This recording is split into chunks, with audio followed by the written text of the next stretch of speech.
What is up, y'all? And welcome to the Theist Helpline. Though the subjects have yet to be put in, we'll see which type of apologetic arguments are coming at us today. Welcome, y'all. And with that, we are going to jump right into it because I'm like a minute away from being on Amy time. And I want to be on correct time. So I'll keep on talking, but I want to share screen almost as soon as possible. Give me 1 second, y'all.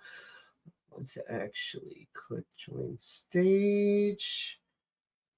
Ooh, and I have to set my speakers and all that.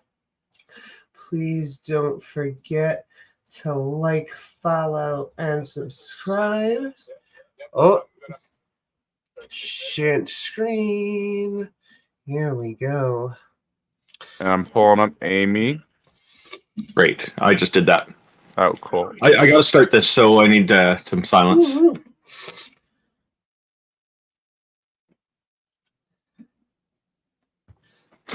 Good morning, everyone. Happy 2024 New Year. This is the first episode of our 2024 season. Thank you for joining us. As usual, the Theist Helpline has friendly and helpful hosts, who I'm going to begin by listing in alphabetical order. Amy Newman, who is known for her trademark slogan, Sending Love, is a professional comedian and skeptic who hosts debates, interviews, and conversations on her YouTube channel. She also creates educational and other important content. IX is a Tom Unboxes subscriber and former atheist community of Discord administrator who enjoys long walks through evolutionary-inspired, biology-inspired computer science, archaeological, academic, biblical criticism, and so on. Jack Burton, it's all in the reflexes, is a self-described middle-aged, college-educated nobody who drives the Pork Chop Express truck in his spare time. He is a deist and is mostly non-committal to philosophical stances. Jefferson Spatchcock is an atheist inquisitor and intellectual who has particular expertise in thoroughly analyzing and reviewing debates, often from the comfort of his genuine lazy-boy chair. And who creates education. I'm Randolph Richardson. I'm an atheist activist from British Columbia, Canada, and I advocate for the equality and normalization of people who don't believe in deities, that's goddesses and gods, which entails advocating for fair justice, freedom, critical thinking, and so on. I'm also the founding president of the Canadian Atheists, one of the sponsors of this show, and we're a national organization that promotes atheism and agnosticism as culturally common aspects of Canadian society. Taco is the visionary organizer of the Atheist Helpline. He's a #1 Discord debater who has never lost a Discord debate in his life. T-Jump, Tom Jump, is the founder of an atheist church called the Church of the Best Possible World, which is based on his model of objective morality. It has the goal of doing what Abrahamic churches should be doing but are not, helping people by providing affordable housing. You can find links to all of our organizations and whatnot on the Theist Helpline website at www.theisthelpline.com. And one more thing, a very special thank you goes to our other sponsor, the Politics Discord, who make it possible for us to have these wonderful stages with these wonderful audiences. Thank you, everybody, for joining us. Amy, Taco, or T-Jump, did you have anything new to add before we start our program? Just thought that it was a great year. Looking forward to the new one. And as I often say, Randolph, I know this is the year. This is the podcast that we're going to be convinced. I always enjoy your optimism, Amy.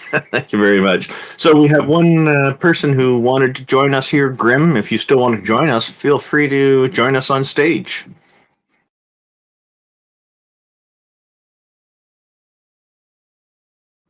Otherwise, Taco, what you were saying earlier about the announcement, if you'd like to read it out, that would be fantastic. Oh, yeah.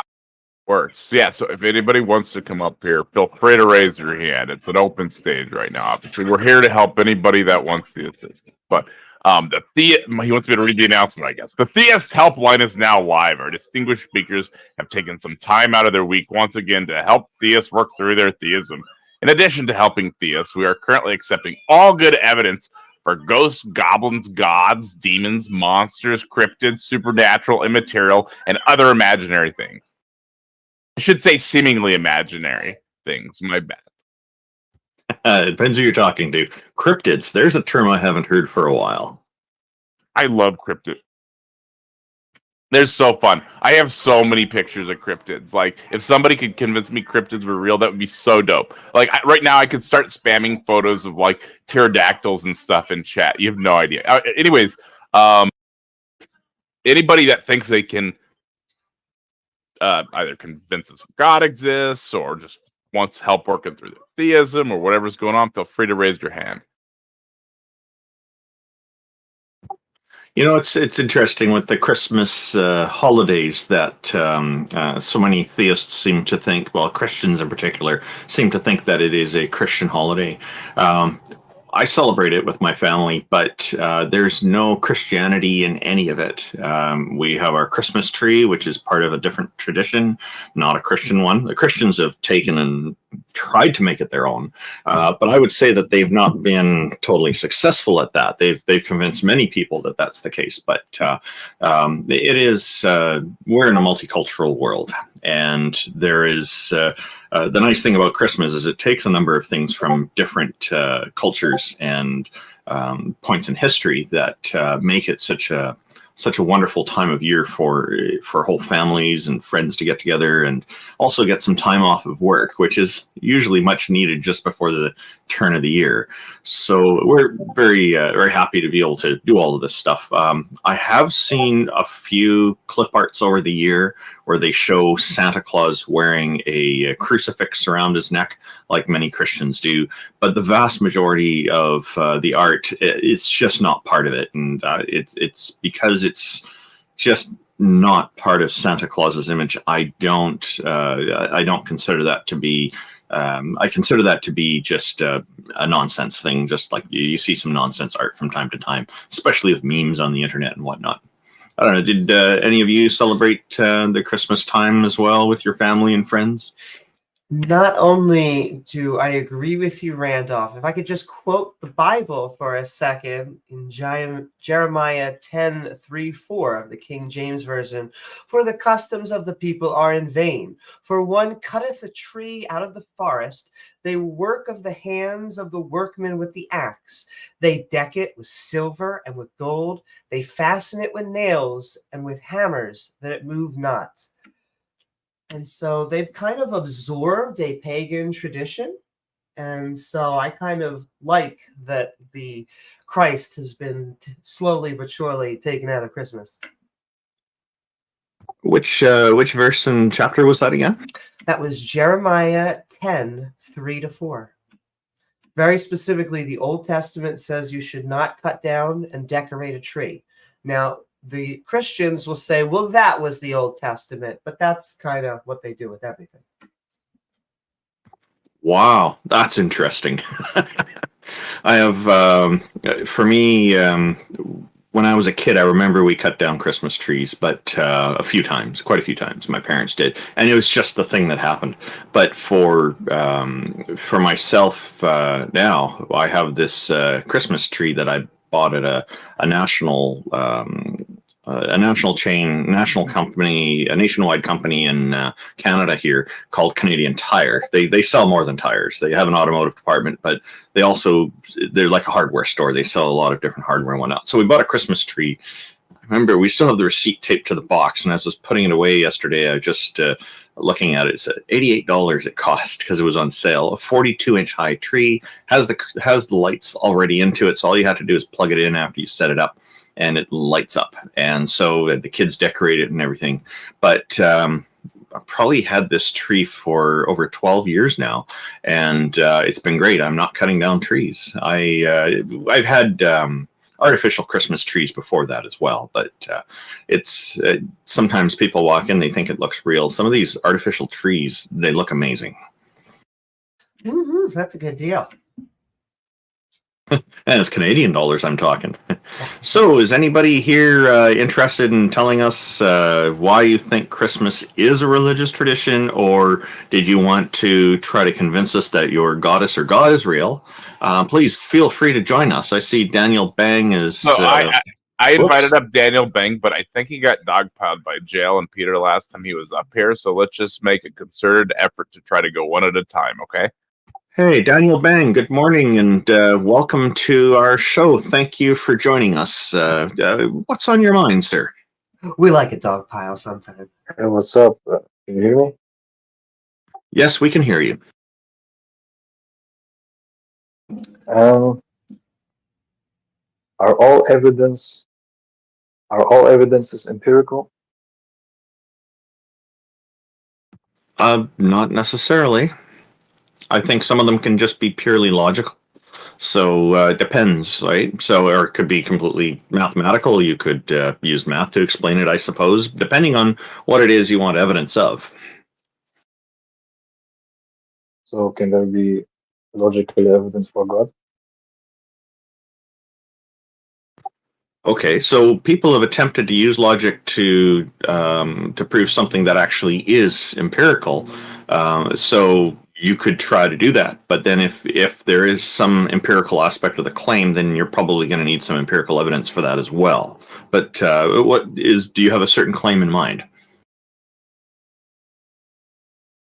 I'm not sure. Was that a yes?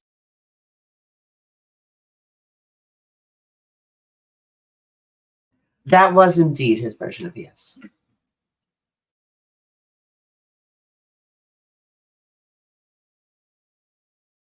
I want to hear it from him. Oh, that's okay. I'll go along with what Amy said. For the most part, I would say it's a yes. Most of the claims seem to be involving empirical things, aspects of reality. So I would say in that case, yes. And my question was about logical proofs for God. Oh, okay. So, well, we can try to entertain it. If it convinces us, then you'll have succeeded. So, did you have a particular claim in mind? Or whether it convinces you or not is independent of whether it is a valid argument. Sure. This Theist Helpline, one of the focal points is trying to convince people that the deity is real. So I'm guessing you have some kind of logical argument for God existing, or a goddess. Well, I can demonstrate that any other worldview other than the Orthodox Christian worldview is self-defeating and leads to a impossibility of knowledge, metaphysics, and ethics. Sure. Okay. Did you want to start with that? Please feel free. So I assume you're a materialist. We're all atheists here. You're a materialist, right? Well, it seems to be the case that that the whole of reality is comprised of material. You can get down into quantum waves and whatnot too. That's another aspect of the behavior of material. But generally, I'm not seeing anything supernatural. I haven't seen any evidence for supernatural things that aren't material. There seems to, over time, always be a better explanation for how things work as we learn more about reality, usually through scientific endeavors, for the most part. So is there only the material? Sorry, I didn't quite understand what you said. Is what material? Is all that exists matter? I think matter is material. That's normally kind of assumed by everybody. It seems to be the case. I'm not sure. Are you saying that everything is matter, or is there something that's not matter? Well, I did mention that there are waveforms and whatnot as well. So you could say that radio waves are not material, but we use material to measure them, and so we know for certain that those are real. They're not supernatural, right? Not as far as I can tell. No, we know how to generate waves, such as radio waves, for example. Okay, so that worldview is impossible because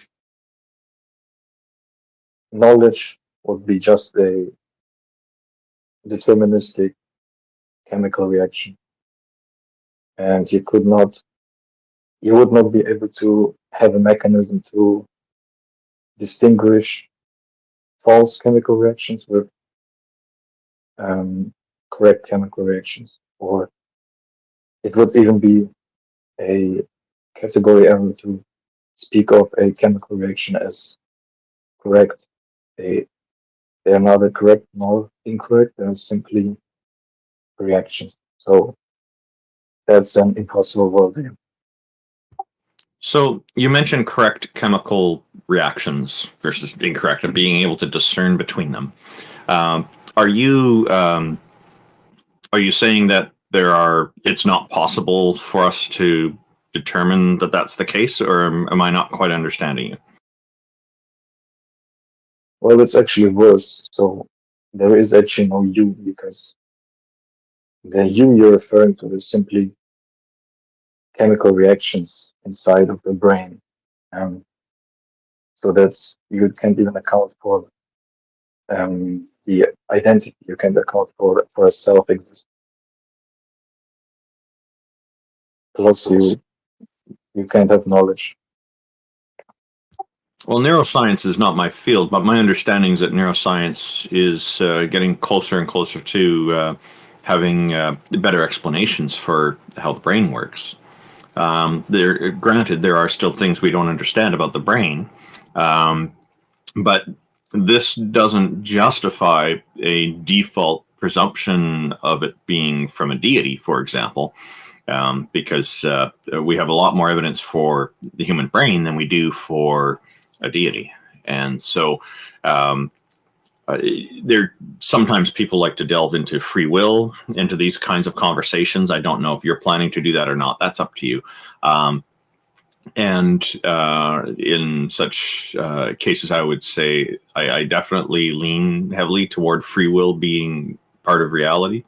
I can't, for example, rule out the possibility of a free will particle that exists in every person's brain, at least one, and that helps to make this happen. Or perhaps there's some other explanation that neuroscience will bring to us at some point. I'm not an authority on neuroscience, so I can't speak about neuroscience in any authoritative manner here. Well, that's not neuroscience. It's just philosophy of mind. It's just logic. It's nothing to do with science. Just no. If you're determined to believe something, and any justification you give for that belief is also determined, you could never get out of the circle that anything you say is just determined. So there is actually no you, and there is no way to delineate between false determined things and correct determined things. That's wrong. It doesn't matter if you're determined. If I'm determined to believe 1 + 1 = 2, I still have a justified true belief 1 + 1 = 2. How do you know you're determined to believe the correct? It doesn't matter. I could be determined or not. It's irrelevant. I still have knowledge. No, because you can't know that you know. No, that's wrong. You don't need to know that you know. That's wrong. A knowledge is a justified true belief. If I have a justified true belief, I have knowledge. That's all you need. You don't have a justified true belief that you have a justified true belief. This know that you know garbage is irrelevant. It's not a thing in philosophy. Knowledge is a justified true belief. Whether you know that you know is just garbage. Okay. If you are determined, how are you justified? Is a stone? Justification can happen from lots of ways.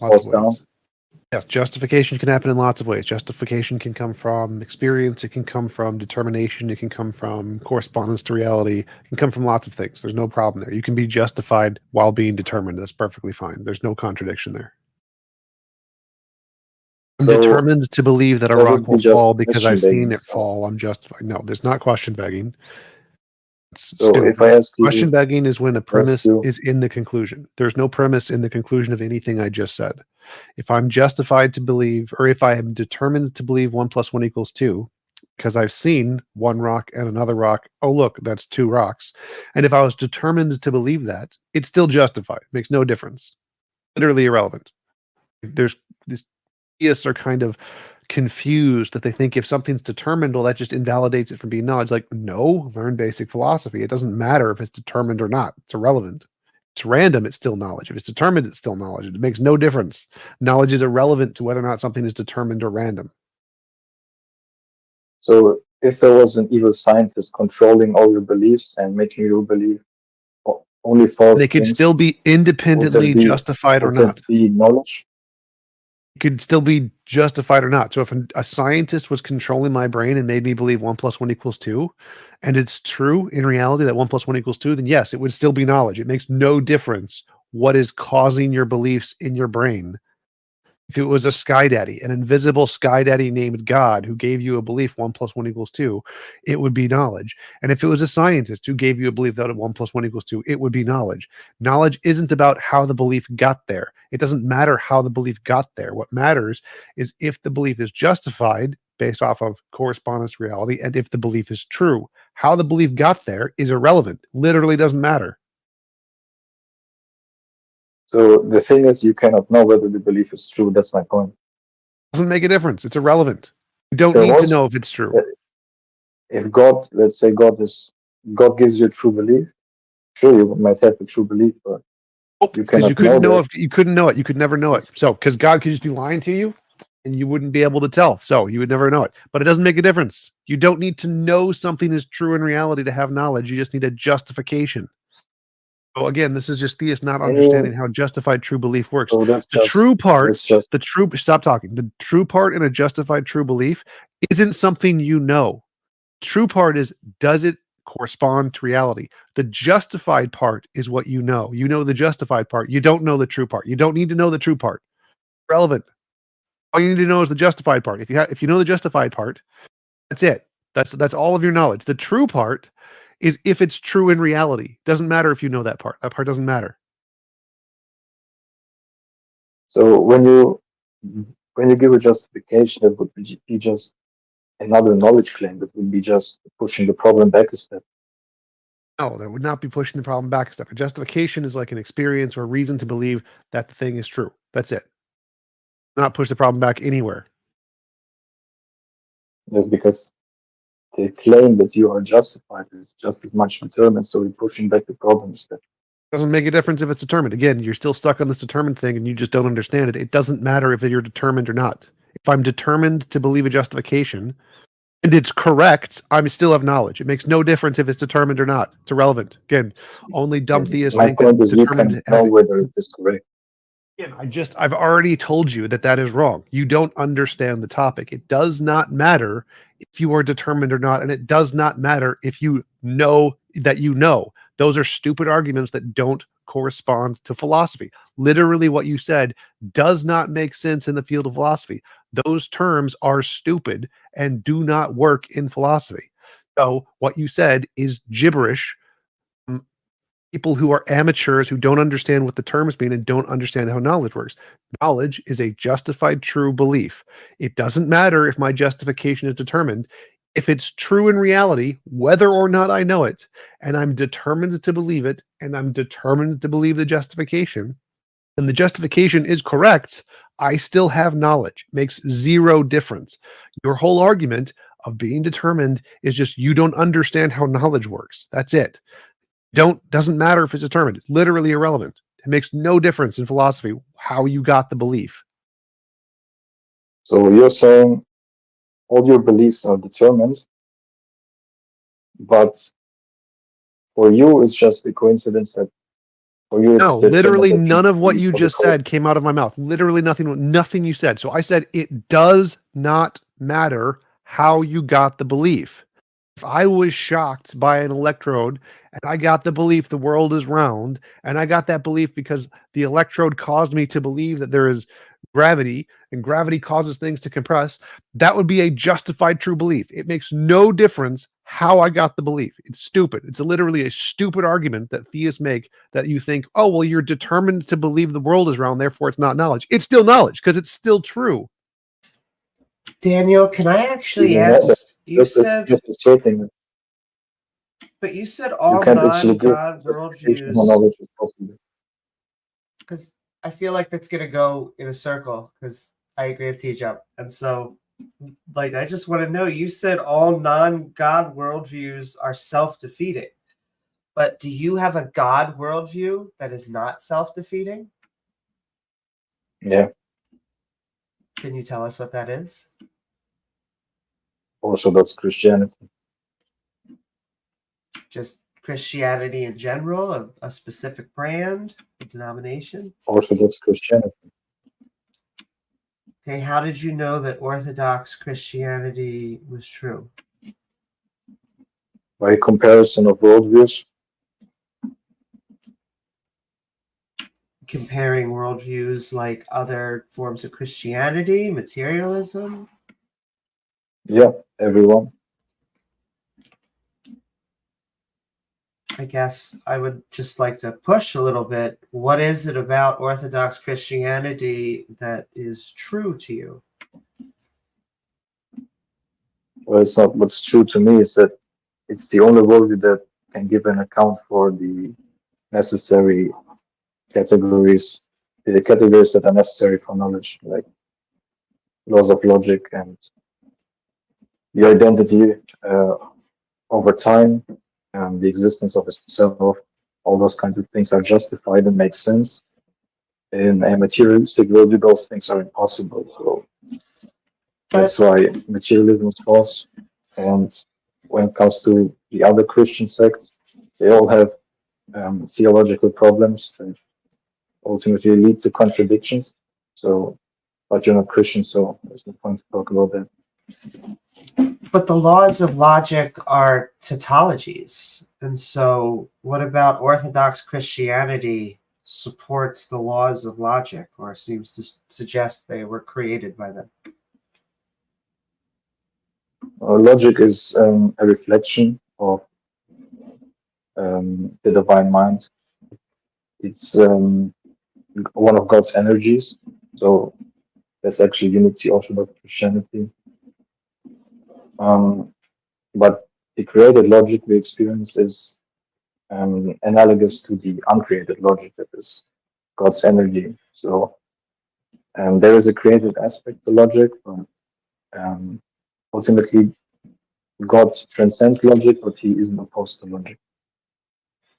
That sounds very odd to me, because it would almost mean that he used a system that was pre-logic to create logic. No, the logic we experience in the created world. So that's that's analogous to the uncreated logic that is God's energy. But what did you say again? Well, it's just odd because logic is what we use to make sense of the world, and it would be something non-logical forming logic. No, I said God transcends logic, but he doesn't contradict logic. He is logical, you could say. What does it mean to transcend logic? It means he's beyond it. He's in it. He's through it. He's beyond it. See, but energy to do work in physics normally follows logic, and to transcend logic almost seems to suggest to me that it is illogical. No, that's a false presupposition. I mean, I think you have some false presuppositions. I look at things like a divine mind. I don't know why you believe in that. Well, I already told you, because it's the only worldview that gives an account for knowledge, for metaphysics and ethics. Well, I think we get knowledge mostly from our brains. And like T-Jump was saying, it's really in philosophy defined as a justified true belief. You can't appeal to your brain, because anytime you appeal to your brain, you use your brain. So that's a circular. Yeah, and that's just you being an idiot. So if I'm determined to believe 1 + 1 = 2, am I right? If you're if you in your entirety are determined, there is no you. So no. That's the question. If I'm determined to believe 1 + 1 = 2, am I right? The question assumes that there is an I. Oh, there is an I. I am literally all the You things that just make met me. it, There's and no there is assume there. no Stop I. talking. Stop talking. Stop talking. I am me. I have a direct experience right now. There is an I. Proven. Debunked. Now, I am determined to believe 1 + 1 = 2. Am I right or wrong? Direct experience is something Stop that is asserted by you deflecting the that is not question, proven. kiddo. Answer the question. If I'm determined to believe 1 + 1 = 2, am I right? There is a me. That's proven. I just proved it. You don't get to deflect anymore. That was been debunked. So now You answer the didn't prove question. it.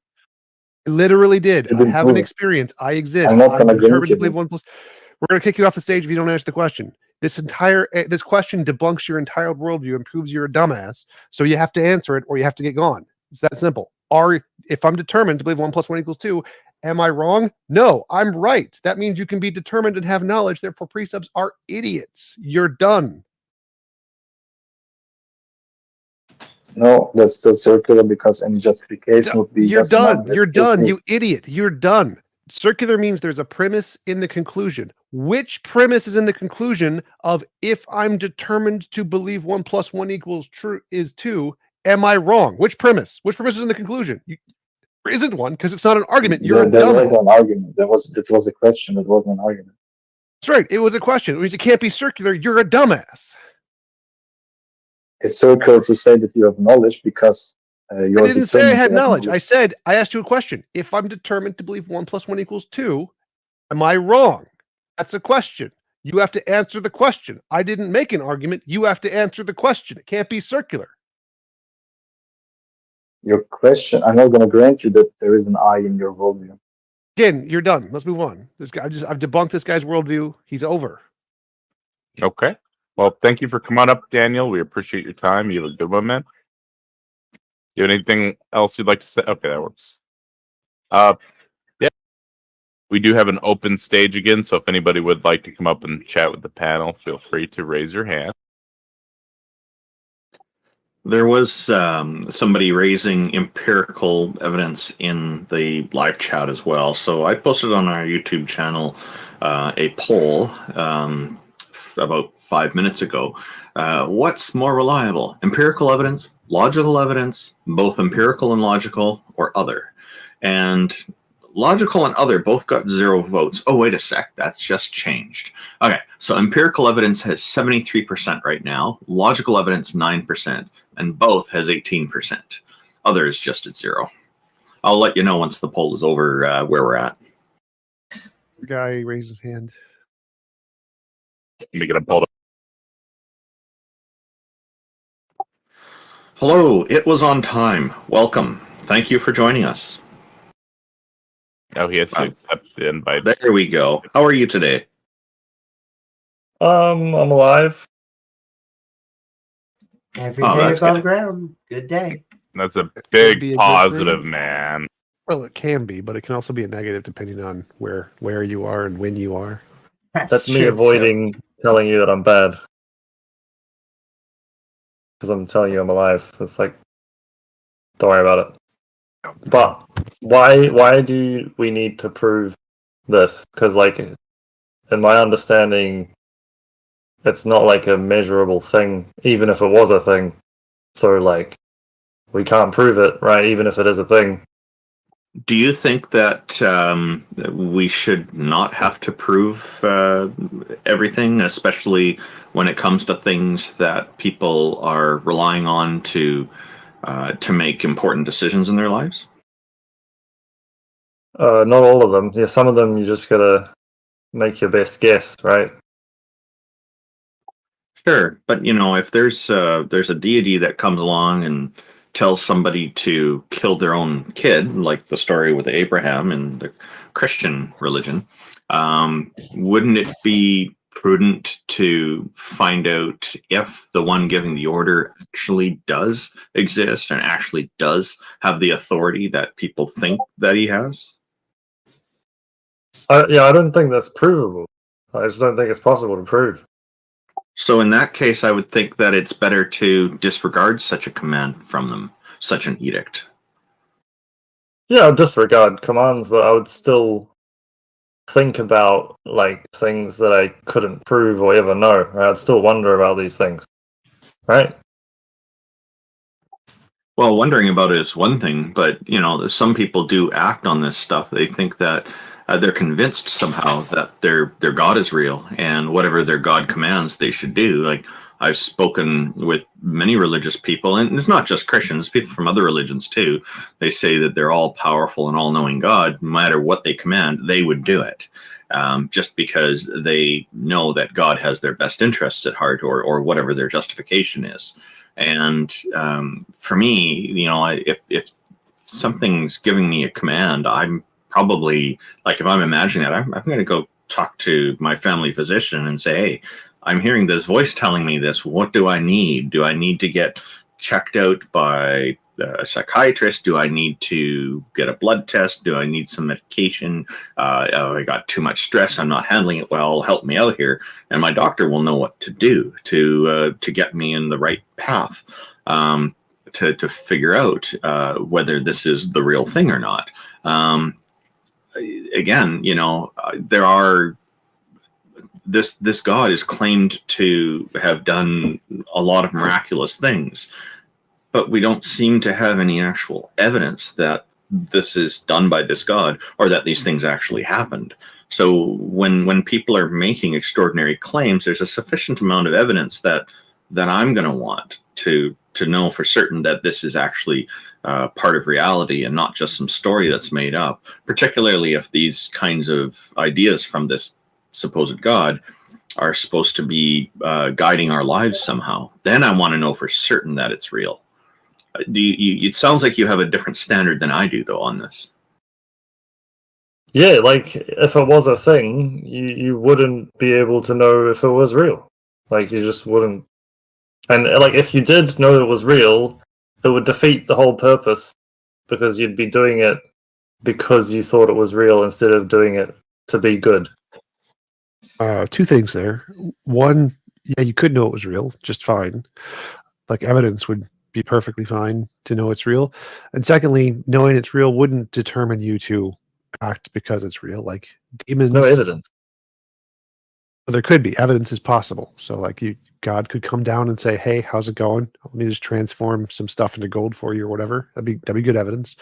But the second thing you said was that if we knew, that would be aliens, bro. That doesn't invalidate that it would still be evidence. Like I don't think you understand how evidence works. I mean, if that happened, stop talking. So the second thing you said was if we knew God existed, everything we would be doing would be because he existed, because we knew he existed. I'm here to speak, not to listen to you fucking waffle, dude. Stop talking.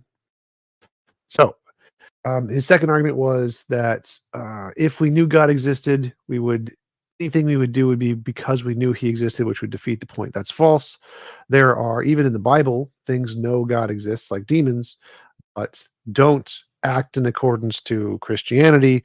Therefore, his second argument was stupid, because you couldn't, even in the Bible, God exists and don't act in accordance to God. And if I could just add on to that, I don't know, first of all, how he has deduced that it is impossible to know that a God does not exist. I mean, I make some claims on deities that I think do not exist, but it's taken quite a while to get there. And so I would love to know what his methodology is. And then the other thing is, if it's not possible to know a God exists, then by definition, shouldn't we not believe? And he should just be on our side trying to figure out why these people do believe? Yeah, I'd like to make a comment real quick, if that's okay. Yeah. Oh, yeah. So if it's impossible to tell if something does or doesn't exist, that would be indistinguishable from imagination, and what Amy was saying would be correct, I think, right? Wouldn't it be unjustified in every case for everyone to hold that belief? Exactly. Well, Hey, Genghis Khan. it would be unjustified for those who don't have actual evidence to support it. So, Well, he said everybody would have no evidence, right? So wouldn't that make his belief unjustified? oh, in that case, yes, because that qualifier is there. Yeah, Yes, his belief was unjustified. So Okay. yeah, and I'll just make a quick comment that previous guest left in a bit of a huff. They obviously weren't too happy. If you listen back to the conversation when I was interacting with him, and then T-Jump was interacting with him, we were each giving him plenty of time to talk. We let him finish what he was saying, and then we responded. And then all of a sudden, he wants to interrupt T-Jump, and then gets angry when he says, "Oh, I'm just here to talk." Well, we're actually here to engage. We're here to interact, and conversations go both ways. We prefer to let people finish what they're saying before we respond, because we think that we get better quality conversations this way. Now, granted, sometimes a quick interjection may occur when we're asking for someone to repeat something they said because it didn't come through clearly, or we need a quick clarification on something very small. But aside from that, generally, we're happy to let people talk. And so with that, I'll just give you a quick update on the poll, and then I will I'll introduce our next guest. Our poll in the YouTube chat: what is more reliable? Empirical evidence is now at 75%. Logical evidence is 8%. Both is at 17%, and other is still 0. So, Genghis Khan, welcome. Thank you for joining us. What's on your mind today?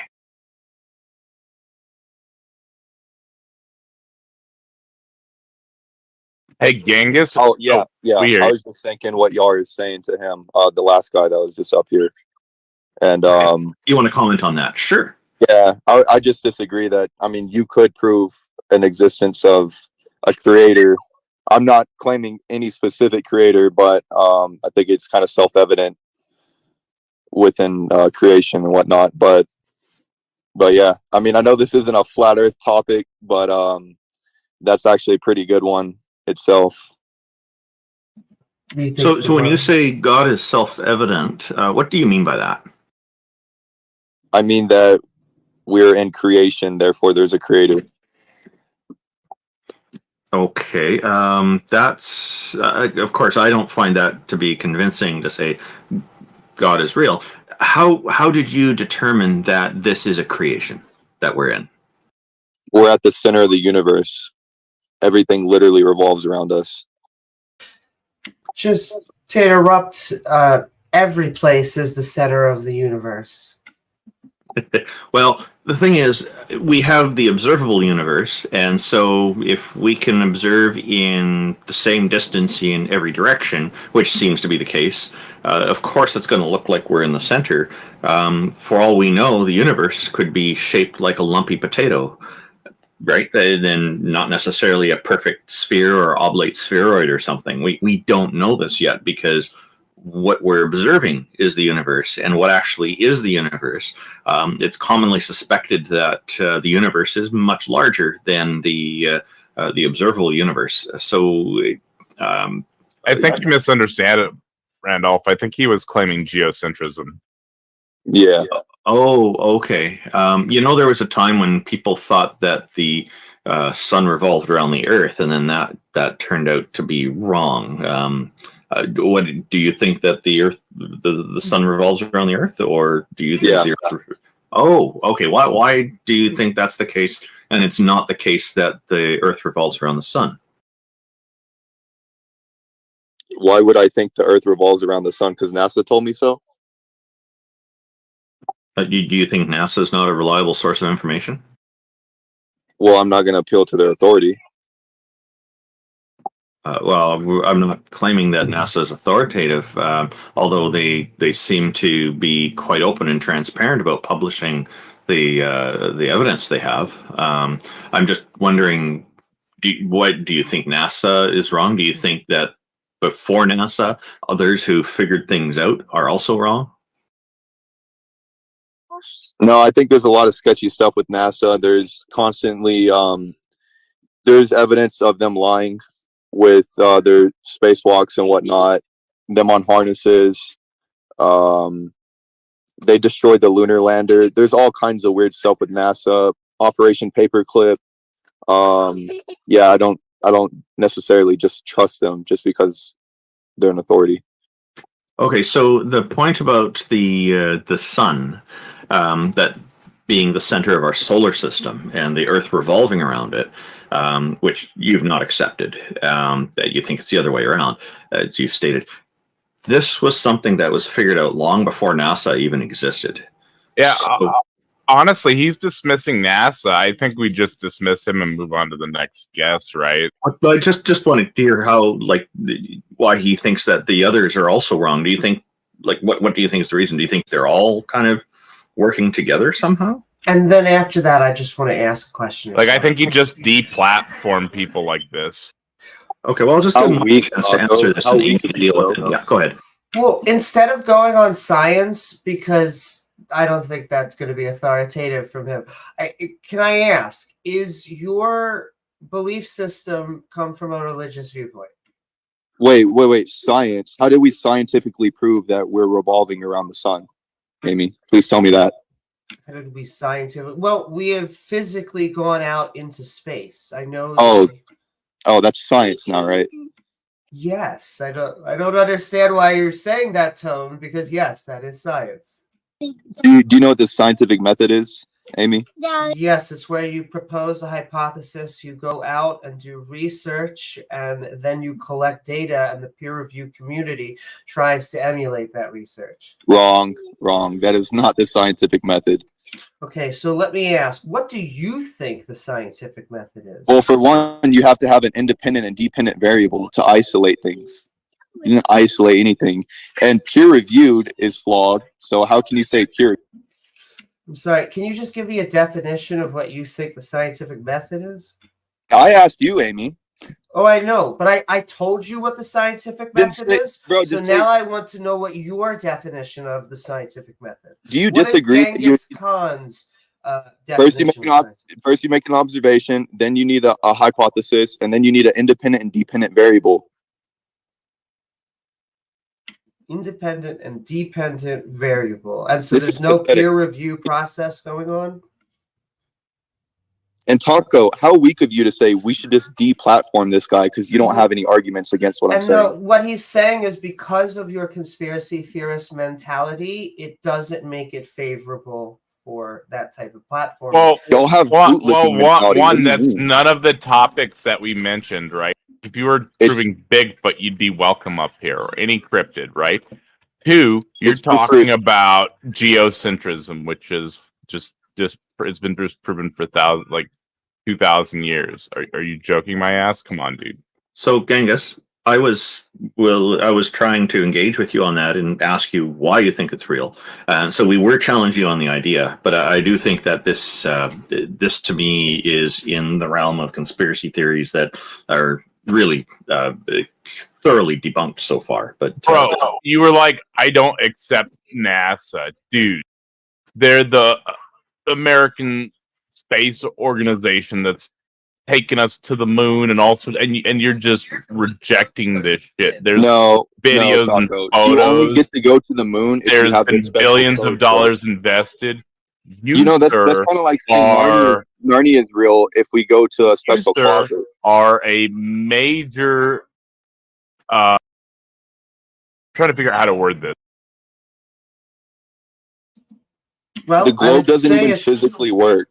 Y'all can't prove gas pressure without a container. without begging the question. Well, when you deny gravity, it does tend to seem like a mystery why everything is sticking to the planet.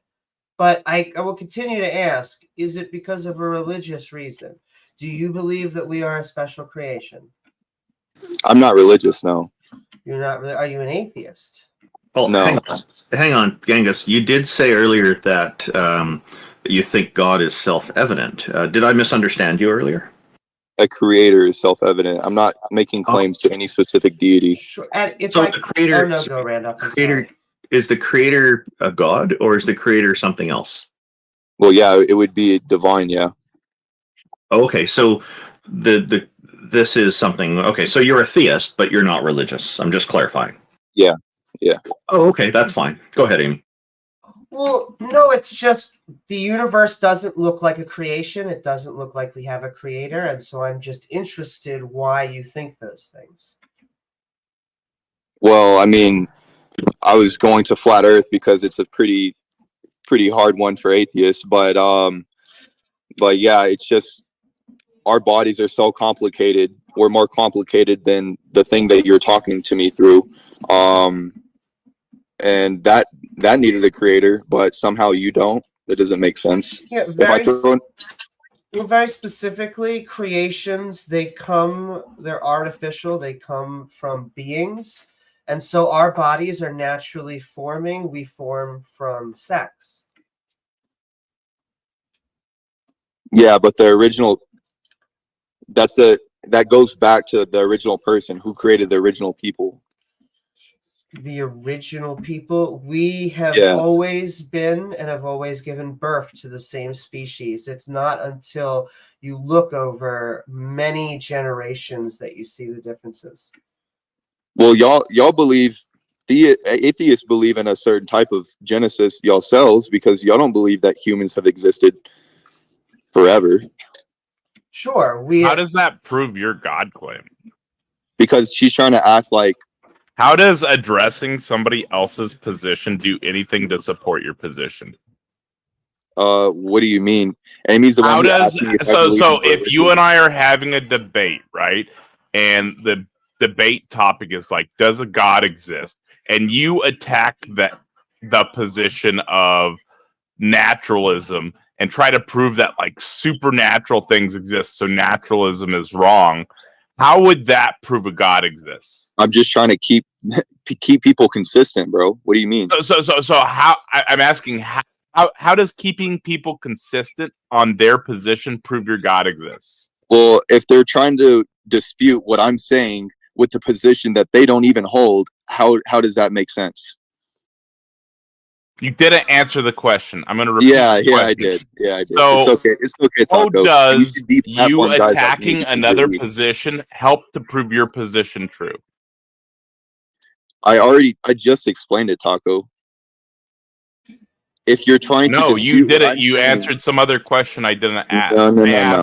If you're trying to dispute what I'm saying with the position that you don't yourself even hold, how does that make any sense? So if I was trying to prove to you that naturalism is true, and I proved your God does not exist, would you now believe naturalism is true? If you prove naturalism is true, would I believe naturalism is true? So if I proved your God does not exist, would you now be a naturalist? Well, I'm not making claims to any certain deity. That's not what I'm asking. If I proved your God does not exist, would you now be a naturalist? If you prove to me that there is no divine aspect in reality at all, then yeah, of course. That you're saying that would disprove supernatural if I proved there's no God. Well, I'm talking about deities. Because naturalism says there's no supernatural thing. So for clarification, naturalism is a philosophical position that basically says there are no supernatural things, right? And so we disprove divine things, right? Divine things are disproven. Is naturalism now true? I mean, that it would logically follow, yeah. No, it wouldn't, because oh my God, dude. So if that was So if we disprove divine things, right? That's not disproving supernatural things. That would not be, therefore, naturalism is true, right? That's what I'm saying. Are you So saying divine attacking things are another not person's supernatural? position doesn't prove another position true. Well, are you saying divine things aren't supernatural? I'm saying that if divine things existed, there could still be another category of supernatural things. So supernatural doesn't necessarily mean divine. How does that make sense? Cryptids. Cryptids? Cryptids. What would be supernatural about a cryptid? It would just be an animal. There's all sorts of supernatural-esque cryptids. They would be think animals, you're bro. just What's dismissing supernatural about Bigfoot? aspect of some of the you're dismissing properties that are suggested of certain claim to be existent cryptids, such as This is a really dumb supernaturality, argument. This is really weird, bro. without any justification, and I don't think that's intellectually honest. What he's saying is just because you disprove A, it doesn't mean you prove B. I understand the general point that he's trying to paint, but I don't agree with the supernatural versus a deity or whatnot. A cryptid would not be something supernatural. If you find the Loch Ness monster, That's the claim. wouldn't that be a fucking dinosaur? Well, that one, yeah, but there's all sorts of cryptids that have been suggested to exist. Okay. I'm not okay. I mean, we just I don't know. I don't remember what we're talking about, but You did make a point at one point. You did mention at one point that all atheists believe in an alternative theory, and I just want to comment on that. That's actually not the case. There are many atheists most atheists I know would say, well, there's evolution is where humans developed from, and then of course in response to where is it from there? Well, we look back at other species we've evolved from, but this isn't really a belief so much as just accepting that the science seems to be correct and that sort of thing. So I just want to point out that when people say all atheists believe this or do this or do that, there's different opinions about things that you'll find among atheists. The only thing that you'll find consistent among all atheists is that we don't believe in any goddesses or gods. That's the rest is kind of all over the place. We're probably among the most diverse demographics in the world. so you're saying that you could be an atheist without having some kind of genesis point to humanity? Correct. Only a single answer to a single question. Okay, so how would that work? It's not necessary for somebody to carry on in their life and to have a certain belief in order to carry on in their life, such as where did we all come from? There are many people in the world who don't even consider such a thing.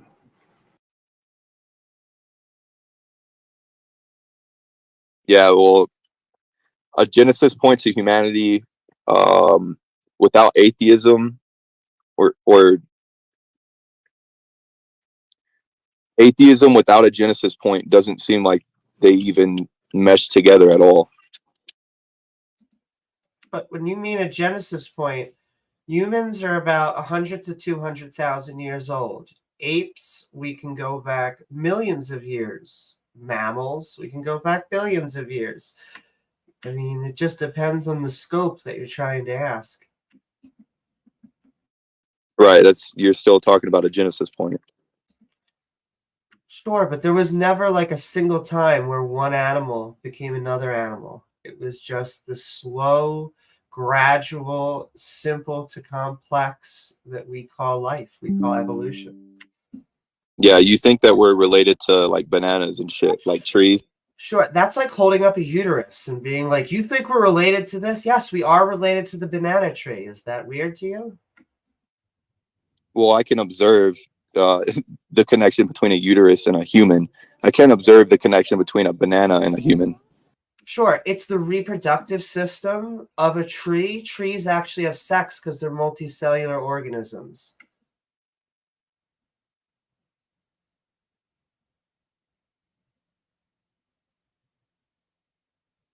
Yeah, that proves that. He blew his mind. Oh, sorry. Go ahead. That proves that. No, somebody was calling me actually, so I kind of missed the half part of what Amy just said.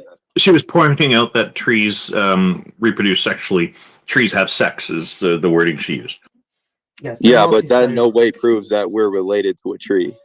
Doesn't it? We use the same sort of function that is multicellular. We use, instead of the single cellular mating types, we actually have sex. Yeah, that doesn't mean that we're related to them. If we have similarities, okay, how does that prove evolution? Because we can follow the similarities, we can trace them back. Well, you're just begging the question, Amy. Can I ask how you thought all of these organisms came to be? How did the banana tree come to be and the human? Well, falsification is independent of replacement. I don't think that's an answer. How do you think the banana tree came to be? I don't have to make up stories about how all this shit happened in order to use falsify. Someone else's made up story. All I have to do is falsify what you're saying. I don't have to replace it. So you don't actually know how the banana tree came to be? Yeah, I don't think anybody does. Well, that's sad. It's the cornerstone of modern biology. And I don't mean that to be offensive. It's just that evolution is such a well-known fact that generally the opposition only comes from a religious standpoint. Okay, Amy, I got you. Here, I came up with a new theory just right now. Every animal came from leprechauns, and the leprechauns throughout history decided to create new animals. And falsify that. Yeah, see that's like what you're doing. Sure. What evidence do you have that leprechauns are what made all of the diversity of life? Well, they're invisible, so good luck trying to find them. So you're saying you don't have evidence for leprechauns, and that No, your I do. beliefs are unjustified. You just have to be spiritual enough to talk to them. Okay, so you're saying you have talked to leprechauns. Yeah, leprechauns are God. All right. What do the leprechauns tell you? He told me you're wrong, Amy. You did. That's interesting. So you're saying voices or what do the leprechauns look like? They're invisible, but they tell me they're leprechauns. So how do you speak to them? In my head. Can I ask you, what's the difference between your proposal and schizophrenia? Well, it's no different than evolution. Well, with evolution, we have evidence. What evidence, bro? So we have the fossil record, we have genetics, we have the geological column. The geological column, you mean where petrified trees literally have been found through the columns? So They you would only say occur on the outskirts of like where mountains are. And so you have these where they're eroding away at the very top, but there's never a tree that is going vertically down through layers. Yes, there's petrified trees that go through the columns. Once again, that's something that happens from like an earthquake, that you actually have a reveal of multiple layers and you have a tree with roots almost hanging out of it. But the exception is not the normal. Wait, so do we have these transitionary species and whatnot? Yes, all species are transitionary by definition. Where's the transitionary species between a chimp and a human? A chimp and a human is a ape a little bit further away because we are apes. Well, where is this species though? You would just have to go a little bit further back because once again, there has only been a recent divergent. We are great apes. Wait, no. So you're saying chimps just directly become humans and there's no No, they're not trying to become humans. They are chimps. They have been 4.5 billion years of evolution, just No, like we have. you would need a species in between chimps and humans. Yes, something that has both chimp and human-like features. Something like Lucy. Lucy was a chimera, bro. A chimera. Yeah, it was a literal grave site with ape and human remains. You just said there was a grave site with ape and ape remains. Grape and human remains. I know, but humans are an ape. So you just said there was a grave site with ape and ape remains. You're an ape. Yes, you're an ape. No. Yes. And if you deny that, it just means that we have failed in our biology system within the United States. I thought we were leprechauns. Sorry. That's right, leprechauns. Yeah. I mean, if I said we're all leprechauns, Do you Pretty much reject Linnaeus's taxonomy system? Or Linnaean taxonomy? you mean the similarities between like whales and shit? No, the taxonomy system that we use to classify every living species. Do you reject that? Yeah. This is what I was saying earlier, guys. Like, you just don't even talk with people like this. Genghis Khan, do you maybe we give you 30 seconds to summarize your views before we end this session with you? Does that sound good? Sure. Go ahead. Oh, you want me to summarize? I just think that. Yeah, shoot your last bolt. Yeah, we like to let you have the last word before we end the session. Go ahead. Okay, I just think y'all have a belief and it appeals to authorities, and that's not logical. Amy brought up science earlier, but then said that we found bones in the ground, and that's not a scientific thing at all. That's just begging the question. That's all Amy has is begging That's the not question. science. It's bones in the ground. Okay, that's pretty much it. Well, thank you very much for joining us. We're glad to have had a chance to speak with you. It was a bit contentious because of the geocentrism stuff, but I hope you have a good 2024. Thanks again. Yeah, you too, man. 80s, man. Bye, yes. So to say it's not scientific, there are entire fields of science that are being mentioned there. It's just, I guess, the way it is. But did anybody else have anything, last thoughts you wanted to go over on that before we moved on to our next guest? Yes, I just want to point out it can be science if you dig in the ground. Right to you, Taco. Yeah, and I was saying, when people reject everything that we've built, everything we have as a culture and as a society, they just reject it all. How can you they're talking on a cell phone or a computer that's built off of what are you they're saying NASA's fake? Like, they're using a cell phone or a computer which was developed from NASA technology. What? That's That's the money audio shot we were looking for. Thanks, Taco. All right, you, Richard. What's up, Seal Lover? Thank you, Rachel. It's like your server muted, man. I'll unmute you. Please don't make me regret it or get me in trouble. Let's go. Hello, Seal Lover. How are you? Thank you for joining us. Happy New Year. Happy New Year and all of that. I kind of pulled up, expecting. Sorry, your volume is very low. It's very difficult to hear you. Let me pull my mic closer to me. Can you hear me? Is it better now? A little bit better. If you can get a little bit louder, that'd be fantastic for our audience. Is it better now? Oh, this is excellent. Yes, we can hear you loud and clear now. Thank you. How are you today? I'm great. I kind of came here, pulled up, expecting to talk to T-Jump because I saw him in the VC and I was meaning to talk to him. But do you only talk about theism right now, or is it just general discussion? Well, it's mostly to do with religion and theism. Sometimes people will bring up spiritualism. What's on your mind? We'll let you know. I just wanted to ask you, why you think it's more likely for the existence of just everything within the universe, every fine aspect within the universe to exist by Incoming chance, nothing. rather than there Chance. being some sort of intelligent designer behind it. I don't see the reason as to why some material cause can interact with the immaterial. That would be our minds. So yeah. Your question is perfectly aligned with the topics here, so thank you.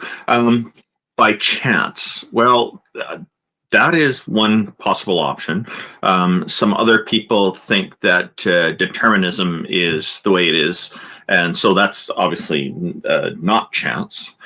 So there are different viewpoints people have, and then as I had just mentioned to our previous guest, that so there are many atheists who don't have any opinion on it at all. There is, of course, I think it's fair to assume that everybody here is interested in the origins of life, the universe, and everything, as DNA put it, Douglas Noel Adams put it, with the answer being 42 and all that, and his famous works, The Hitchhiker's Guide to the Galaxy. But that doesn't answer your question. Chance is not how I'd put it. But perhaps what you're thinking is kind of like there's a randomness, or I guess stochastic would probably be the more accurate term. It seems to me to be indeterminate. I have not observed the entire universe, let alone the entire cosmos, to be able to make such a determination. So I would have to tell you it's a guess. By the same token, I do think that when people say there's a goddess or god or multiple deities behind it, creating everything, that's also a guess from what I can see. Yeah. I think that even if you say that it's more of a guess, it would still be more founded, or it'd be a more reasonable or more intuitive belief than the belief of atheism, because then it would lead to a perfectly reasonable conclusion as to why humans have minds, why everything within this planet alone, right, all of it has been able to develop within the specific circumstances in which that life can form. In a perfect example of this, no other planet within the universe has these type of conditions. What? Even places like Mars, which are as close to Earth as can be in terms of livability, we still see that they still are unable to inhabit life. So it seems to make more sense to me that the conclusion here would just be there's some sort of intelligent designer that causes the universe to come into existence, rather than some sort of I have a comment after you, Randy. Okay, so first of all, atheist beliefs, that's a complete myth. Do atheists hold individual beliefs on things? Certainly. But atheism is just not believing in any goddesses or gods. Fundamentally, that's all it is. So, and there are some atheists who say they're holding a position there absolutely are no gods. That's up to them, and that's fine. It still includes the fundamental I mentioned. So the idea, I guess what you're probably alluding to there is that the scientific preference that you may hear about that many atheists do ascribe to, and that's fine. I just want to point out, though, that's not a necessary part of being an atheist. It is, there are many atheists who have other ideas or no idea at all and just leave it at that. So that's just the way it is. Whereas a Christian, for example, all Christians it seems agree that God created everything, the Christian God. Yeah. So that's kind of where there's quite a difference. So I just wanted to make sure you were aware of that nuance as we go forward. Yeah. The other point, the other point that you made about there not being any other life anywhere in the universe, that, as far as I know, has not actually been proven. That's just something that some people suspect it to be the case. And yet there's others like myself who are optimistic that there's probably life elsewhere. Again, I don't have proof for my optimism on that. It's just something I'm hoping. And as Dr. Carl Sagan pointed out, it could be that we're the very first or we're the very last life in the universe. And everything else in between has been missed. And so we've, or is not yet to come. It hasn't happened yet. So we can't rule out these possibilities. As far as I know, but if you've got some credible reason to think that there is absolutely no other life in the universe, I'm very interested to hear it. Yeah, I'd simply just say that, if you were to take the belief that there is more life in the universe, right? Or if we're trying to make beliefs on whether or not we believe there is a God or whether or not there is a God, most of the time we're going to be making off of our knowledge. So if an agnostic person comes up to me and says, well, I don't know if there is or it's not God, I'll be like, okay, that's completely fine because you're making this thing off your knowledge. But if the whole title of the stage is like Theist Helpline and we're here to question the beliefs of theist people, and I'm saying that, okay, well, based off of my knowledge currently, I think it's more reasonable to believe that there's some intelligent designer. Even if we don't know for certain whether or not there is life in the universe or there isn't, I'd say the more reasonable belief based off of what we know would be to lead towards the side of theism, right? Or at least lead to an agnostic position, right? Because there is no evidence like so far that is strong enough to tell us that, oh, there absolutely cannot be any God. Because to be an atheist is to affirm the non-existence of one. But no. I just stated to you it means we don't believe. So, and some atheists do affirm non-existence. But Amy, how would you like to respond to this? And I'm sorry, Randolph. I don't mean to talk over you. No, it's okay. Go ahead. But this sounds, Seal Lover, like you're talking of the anthropic principle or something similar. I would like to know why you think that the universe seems perfectly attuned to life, because it's true that Mars and Venus are actually both within the habitable zones, and it is possible that life could have been more bearing. There is a lot of death. There's a lot of places on the earth that are still inhabitable to life, and we could imagine, I guess, a universe that was completely just teeming with life. Every planet was in a habitable zone. There was just life everywhere.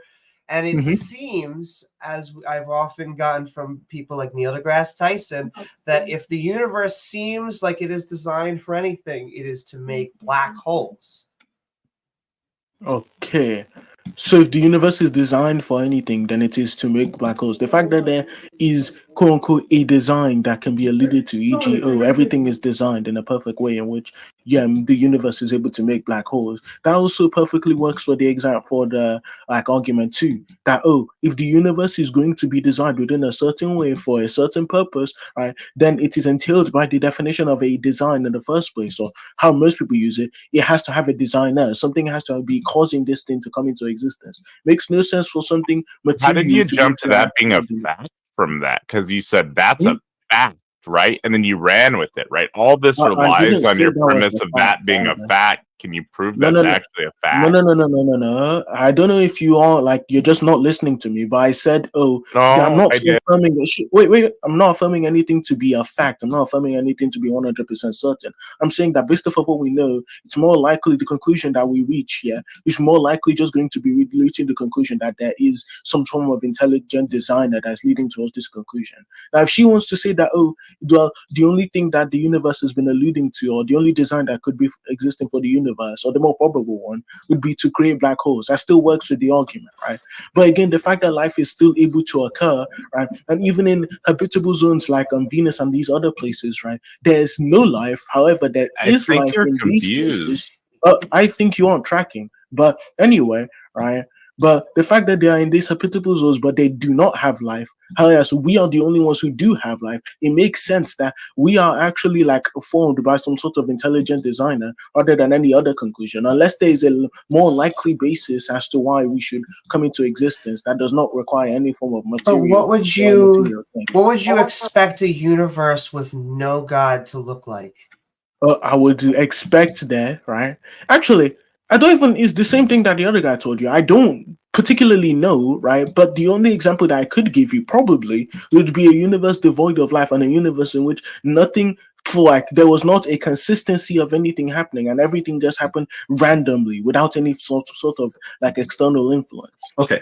So it sounds to me like the standard of evidence you're relying on is just a small claims court kind of standard to give you a comparison. Preponderance of the evidence. You're saying it's more likely that this is the case versus something more specific, more exacting, like what we see with scientific evidence. And that's fine. I just want to be clear. Your standard of evidence is why you're leaning toward this, I think. The standard of evidence, which would be the consistency here, about like how these things don't normally occur in this like, oh, if this thing did not have any intelligent designer, then it would be completely random and there wouldn't be a consistency of this thing happening.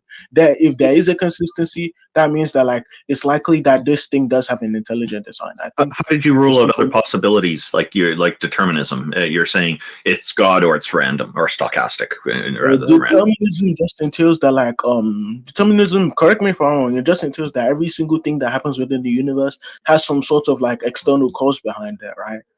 And don't you think, unless you believe in like infinite regress theory, which I think would be completely nonsensical, then it has to be like there has to be a starting point here. Unless you believe the universe is eternal, and this starting point would have to be God, right? Because I do not believe that any sort of like material cause can create something immaterial. It doesn't seem to make sense to me. So the starting point being God, you're saying God never was started by anything? Yes, I believe that there would have to be a start, right, to the universe. So if there's going to be some causal chain, there's going to have to be a start to this chain, right? And the start to this chain would have to be uncaused, so it would therefore be God by extension. That's just how I'm defining God. So can you rule out the possibility that God and the universe and the entire cosmos are a natural emerging property of absolutely nothing? It makes no sense for nothing to have causal power. So why does it make sense that God erupted, or God has always been this? Like it's literally it's a reductio. You're making a special exception for your God and saying that's the starting point. It's a reductio argument. It basically say, okay, if there is no God and we do not dive into the realm of absurdity, that being like infinite regress theory, right? Then that would mean that absolutely nothing caused the universe. However, if we know that absolutely nothing cannot cause the universe, therefore the more likely explanation would have to be God. Now, there are polytheists. You're a monotheist because you're talking one God. There's a polytheists believe in two or more deities, gods, goddesses, etc.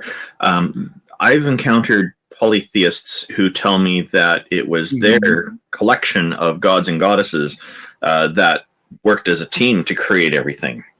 Okay. Hang on. Do you think that their belief is more credible than yours because there's more deities, or less credible than yours, or the same, or why? What's the name? Most of the time, at least from my understanding of polytheism, they affirm there to be multiple gods, and they affirm that all of these gods can be more like all powerful, right? All knowing. Gods and goddesses.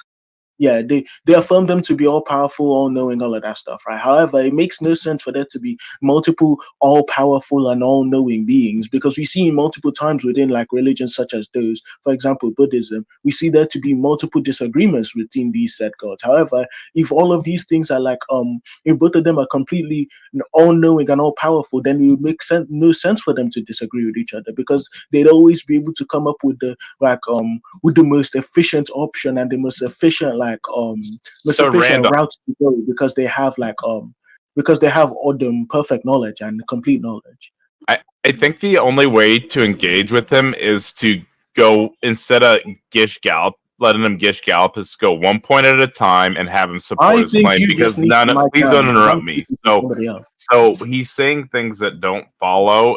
So he's saying things follow that don't follow. Okay. And then he has a bunch of assumptions. So I think we have to talk to him.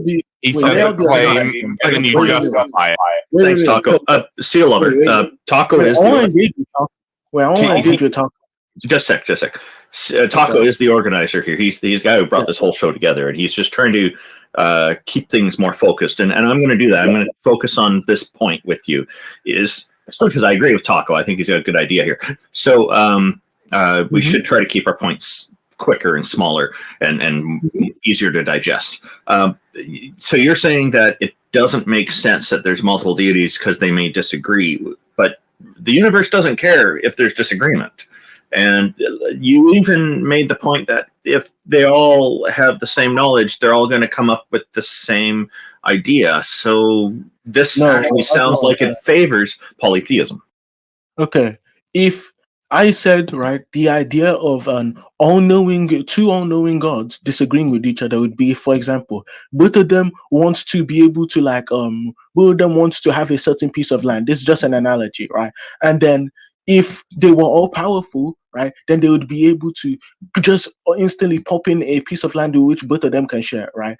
Or if they both specifically wanted this exact piece of land, right, if they were all knowing, right, if both of them were all knowing, they would be able to come up with a solution in which both of them can have this thing. However, if there's a disagreement with that, that would mean that these things are either not all powerful, right, or not all knowing, seeing as they are not able to come up with the perfect conclusion, which is what most polytheists the standard most polytheists lead to whenever they talk about God. They believe they are perfect beings. So again, it just doesn't seem to make sense. Okay, so yeah, so the question that I have then is why is it that what's the problem with them having equal powers and equal knowledge? You seem to think that's a problem? He because we like it. No, that's not what I said. If you listen properly, right? What I said was, one, it doesn't make sense for them to have equal power and still be going into a fight with each other, as we see in religions. Is there a contradiction? Yes, two all-powerful beings cannot triumph. One cannot triumph over the other if they are both all-powerful. It doesn't make sense. Why must there be one triumphing over another, though? Because they'll just get along. That's what I'm saying. Like, whenever most people are saying, "Oh, well, there are multiple gods," they're usually So can you make an argument that wait? So why would I wait? Real fast that they have to triumph over each other? Why would I wait? Randolph is asking you a question. Oh, dude, no, we're not doing this. So Randolph asked you to justify that one would have to triumph. Oh, he's out. Oh, he left. Okay, so thank you, Taco. Did you want to continue summarizing what that was about, and then we'll bring up this person with the Russian name and the U.S. flag? Yeah, you asked him to justify his claim because he gish gallops, and he continued to gish gallop. And so I told him to justify the claim Randolph asked you to justify before you go on your horse ride. It was quite the merry-go-round on that horse ride, wasn't it? And if I could just add that a god does not solve the infinite regress, it is always a uncaused cause. Things can't have uncaused causes until we get to God. And then all of a sudden, my goodness, you can have uncaused causes all over the place. Bro, I promise you, no one on foot can keep up with someone on a horse. That's true. Unless they're like an Olympic runner and the horse is having some problems. But those are exceptional circumstances. Welcome, Smiley. How are you? Thank you for joining us. Hi, thank you. I think I've been on here once before. Welcome back. Yeah, I was raised Catholic. And as I've grown up, I've kind of realized that I think I'd plan to be Catholic for the rest of my life. But I think it's the best for my faith if I'm realistic about some things. So I do believe in some historical things, but I believe that Jesus was on earth and he died for our sins, and that one day, if I'm good, I'm going to heaven. I should, basically things like that. And I try to pray every now and then. But I guess I just had a basic question for you, which was, I guess all of you can answer this. Did you come to be an atheist or whatever denomination you are because history or science contradicts with religion, or religion has not proved itself? So for me, I've always been an atheist. I've never been part of a religion. And I think that's a fair question you're asking, by the way. There's just nothing that's really been compelling to me in any religion enough for me to actually join it. I would say like one that seemed to compel me, seems more compelling than the others, would actually be Satanism because of its 7 tenets, which is an interesting thing to look up if you're not familiar with the 7 tenets of Satanism, because they read like a human rights document. It's very interesting, but I'm not advocating for Satanism. I'm just saying read up on the tenets because they're interesting. TENET if you're curious what I'm spelling out here. The problem that I have, and thing that turns me away from religions. In addition to the imaginary aspects, the things that seem imaginary, I should say, like the divine stuff and whatnot, and the authoritarianism, which is very often very common. There's one deity or multiple deities that are ruling over you and telling you how to live. The big thing for me is the divisive nature of many of these religions, that you're either a conformist, you're part of the religion, or you're a non-conformist, you're an outsider. And it's, to me, this is a destructive thing for society, and it makes it very difficult for me to say this is okay, because I think the whole point of society is to be inclusive, and so that's where I'm at with it.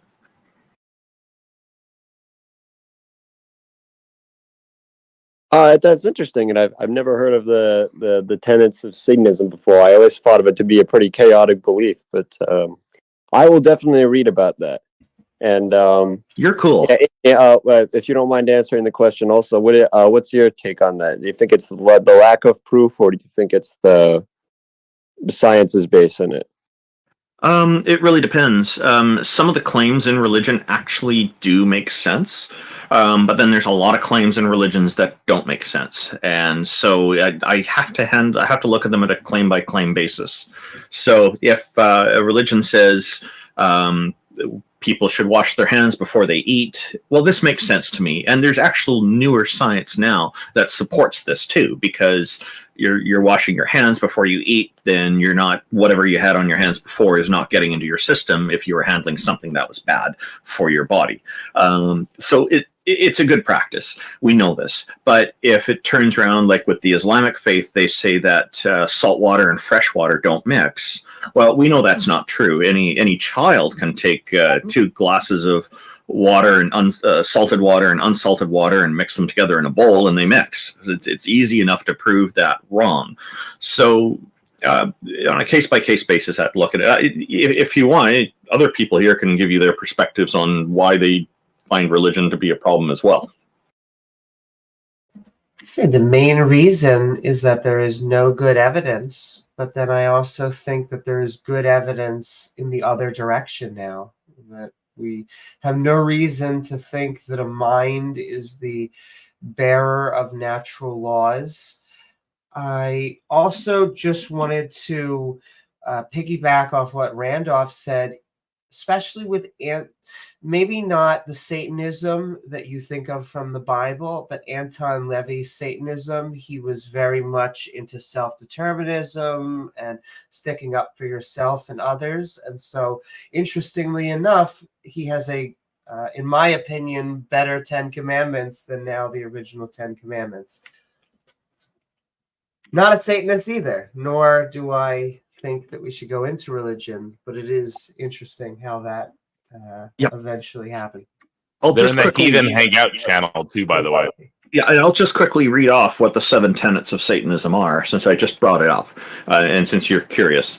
So, number 1 is, one should strive to act with compassion and empathy towards all creatures in accordance with reason. Number 2 is, the struggle for justice is an ongoing and necessary pursuit that should prevail over laws and institutions. 3, one's body is inviolable, subject to one's own will alone. 4, the freedoms of others should be respected, including the freedom to offend.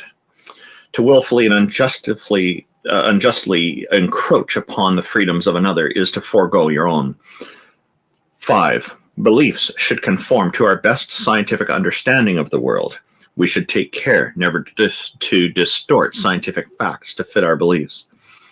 6, people are fallible.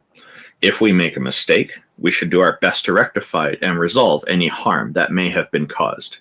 And finally, number 7, every tenet is a guiding principle designed to inspire nobility in action and thought. The spirit of compassion, wisdom, and justice should always prevail over the written or spoken word. So this is why I have respect for the 7 tenets of Satanism, because it sounds like a human rights kind of, the way a human rights document would be written. But it's not really specifically human rights. It's just seems to be generally really good principles to me. And so and what Amy was saying about the LaVey Satanism, that's kind of where this is from as far as I know. Anton LaVey. But again, I just want to make it clear, I'm not preaching Satanism. I'm just pointing out, using it as an example of one religion that seems to have really good values included in it. Yeah, I get it. All right, yeah. Thanks. If no one else has anything to say about that, then I will step down. Thank you for answering my One quick question.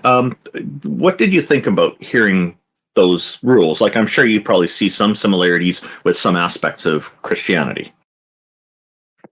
I think they were, as you said, they were pretty, I think you said descriptive or well sorted or something like that. I think especially I was having some trouble paying attention, but I think especially the we shall follow whatever is scientifically fact at the time or something like that it said. I think especially that struck me as supporting your argument. Okay. All right. Well, I really appreciate you joining us on stage today, and hope we've answered your questions to your satisfaction. Yep. Thank you. All right. Have a good New Year. All right. Any thoughts on that before we move on?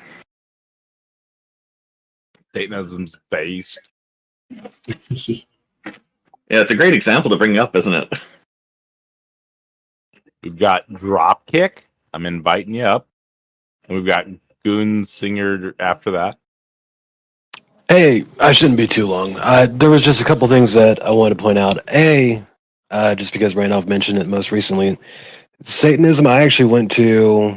So I have a tradition of trying to understand other religions. So every Sunday I usually go to like a different church or something along those lines. Not too long ago, I got an invite to go to a burlesque show that was followed up by a black mass held by the Satanic Temple of my state. They definitely know how to get my attention, so I went to that. Unfortunately, Satanism in practice is not as intriguing as just reading their tenets or doing the homework. Outside of the fact it's very angsty. Kind of feels like a bunch of teenagers talking about how much they hate mom and dad, i.e. Christianity. Oh, wow. Yeah, my guess is you'll probably find this with various, a similar thing with certain religious groups in the Christian circles you just mentioned. Some of them are better than others, I'm going to say, right? Indeed. And definitely we'll probably need to see if like there's another sect or congregation that I can check out at some point that might give me a bit of a better representation of that faith. But I just remember the whole place smelled like BO and regret, and just it was a big turnoff for me. Some businesses smell like that and are like that, so it's not exclusive to religions. I got to tell you, if you're ever up in British Columbia, Canada, feel free to join us in one of our future events with Canadian atheists as well, if you're interested. Oh, by all means. But another thing that I kind of want to bring up, I think it was Seal Lover mentioned this, and it's a very important distinction and correction to make. So as somebody that's been a very devout polytheist since 2008, polytheist, I've never met one that thinks any of the multiple gods that we either believe in, acknowledge, or even pray to are all knowing or all powerful in any way, shape, or form.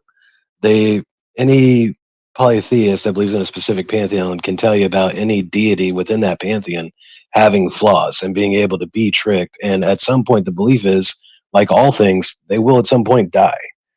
So that the entire stance that he took on that is just incorrect. So that's mostly consistent with what I've observed encountered with polytheists as well. I haven't encountered any who think that that any of the deities they believe in are all knowing and all powerful.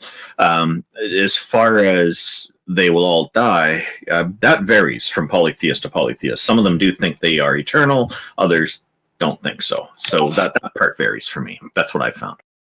And it certainly can. There's a lot of different like polytheistic pantheons within paganism. So that's definitely something that I can see where somebody might be able to connect that, especially when it's not quote unquote an organized religion. It's more, most of those religions tend to be centered around the person's belief system and how they build up their relationship with the gods.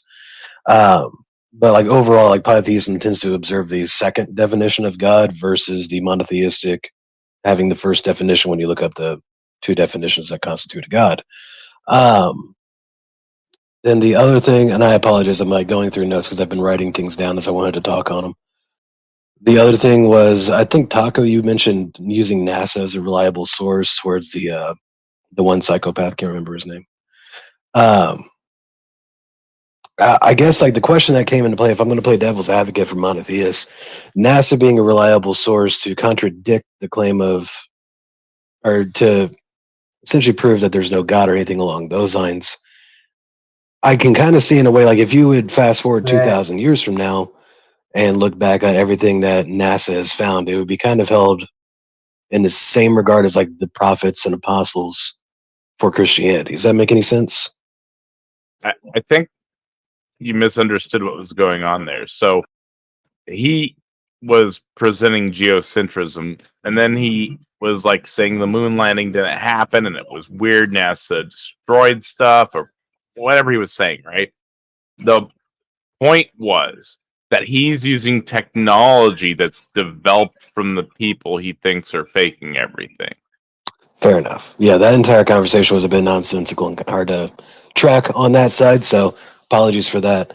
And then if you don't mind me just saying so, NASA is a big boogeyman for a lot of flat earthers and conspiracy theorists, and so they bring very specifically that organization up because they think that NASA is the one that is fueling all of the round earth conspiracies. NASA's the devil. Gotcha. The other question, second to last one, was actually for you. You've mentioned a couple times that there's no good evidence to support a God, and that's something that I hear get brought up very frequently when this debate comes up. And I guess I was wanting to ask, what is your criteria for what would be considered good evidence to support the existence of any God? I know that I would like to have empirical evidence. I know someone was asking earlier if all we accept is empirical evidence. I think we're open to other evidences, but as far as we can tell, empirical evidence is the best way to discern fact from fiction. And just because I want to make sure my understanding of empirical evidence is correct, go ahead and explain that in like the simplest terms possible for me. Empirical evidence would be testable. In fact, I would even use novel testable prediction. And so it's not just that you're looking into the past and trying to make sense of data, but you're actually generating a hypothesis of what is going to happen into the future. And because of your theory, you are able to generate a prediction. We can do that with evolution and germs, et cetera, et cetera.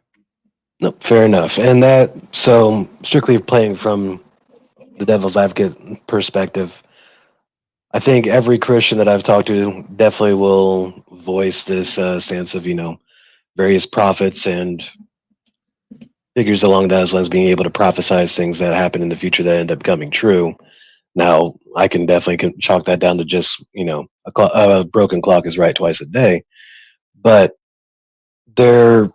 I guess like my main beef with that goalpost is it defeats the purpose of religion, which is having faith.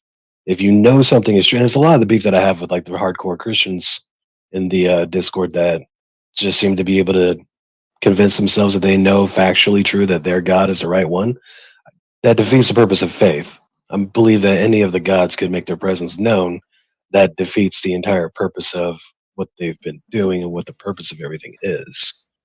So I can understand that position. However, many of the times they come forward. I know you don't believe in the omni-God, but the omni-God, at least from my position, makes faith just silly. Because if he is everywhere at all times and all powerful, then he should actually be able to come and say hi to us quite easily. I mean, I can definitely see where you're coming from on that, but even from like the monotheistic perspective, just from a Christian perspective on it, if I'm looking at everything from like a God's perspective or how they view their God, influencing your followers to progress humanity forward, I think is a good way of putting it, is going to be the important part. Without actually giving them that definitive, hey, I'm going to show up and touch down in central New York just to say hi to everybody. That eliminates the chances of us getting it wrong. Is that? I'm sorry. I'm sure I'm butchering this. No, it's fine. I think it is the opposite. I think that if the God does not show up, I actually think the chances of us getting it wrong are exponentially higher. Exactly. And I think that's kind of the point, I guess, is where I'm getting at. But that was it for that one. And then the last thing is just a little sidebar. T-Jump, I actually got muted because of you not too long ago, and I've never even talked to you before. I was in a VC where Darth Dawkins was going on his diatribe and didn't say a word for like 30 minutes, was just listening. And Barth apparently muted me because he thought I was recording for you. So thanks, man. Appreciate it. He's out of it. T-Jump's famous. It follows him around everywhere. Everything. I've never even heard the name until somebody like kicked me out of a VC for no reason whatsoever because of it. Yeah, normally kicking people out of a voice chat doesn't cause people to be muted or anything. There are server, like, did it happen in this?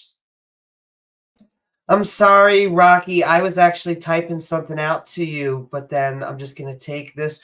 I'll say I'm sending love to you. I see you and I feel your pain. Grieving is quite hard, and it is the price of love, which makes it even harder. And all I can tell you is that the memories that we have, those are the most important, and that finding the people that love and care about you and can support you is the best thing that we should do right now. And so I'm giving you a big hug. I know that feel so very much. And if you feel like you need to talk, just feel free to reach out to me. I think that he gets into ontological debates with like oranges at a grocery store. So if you want to get a better perspective of what he's doing, it looks to me like he's using the Reid technique, R-E-I-D, in interrogations, which is banished in Canada because it elicits false confessions. But there are some places in the U.S. that the police still use this, unfortunately, the interrogation process. And Darth Dawkins conducts interrogations which remind me of the Reid technique. So yeah, if you look into that, you will have some more perspective on the approach he's using. I'll check it out. He's asking, if you don't believe in a god, which god do you believe in? Fair enough. Yeah, no, ironically enough, in this Discord, I refuse to get into like debates with people like that, or even on certain subjects in those regards, just because I think it's pointless. So I don't engage with him, but it's also interesting to kind of, when you want to understand people better, you got to understand all spectrums, including the batshit insane ones. That's a fair perspective, and it's you've got your standards and you're sticking to them, and that's important.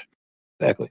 And right now, if you mentioned that you had talked to a few polytheists in your time, I'm kind of curious to see if you talked to one that I've had some interactions with. Have you ever talked to Ocean Keltway? Yeah, he and I don't get along because he and his group falsely accused me of being a racist. Oh, interesting. Yeah, they called me a white racist. Is it just because you're very pale, or what's the deal there?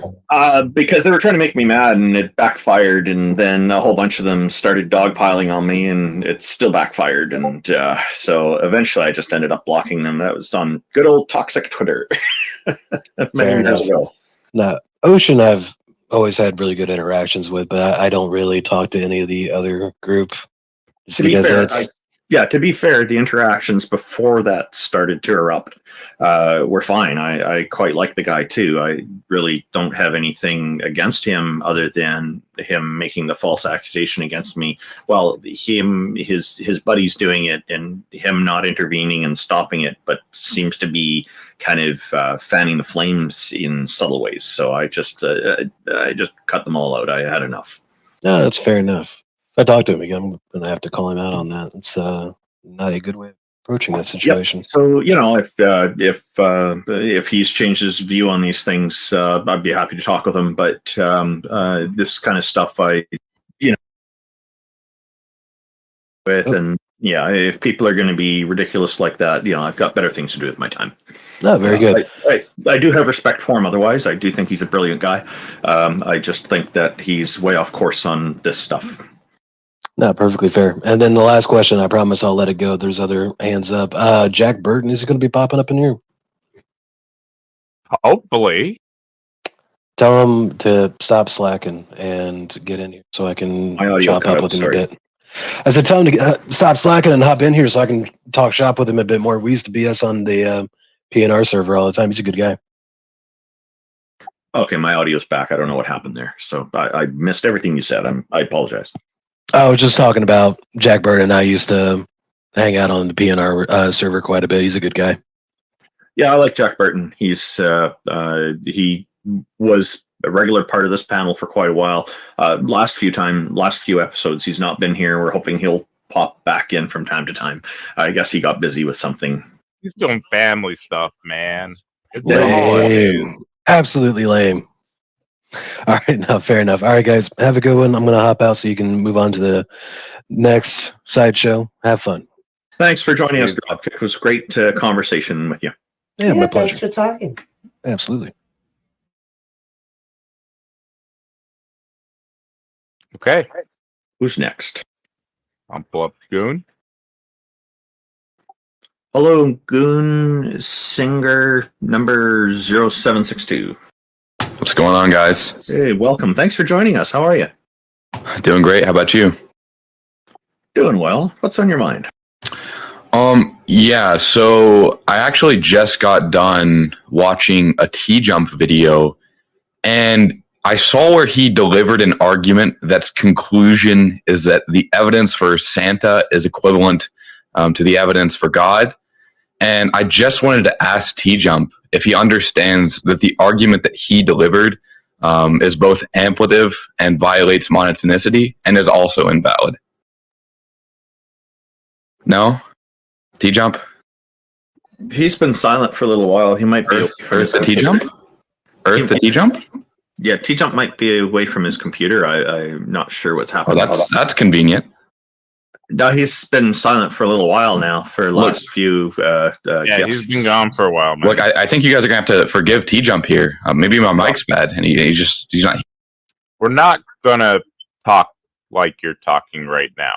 So you're a guest on our stage, and you need to not talk to, even if they're AFK. You do not have any ability to talk to our guests like that, because I'm just gonna mute the shit out of you. So be a normal human being and have a conversation, or I'm going to remove you from the stage. Thank you.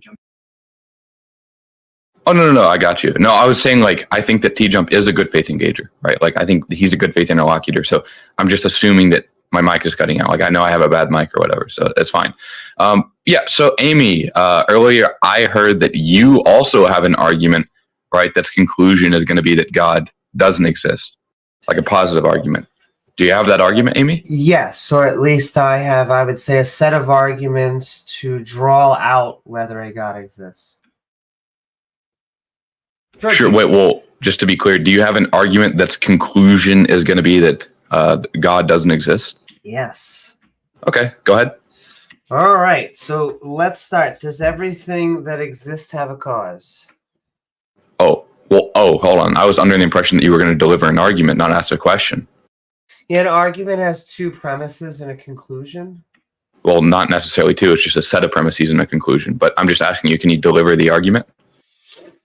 Okay. So everything that exists has a cause. God exists. Everything that exists has a cause. God exists. Therefore, God has a cause. Okay. Can you deliver an argument for the conclusion that everything that exists has a cause? Well, that's why I was asking you if you agreed with the premise, because if you don't agree with the premise, then I can't really talk about it. And then we should just talk about why you think that there are uncaused causes. Oh, well, right now I'm just agnostic to the claim. You're making a positive claim. So I'm just asking, can you deliver the argument with the conclusion of that positive claim? So, do you believe in uncaused causes? Yes or no? Yeah, so I just told you, right, my mental states with regard to this question, and that's I'm agnostic. So I'm just asking, like, can you deliver an argument with that conclusion? I would say that I'm agnostic whether there are uncaused causes, and that the entire reason for the argument is to get theists to actually give their position. Wait, so just to be clear, you're delivering an argument that you disagree with? That I am not sure if the first premise is true or not, correct? Okay, well then, I mean, that's just like a very myopic argument, I guess. And it's pretty indexical. So, I mean, I'll grant you that it's indexical. So, yeah, do you... Sure, but would you agree that if someone thinks that they have a cause and that everything in the universe has a cause and that God exists and therefore God would therefore need a cause? Yeah, that'd probably be, a stupid position. So, since that one fell on its face, can you... Okay, But so that's weird. Amy asked you a question. You're not running this conversation. We are. Amy asked you a question. We let you ask for an argument. Amy rendered the argument. Amy said, hey, this argument, she's agnostic to the first premise, but she's asking you about your opinion on the first premise now. So please respond with your belief of the truth or falsity of the first premise. Yeah, to be clear, so it's been stated 3 times now that I'm agnostic to the claim, and that anybody that holds that position is probably stupid. So I agree with Amy. Maybe you're just not tracking, or maybe my mic's cutting out again, but I take you to also be a good faith engager, so I'm just going to assume that my mic's cutting out. Amy, since that one didn't work, can you deliver another argument that's conclusion is going to be that God doesn't exist? Sure, but I'm very confused. When you say it doesn't work, you mean you agree with it? Oh, no. The argument fell on its face, right? You can't even defend the first premise. So I'm just asking, like, can you deliver another argument? Sure, but you keep on saying it falls on its face. You mean we agree that not everything that exists has a cause, and therefore we do not need a God because the universe could just have been its own cause. Okay, well, that's going to be another confusion. I said I'm agnostic to the claim. I didn't say that's not the case. I said I'm agnostic. I'm like giving you my, expression of my belief state. So another confusion. This is going to be the 4th confusion, Amy. Can we just get the argument delivered? Sure. I guess the argument's been delivered. We both agree on it. Do you have a reason that God exists? Sorry, I asked you, do you have, well, just to be clear, you agreed that you have another argument that's conclusion is going to be that God doesn't exist. I asked you for that. All right. And then you gave a confusion about what my position was, and I clarified, and I said, well, now that I've clarified my position, can you deliver the argument? Okay, so the purpose of the stage, right? So if you look under the events, we're going to scroll up to the events. So we'll go to the events. Our panel of atheists is back to take your calls. Looking for evidence of any god, supernatural, ghosts, goblins, Bigfoot. I'm going to unmute you, and you can present your argument or your evidence or whatever for gods, ghosts, goblins. That's the purpose of this stage. I would love to see evidence of cryptids personally. Sure. Presumably, we're going to disambiguate these terms. So by God, I'm just going to be the atemporal, unconditional precondition. There's going to be necessarily non-contingent, which is universally ultimate that instantiates and secures the truth-value propositions. Now that we've disambiguated the term, I'm just going to deliver the argument. Okay, so why don't you type this out in text chat rather than running through 90 words that are impossible for 85% of our audience to keep, or anybody to keep up with, just the general population, right? So I'm going to let you type this out in Heathen Hangout, what your definition of God is. You can type it out word for word. I'm going to link you the chat. Actually, I'm not going to link you the chat. I've got you blocked. But I'm going to link, you can just go to Heathen Hangout. It's right above this in here, and type out your definition of God. Go. I'm having trouble keeping up as well with it, but that's okay. It's interesting. I got atemporal.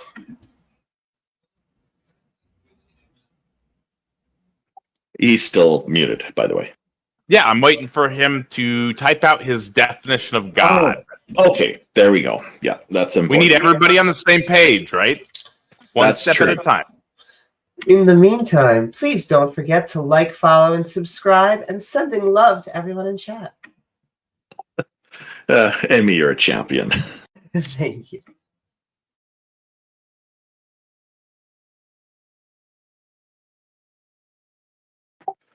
Well, I'm not sure how long you want to wait. will Or say- I've linked you the channel in DMs.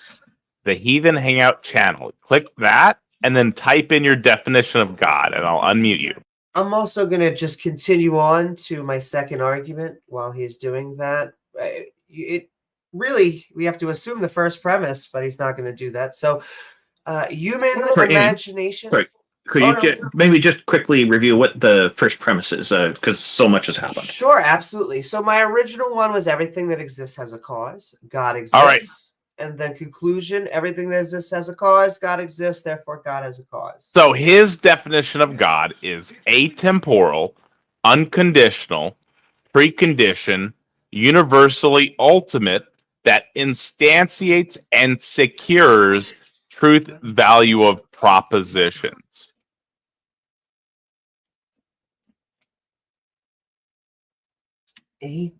Gotcha. Now that we have that clarified and the term has been disambiguated. Second, right? It has not been, right? So there's a bunch of terms in here that I think you need to define.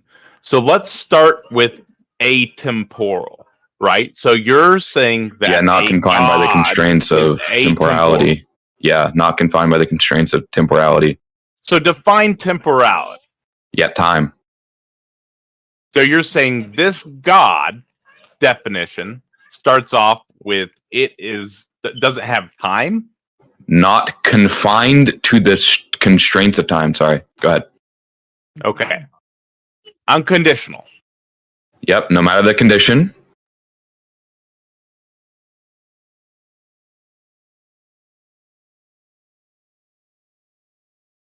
That's it. No matter the condition. Yep. All right. So atemporal. So I'm actually going to write this out. So what was your definition of atemporal? Not constrained by time. You got this, buddy. Come on. Not constrained by time, and then no conditions. Oh my God. So logic. No matter the condition, yes. No matter the condition, you got this. So we can do this. So given that logic as a condition. Okay, and then precondition. Yeah. Randolph, well, that's actually not going to work on me because I'm a dialetheist. So. Okay, and then precondition. Yeah, precondition. So beforehand. So it's impervious to logic. And then universally. Wait, hold on. Can I just address what this guy's saying? I'm a dialetheist, so what you're talking about, like when you're talking about logic, right? I believe that God can have a true contradiction. Okay, that's what I was asking. Yep. Okay, and then universally. So, yeah, all over the place, everywhere that you can think of, all categories. And then ultimate. Yeah, the greatest. Ooh, that's an interesting one. The best. The greatest, given the conditions of the other statement. And by then the way, instantiates. Yeah, we can just say starts or creates. And then secures. Yeah, make sure.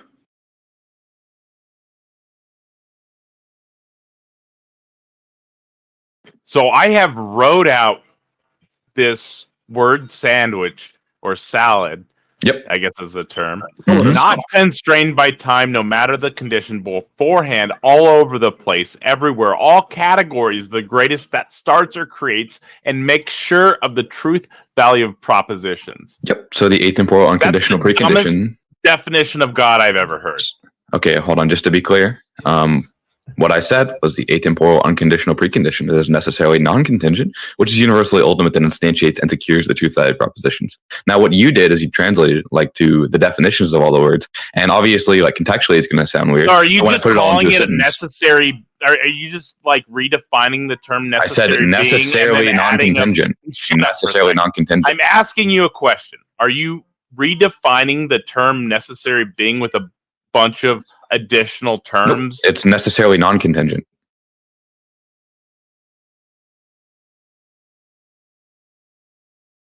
Just don't get what You're just between saying this it's thing necessary. and not existing. Yeah, necessarily non-contingent. Yes. I'm saying you're just saying it's necessary. Yep. And then saying other words. Yeah. So do you know what contingent means? Yes, that's what I'm saying. What do you saying think it's contingent necess- means? Dependent. Depending on what, though? All right, we're gonna move on to the next guest. We're not doing.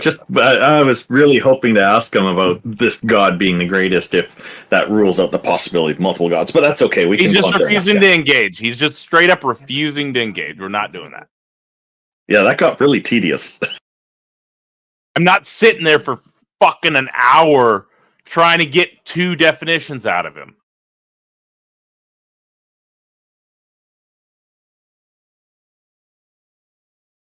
Well, Rev was here. Come on back up, Rev. We'd be happy to speak with you. Maybe you ran into a Discord issue. Welcome, Hello. Rev. Welcome. How Yeah, are you? sorry, I think it's a technical issue. Can you hear It me? happens. Yeah, I just wanted to give an argument. First of all, I just think you guys didn't really respond to Goons very well. Okay. I don't know why you kicked him off, but I'll give my own argument. Let's see if you guys can track. So I'm just gonna be defining God as a necessary and immaterial mind that created the universe, whose nature is absolute perfection. So the argument's just going to be, if the universe is emergent, it's emergent from a mind. The universe is emergent, therefore it's emergent from a mind. So which premise do you reject? I do not believe that the universe is emergent from a mind. Okay, so you reject P1. Yeah, so for P1, I mean, I'm just looking at the nature of reality, making an abductive inference. So, like, if all material reality can reduce to, like, mathematics, properties, and abstractions without any reference to material substance, then I'm just saying it can better fit with, like, an idealist worldview, which is what I'm arguing for, where, like, material reality is just going to be information contingent on a mind, instead of, like, on materialism, positing an undetectable, like, material substance that gives rise to, like, quantum fields, particles, and somehow builds consciousness. I'm just saying we should Nominalist stick is with going to get stopped at the start of all that. So the rest of the Gish Galt, for I think everyone is. Are you both nominalists? Sorry, can you repeat what I said and demonstrate you have a coherent understanding of it, Taco? So you think that mathematics shows that this shit somehow, like math and logic exist in the universe, right? That's not at all what I said. So were Okay, you just repeat not it. tracking? Go back to it. Yeah, were you just not tracking? I just want to be clear. No, I was tracking. That's You were tracking, but you can't like steel man my position. Well, I'm just gonna get rid of you. Go away. If I could just, I don't know if math can accurately describe all of reality or not. I would say that there are things, however, that don't seem to be dependent on the mind, and I would actually counter an idealist view. I do not think that we have any reason for thinking that a mind is fundamental or something special. It seems to be contingent on brain states and things that came after billions of years. Yeah, we've got quite a lot of evidence that in humanity that scientific endeavor that seems to lean heavily in that direction. I think if all of our brains were to be destroyed, the planet would still exist. At least there's no evidence to assume that the universe would go away and is contingent on our minds and not vice versa.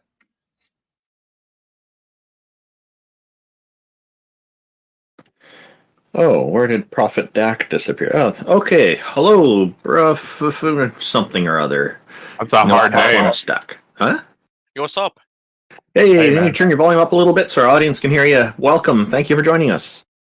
All right, thank you. I was here before. Yeah, your voice sounds familiar. You've in a past episode last year, I think a few months ago. Yeah. Welcome back. How are you? I'm good. Thank you. So, what's on your mind? Yeah, we are here for like nice discussions, and I want to mention that humans innately believe in God, in God, and it's proved by Oxford University. Does that make it true? Prove it. How? If you just search, wait, what is it? people innately believe in God, Oxford, and you will just see it there. Yeah, first link. I'm just gonna ask. Oh no, go Randolph. I've been talking a lot. No problem. That's easily disproven because that claim because the Paraha people don't innately believe in any deities. In fact, the Paraha tribe of people in the Amazon rainforest somewhere don't even have words for gods or goddesses in their language. So you'd think that if I think it's reasonable to assume that if people innately believe in something, that they're going to assign some kind of word in their language to refer to it. Not necessarily. I mean, you just believe, just in you. So I don't like. I've never believed. So I'm also evidence. I'm also evidence that the Oxford claim is wrong.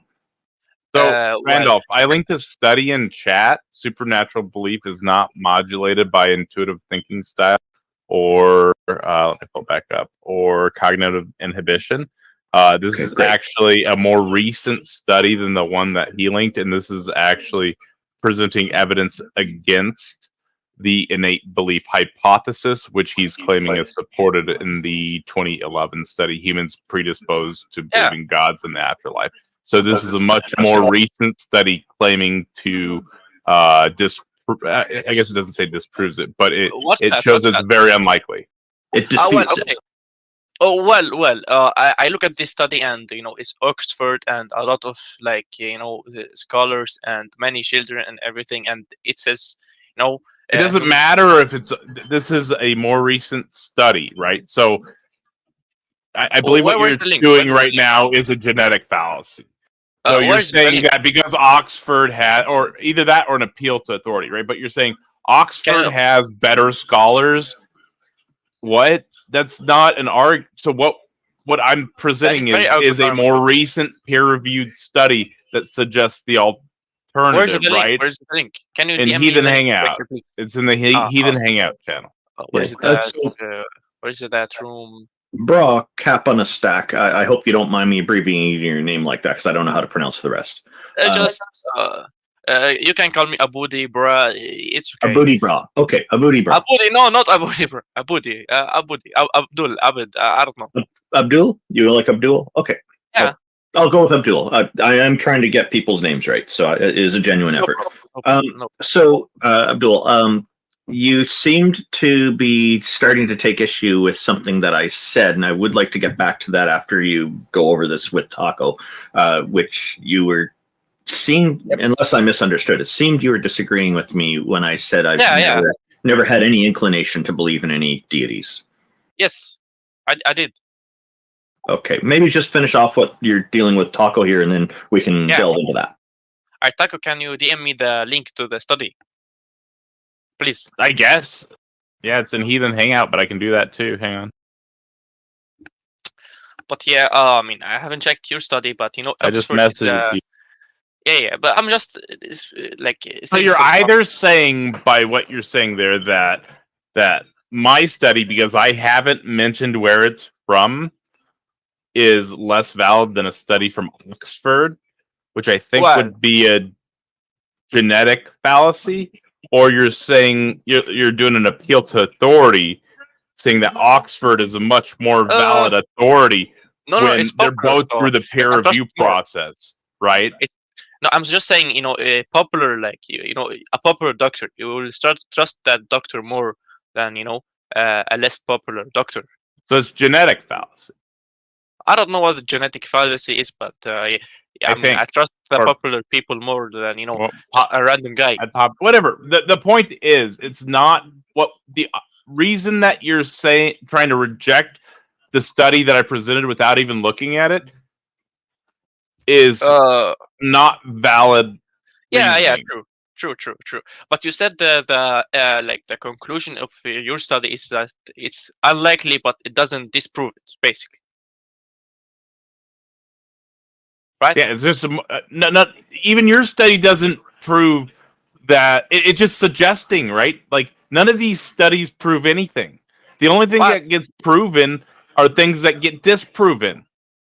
I guess it's not everything's get disproven, right? It's falsification. None of these are going to prove anything. But these guys are saying, humans. Like smart people are saying humans have natural tendencies, and Oxford. They're saying that kids say that, yeah. Yeah, I mean, I'm pretty kids sure that have been Oxford. influenced by parents No, in a no. Christian look. nation, right? And I that's looked a little fine. bit into it. I mean, someone It's asked a it, good but, study with good data, can I speak, right? please? Can I speak, please? Oxford. Why I trust it like more than usual stuff, because they are popular, they are big, they have good ways of researching. One way they did it, they brought people for like countries where they don't have too much religion. They don't talk about God, like Japan, and mainly Japan, I think, and stuff like that. That's how they did it. Yeah, and a lot of people believe in God. They just say, "Yeah, I'm believing God." So, it's very likely, too likely, actually. Yeah, and You're telling me you looked into the study and you analyzed the data on the study? Not really. It was somebody else. Where does it? It's somebody like I can trust in YouTube though. His name is Muslim Lantern. The Muslim Lantern. He's very. I don't see anything about Japan. Let me see. University of Oxford. But they are very meticulous. I think about studying 20 different countries that represented both traditionally religious and atheist societies. So it looks like they discussed both, and it was. It looks like it was mostly children, right? But what I was and all that's fine. It's good data. It's a good study. But what I was saying is that I presented a study from 2017 that's peer reviewed just like the other study and presents data suggesting that that position is possibly false. Yeah, but this data says that it's very, very likely. Also, I don't know, man. Oxford is like a popular university. They're good with their stuff. Both of these are through the peer review process. All right. Yeah, okay. But this is a good study, and maybe yours as well. But it's very likely people just believe in God because everybody believes in God. Not everybody, but a lot of people, and everybody. Recent data is actually suggesting the opposite. Yeah. But yeah, maybe. I guess I haven't looked in that study or anything, but it suggests at least. It's just suggesting. But if you just look, your study from 2011 is just suggesting too. So don't just say just suggesting. I'm not sure it says suggesting. Okay. You said just suggesting, trying to dismiss it. That's not how you have a conversation when both parties' data is just suggesting. But Brock, yeah, it wouldn't matter if it was intrinsic or not. What we should care about is if it's true. It's like saying it's intrinsic because we are on an Earth and we can't actually go up into space or see long distances. That people just think that the Earth is flat, but that wouldn't mean that the Earth is flat. Exactly, but I mean, it's just very interesting when you look at it. People believe in God innately. You know what I'm saying? Common with it's kind of, yeah. I mean, even societies before, every society had some kind of god or higher power in it, and everybody goes about this, in their life. Sure, because from our perspective, they are super versions of us. It's you're basically to us saying every culture so far has made up excuses when they don't know something and created a superhero version to answer a problem.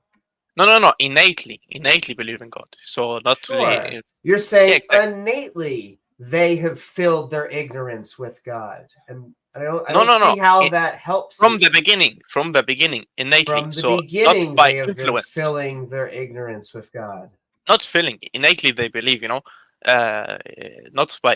influenced or something. But from our perspective, once again, that is what they're doing. And so it's hard, just saying that it happens intuitively or innately doesn't happen to a truth value. If anything, that's saying, look how silly humans are. They innately believe something that isn't true. Yeah, but you can also look at it this way. In evolution, which is completely false, it haven't been like, well, not false. I would say there is zero evidence for it, and it's kind of stupid. But we will talk about that later. But in evolution, like they say, people developed for like survival and everything and stuff like that, basically. So it would be a little bit weird if all humans, innately believe in God. Everybody basically. It's a little bit weird. Shouldn't they be like a little bit different?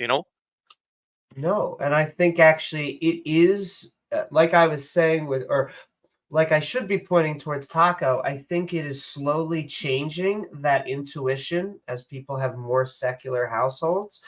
But evolution doesn't have to pick for truth. It just has to pick for what is right. And so if you have a system that just makes people happier, even though it's not true, it actually can be selected for. I guess, but yeah, it's very interesting that people innately believe in God. Okay, now moving into evolution. Any cell, it has like millions and millions and millions of proteins. Did you just say it's very interesting that people innately believe in God? Yeah. He's like, okay, we'll just take my argument on board and go somewhere else. You just dismissed your and my entire conversation. Your study. I haven't looked into it, but I don't know, man. I haven't looked at it, so it's hard to say, but yeah. That's really frustrating that you just dismissed your and my conversation. Okay, I will tell you why, okay? But just let me speak, please. Because, there's two reasons. Just let me finish it, okay?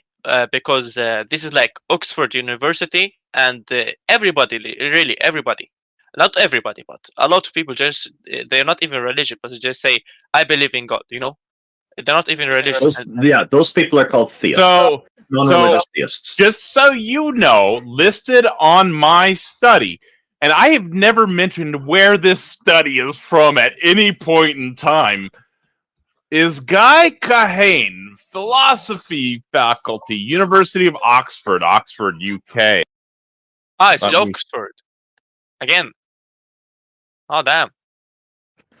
Rika I think we need to put this Oxford stuff over the head with Harvard. Psychology, University of Oxford, UK.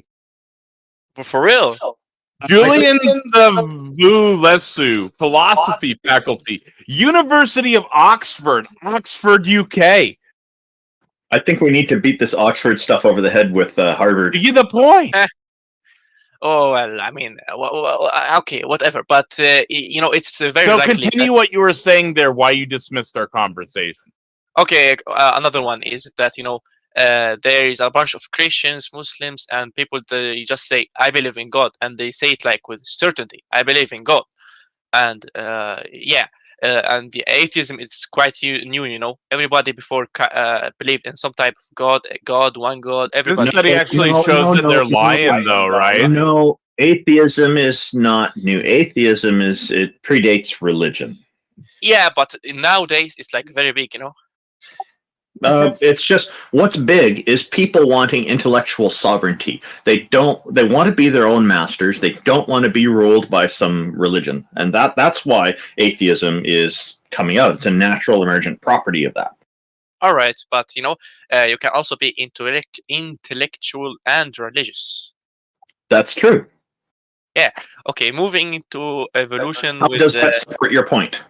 Without dismissing Talk's point, but we just say it's quite likely people innately believe in God. No, the study actually shows the opposite. The more recent study with people from Oxford.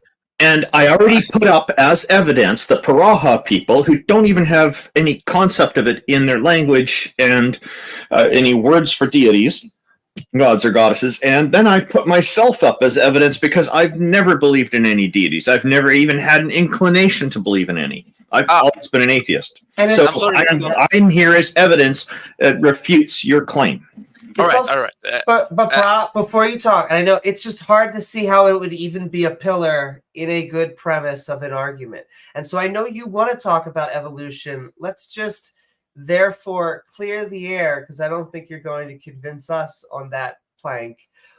Yeah. What about evolution then are you saying is towards a god? All right. Okay. So in a cell, there's like millions and millions and millions of proteins, right? And they need to be like perfectly in line and everything for a cell to form, right? Yeah. Perfectly aligned? I don't Yeah. know about I that. don't know. Yeah, we both not scientists, but yeah, basically, it's like a lot of work in the cell, in a cell, basically. And also, I heard that the one I look at said that the more time it takes to form the cell, the less stable it becomes, and it's yeah. So basically, it's so like kind of ridiculous to think that a cell formed out of nowhere, basically. A cell didn't form out of nowhere. Well, with no like design or like someone planned it. You know what I'm saying? Why do you think that someone designed it? Because it is very complex, millions and millions of proteins. So it's yeah. Sure. Is your definition of something that's created something that's complex? Well, something that's created is something that's created, but something that is complex, leads to like design and thinking and planning, so that something is created and like creating it yourself, basically, designing it yourself. Like a phone. Can I ask, is a fork complex? Not really. You take metal, you hammer it, yeah. But a cell is like millions and millions of proteins that needs to be perfectly in line and whatever. You know what I'm saying? The many different types of proteins and everything, and also Well, let's just compare these two. On one side, we have a fork, and we agree the fork is highly designed, and we also agree it's simple. And then on the other side, we have a cell that you're saying is very complex. So it doesn't seem that complexity has anything to do with design. What? No, complexity has to do with design, because if you find a phone and somebody like tells you, yeah, this coincidentally formed, you will maybe slap that person, because it's ridiculous. Sure, but we don't say that a phone formed on its own. We say phones formed by humans. Exactly, and maybe cells were formed by God. Why do you think that? Because they are insanely complex. Sure, but complexity, once again, is not a hallmark of design. Can we go back to the fork? What? A fork is not complex. Yeah, exactly. What? What are you saying? I'm saying that complexity has nothing to do with design. And so if you're saying a cell is complex, therefore it's design, that's a bad argument. Okay, look. If you see like some random stuff like dirt and leaves, okay, you might just think, yeah, this coincidentally formed. But it wasn't coincidentally formed. It was a human that made it. Just a pile of random stuff. However, if you see a phone, you will not say this is coincidentally formed. You're like, impossible. No way. Doesn't work like that. But let's contrast, because we have on one side dirt, which comes generally speaking from decomposition of other organisms, and leaves, which come from plants. And on the other hand, you have a phone and our fork. Both of these things are artificial creations. Oh, well, look. Phones, very complex. Other stuff, not so much, basically. Yeah. Forks, not so much. Exactly. And if you see a complex thing, we will say, yeah, this was designed. If someone says, and if we see something very simple, we can say, oh, this was designed.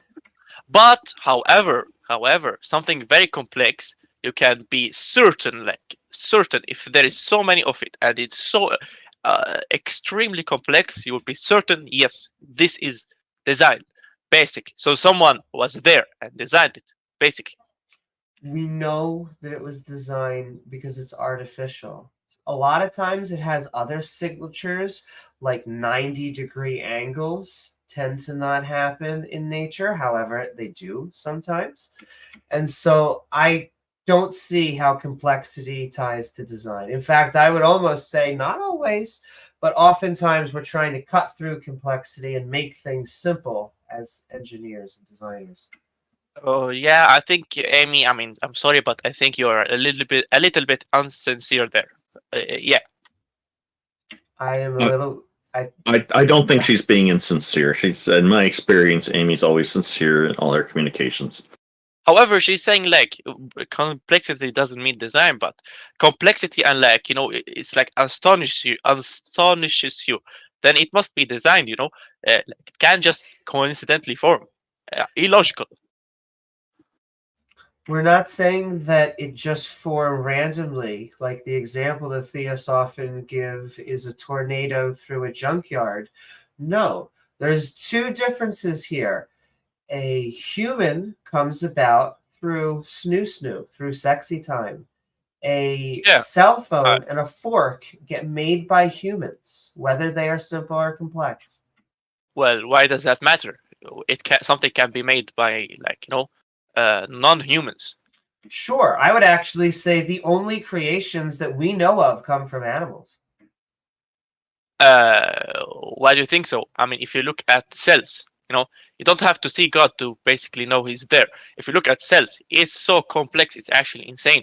And okay, let's move from cells because you're not really accepting it. Okay, birds.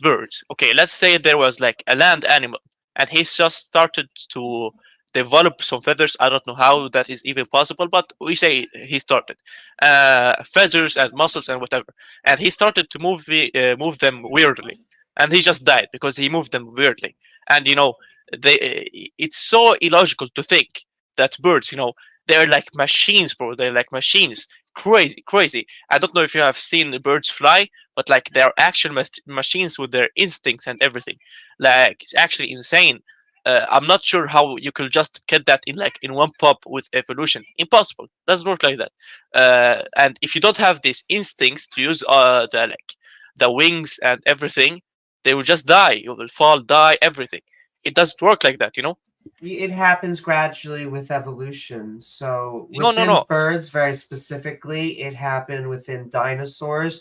We think now that early feathers probably evolved within dinosaurs, so probably coming from some sort of mutation off of scales. And their lighter bodies, they would have had to have gotten lighter and lighter until they were able to have gliding and then eventually true flight.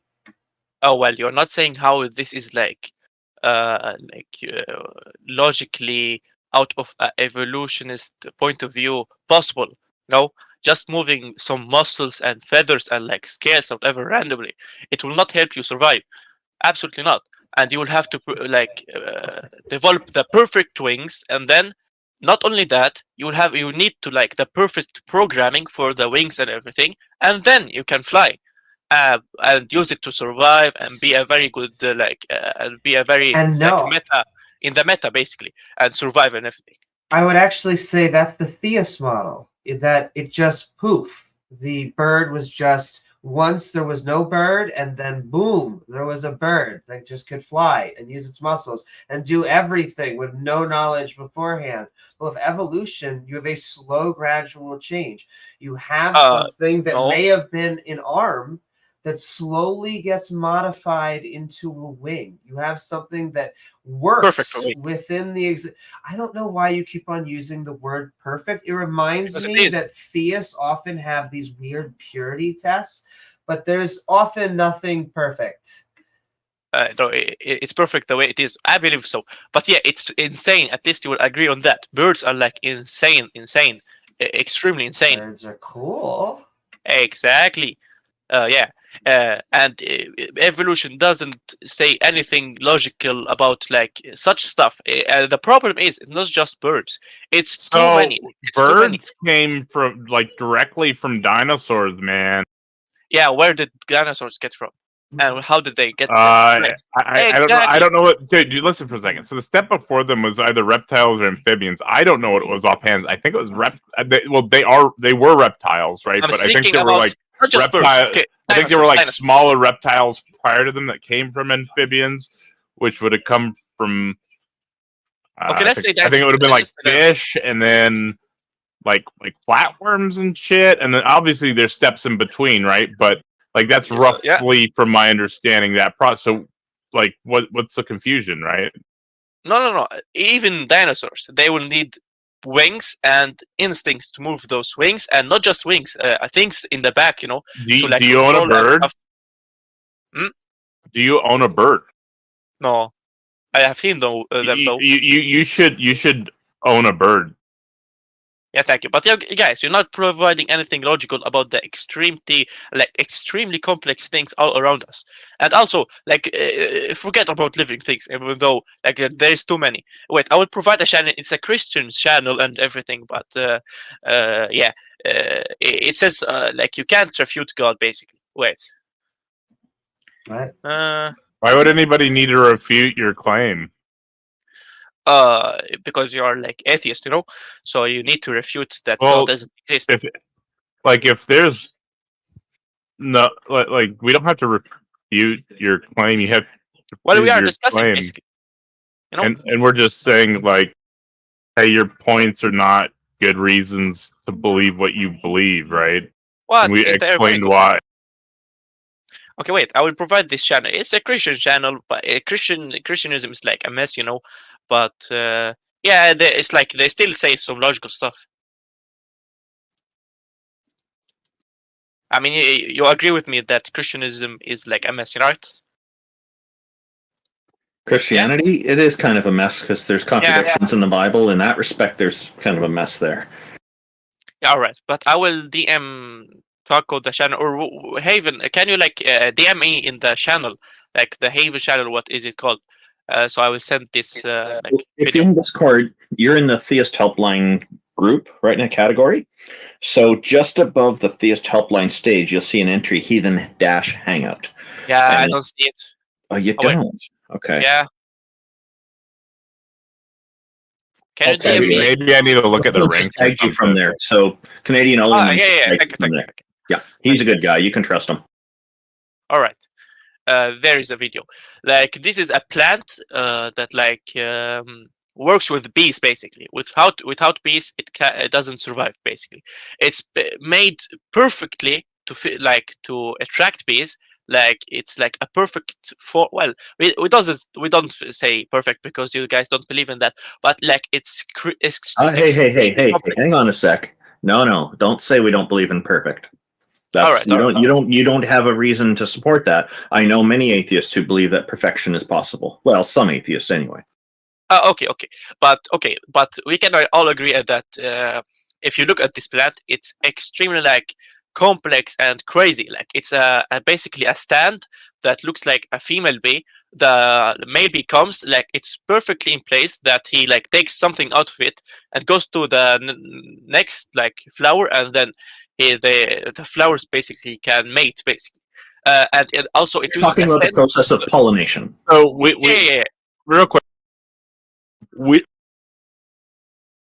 we explained why birds are dinosaurs, and somehow you're going to a totally different example. Yeah, of because evolution. you guys didn't logically say how flight could have formed or how a cell could have formed, and all this crazy stuff. Why would we have to say any of that? Because we are you talking about the first cell? Yeah, first cell. The process of abiogenesis. What do you say? The process of abiogenesis. What is that? It's just a word. Yeah, the process of life from pre-existing organic materials. Yeah, but or life forming. But it's not really very logical. Because of how complex any cell There's an entire field of scientific research behind it. It's totally logical. What are you talking about? Not really. If it's very complex, you can't think it's coincidentally formed. Okay, maybe one thing. Oh, you will accept. Oh, okay, maybe it's formed. But the thing is, it's all over the place. so many animals, so many like stuff, and like flight. How did that form? Like it's once This you isn't like an argument. it's But- very good argument actually. But brah, Very good. it's not Just only saying, I don't agree. I don't like these things. These things I don't think fall in line. That's not an argument. That's just no, you that's saying very you good don't argument. like stuff. We cited the body of scientific research on the topic, right? Yeah, but I mean, flight. How did that form? Basically, absolutely nothing logical about it. and Whether also, any of us can sit here for 20 minutes and explain that process to you or not, 2 minutes, or however long it would take somebody that knows how to explain that process, kind of like Richard Dawkins did with the eye in the YouTube video where he explains it by step. I think it took about 20 minutes. Whether any of us right. have that level of scientific understanding or not is irrelevant to the body of scientific research Doesn't really need too much suggesting the science. topic is the case. But flight is also not that hard. It happens within nature often, as it had happened within birds. It happened once within ants, and that proliferated. It happened once within bees, and that proliferated. And so I mean, just that is happening. You can finish. I'm sorry. Well, no, it's just that it is amazing, and it's still rare within. So within even ants and bees, the mutation seems to have only happened once. However, nature does seem to know how to make flight, and so while it may be like this super crazy thing to us, it is just the everyday to the bee. No, it's the everyday to to God because it's too easy for him. Maybe maybe yeah. But it's crazy. Certainly Flight a is crazy. claim. That it's all over the place. Like it's actually crazy. And also this video of like the plant, I'm pretty sure it's a scientist speaking about it, and he like speaks about like how crazy it actually is because it's too risky for a species to try to communicate with another species and like bet its existence on like the communication, because if you try to make like scent to attract the bee, it maybe it does the opposite.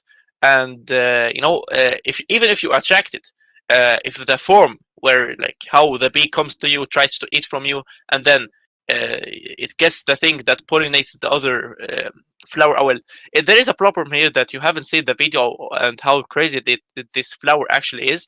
But it's actually crazy. It communicates with bees like very insane, and also the form, how it's shaped. Also, I feel like you're just continuously showing fallacious reasoning, even when we address it. And I don't know what more productive conversation we can have other than just pointing out fallacy or poor reasoning every time you do it. I could argue like that you guys are a little bit insincere, but I don't know. I mean, we've been pointing them out, and you're just like, this is the point. You're just like brushing it off, like it never happened. Okay, I will tell you why. Actually, I will tell you sincerely why. Please don't get mad. No, you're not sincere because you're just brushing off everything. We're having a conversation here, and you're just like brushing it off, man. Yeah, it's a little bit disrespectful, but okay, I will tell you sincerely why I'm doing so. Sincerely, it will get you a little bit mad, but like, please just let me finish. I'm doing this because I think you guys aren't providing any logical explanation to the things I provided. Please let me finish. And I also have firm belief in God. Real quick, if your reasoning is illogical, as in it's fallacious, or just like with the top, let's just look at the studies, right? So we went over the studies. I had a more recent study from similar sources that you were rejecting because it wasn't from Oxford or didn't have people from Oxford or whatever the complaint was. Yeah, and I read off several authors of that study from Oxford, and you're still brushing it off. That was literally your objection.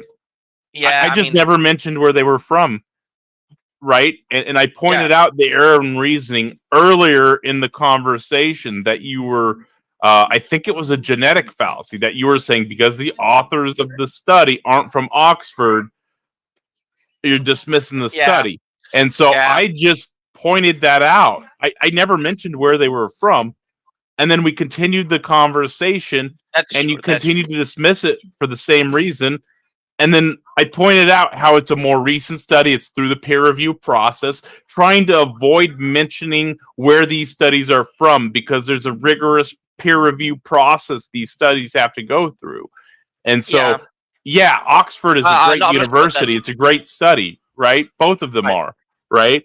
But that was the point. They're both through the peer review process. And so even when I presented that this study had authors from Oxford University, 20 minutes later, it goes full circle. And you're saying there was no errors in my reasoning, no fallacious reasoning. My thought processes are working perfectly. But we just circled back to the start of this conversation, and you just admitted that. And I pointed out about 3 minutes ago how you're being intellectually dishonest in this conversation by doing this. And you admitted it a moment ago, right? So were there errors in your reasoning? Okay, I will speak now. Yes, you pointed out the research, but I did not really take you too much serious on that. And it's basically because I have firm belief in what I believe, and you might think that's stupid. I mean, whatever. And also because this study, I'm sure of it. The one I linked, I'm sure of it. So basically, and your study, I wasn't too much sure of it. And that was a little bit unnice of me and a little bit dishonest.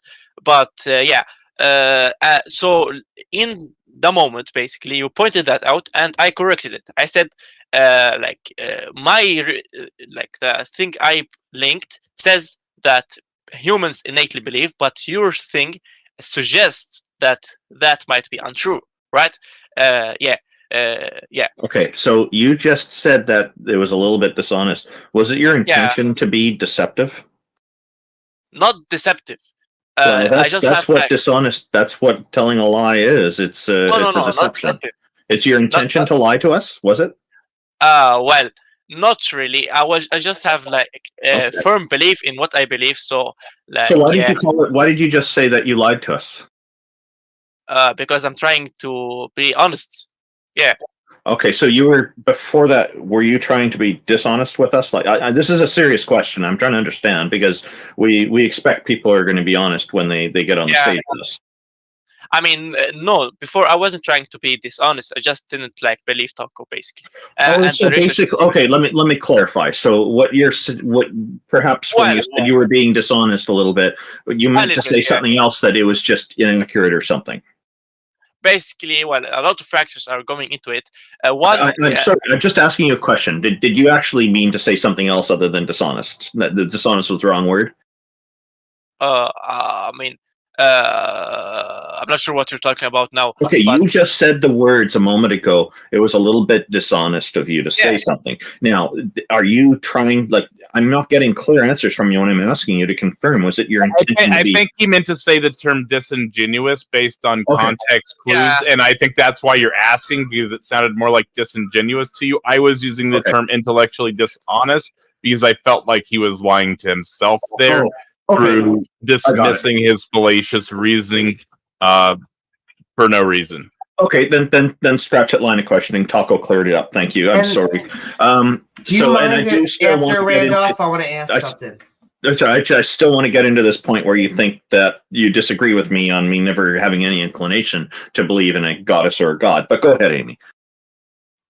Thank you. So I just wanted sorry, I wasn't pushing the button.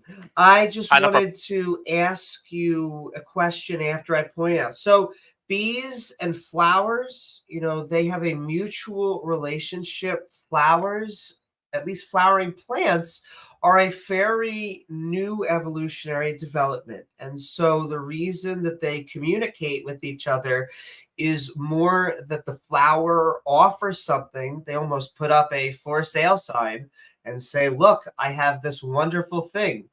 The bee goes over and they get nectar, they get pollen all over their cute body, and then they go over to other plants and end up pollinating them. And I don't know if they have a conscious decision in this, but they have formed a mutual benefactory relationship. Now, when it comes to dinosaurs, how do they know that? That's what I mean. They don't know that. How did they do that? You know, but it's like very complex how they communicate with each the other. Process that I just said, as in very risky the to develop flower it also. puts up a for sale sign, which is their reproductive organ. How did it evolve to do that? It's very risky to evolve based on another being, basically. Sure. Well, so a symbiotic relationship forms multiple times. I would say it actually happened from multicellular into from single cellular into multicellular, because that is what our mitochondria are. They have a type of relationship where they're pumping out energy for us. And so I just want to point out, he said because it's something along the lines of, because it's risky to evolve alongside another organism, and that just demonstrates a fundamental misunderstanding of the evolutionary process. No, okay, look, I was just going to address that. Evolution is impartial to risk. That's all I was going to say. What is impartial to risk? And so it means that it's actually open to taking some risks, as in it wants to be stable. However, sometimes there is an advantage that overrides that. Yeah, but you know, I'm saying that if something develops in a way, on its way in development, it can be very risky and like almost impossible to clear that task of the completely developing to a new thing that does a thing, basically. And one of it is communicating with the bees, because if you try to develop a scent to like attract the bee, it might just do the opposite. And your like stand where so this is where your understanding of the evolutionary processes have failed you, right? So the ones that don't attract the bees died off. Yeah, basically you're saying this coincidentally formed, and it's not coincidental, right? No, it is. The ones the ones that were able to have their pollen spread by bees because they attracted the bees or tasted better to the bees or whatever. Basically coincidence. Sure. But yeah. I'm saying that none of the survival is a coincidence, or none of that is a coincidence, right? There's a change in a random. Don't know how all that works down to the level, but there's a small change in something, some gene or whatever in the flower, right? However that works. And I'm saying it's quite impossible to do that. I'm not a biologist, even by the coincidence. But if I could use that happens. That's what I'm saying. That stuff happens, right? That's evolution, right? There's a change in the allele frequency over time, right? And so something changes over time, and say it's doing good, right? And then all of a sudden it becomes like super tasty. I mean, you could just, for an example of this is marijuana, right? So marijuana, people have bred from in nature from I don't know what percentage, but it's like super crazy insane now, right? Like strength wise, I should say. And I don't know what to tell you there, man. Exactly. This is an example. No. Listen, this is an example of this happening, guided by humans in a short period of time. Humans are intelligent. What I'm providing to you is similar to the example that you're providing of bees and flowers, right? That's right. So there's a gene or something in the flower that expresses in this flower that the bees are drawn to, right? And so the bees spread this pollen and these flowers are able to reproduce better than the other flowers in the environment. So if there's not as much wind or whatever other natural processes the other flowers are able to reproduce by fail, these ones survive because they have these symbiotic processes with the bees occurring. It's Okay. not. I guess you can say that doesn't matter. That's not an objection to. It doesn't matter if it's a coincidence, right? It's not an objection. That's you saying you don't like it and you're disingenuous, so you're dismissing it because you think coincidence means bad. But it's natural processes that are occurring. If you're saying everything is a fucking coincidence, you're just going to dismiss everything? If I could just bounce off of what Taco was saying, how natural selection works. Imagine that we are in a forest. There are green and blue butterflies, okay? Yeah. They both had mutations randomly. They didn't choose to be green and they didn't choose to be blue. Exactly. So now they're going off within this forest. Now all of them sleep within the treetops. One by one, the blue butterflies get eaten because they don't have a form of camouflage to protect them. Slowly but surely, we only have green butterflies left. Now, exactly. Okay. I mean, that is natural selection in action. That is evolution. Exactly. Now please let me talk. I'm saying that it's quite impossible in the plant that I provided to you and flight. Because in the plant I provided to you, you need basically perfect communication with the bees. Not perfect, very good. And how the flower is formed and like the stand of it where the bee comes and sits on it and how it picks up the thing that pollinates the other bee. It's actually, if you look at the video, it's actually insane. I'm saying that basically natural selection with this one is quite impossible. Because if you basically develop the scent, you need to develop the perfect stand that looks like a female bee to attract the bee. Also, not just the scent, and also it needs to be very good placement of the extremely good placement of the thing that pollinates the other flower. And you need all of these things, and you can't basically. And if the bee just says no, I'm not taking any of this, and the scent is not good, or the form of the flower is not good, you are gonna die off. I'm saying it's quite impossible for this thing to develop basically logic. But I'm also pushing back on that. It sounds like an irreducibly complex argument, which we know does not happen within biology. Once again, yes, it is a pseudoscience. It's pushed by creationists. Things aren't irreducibly complex. So we know that from dinosaurs, they had modified hands that eventually would become wings. My question to you, how did God make a wing? He just can, basically. This is what I mean, though. Yeah. Can you imagine if we gave that argument back to you and it was just like, I don't know, nature could just do it. So I just watched 4 minutes of this, and this is just describing what I described and saying God did it. Yeah, I'm saying that it's insanely complex and insanely risky. So basically, your argument is everything I said, and then God did it. What? I'm not sure what you're saying, but what I'm saying is that for bees and flowers and how these processes work. Okay, look, what I'm saying they're just saying God did it. Yeah, which is much more logical than it just randomly formed, and it's extremely risky. Bro, what are the processes that God did it through? Well, is God, basically. That's what we believe. But I know he's God. What are the processes that God did it?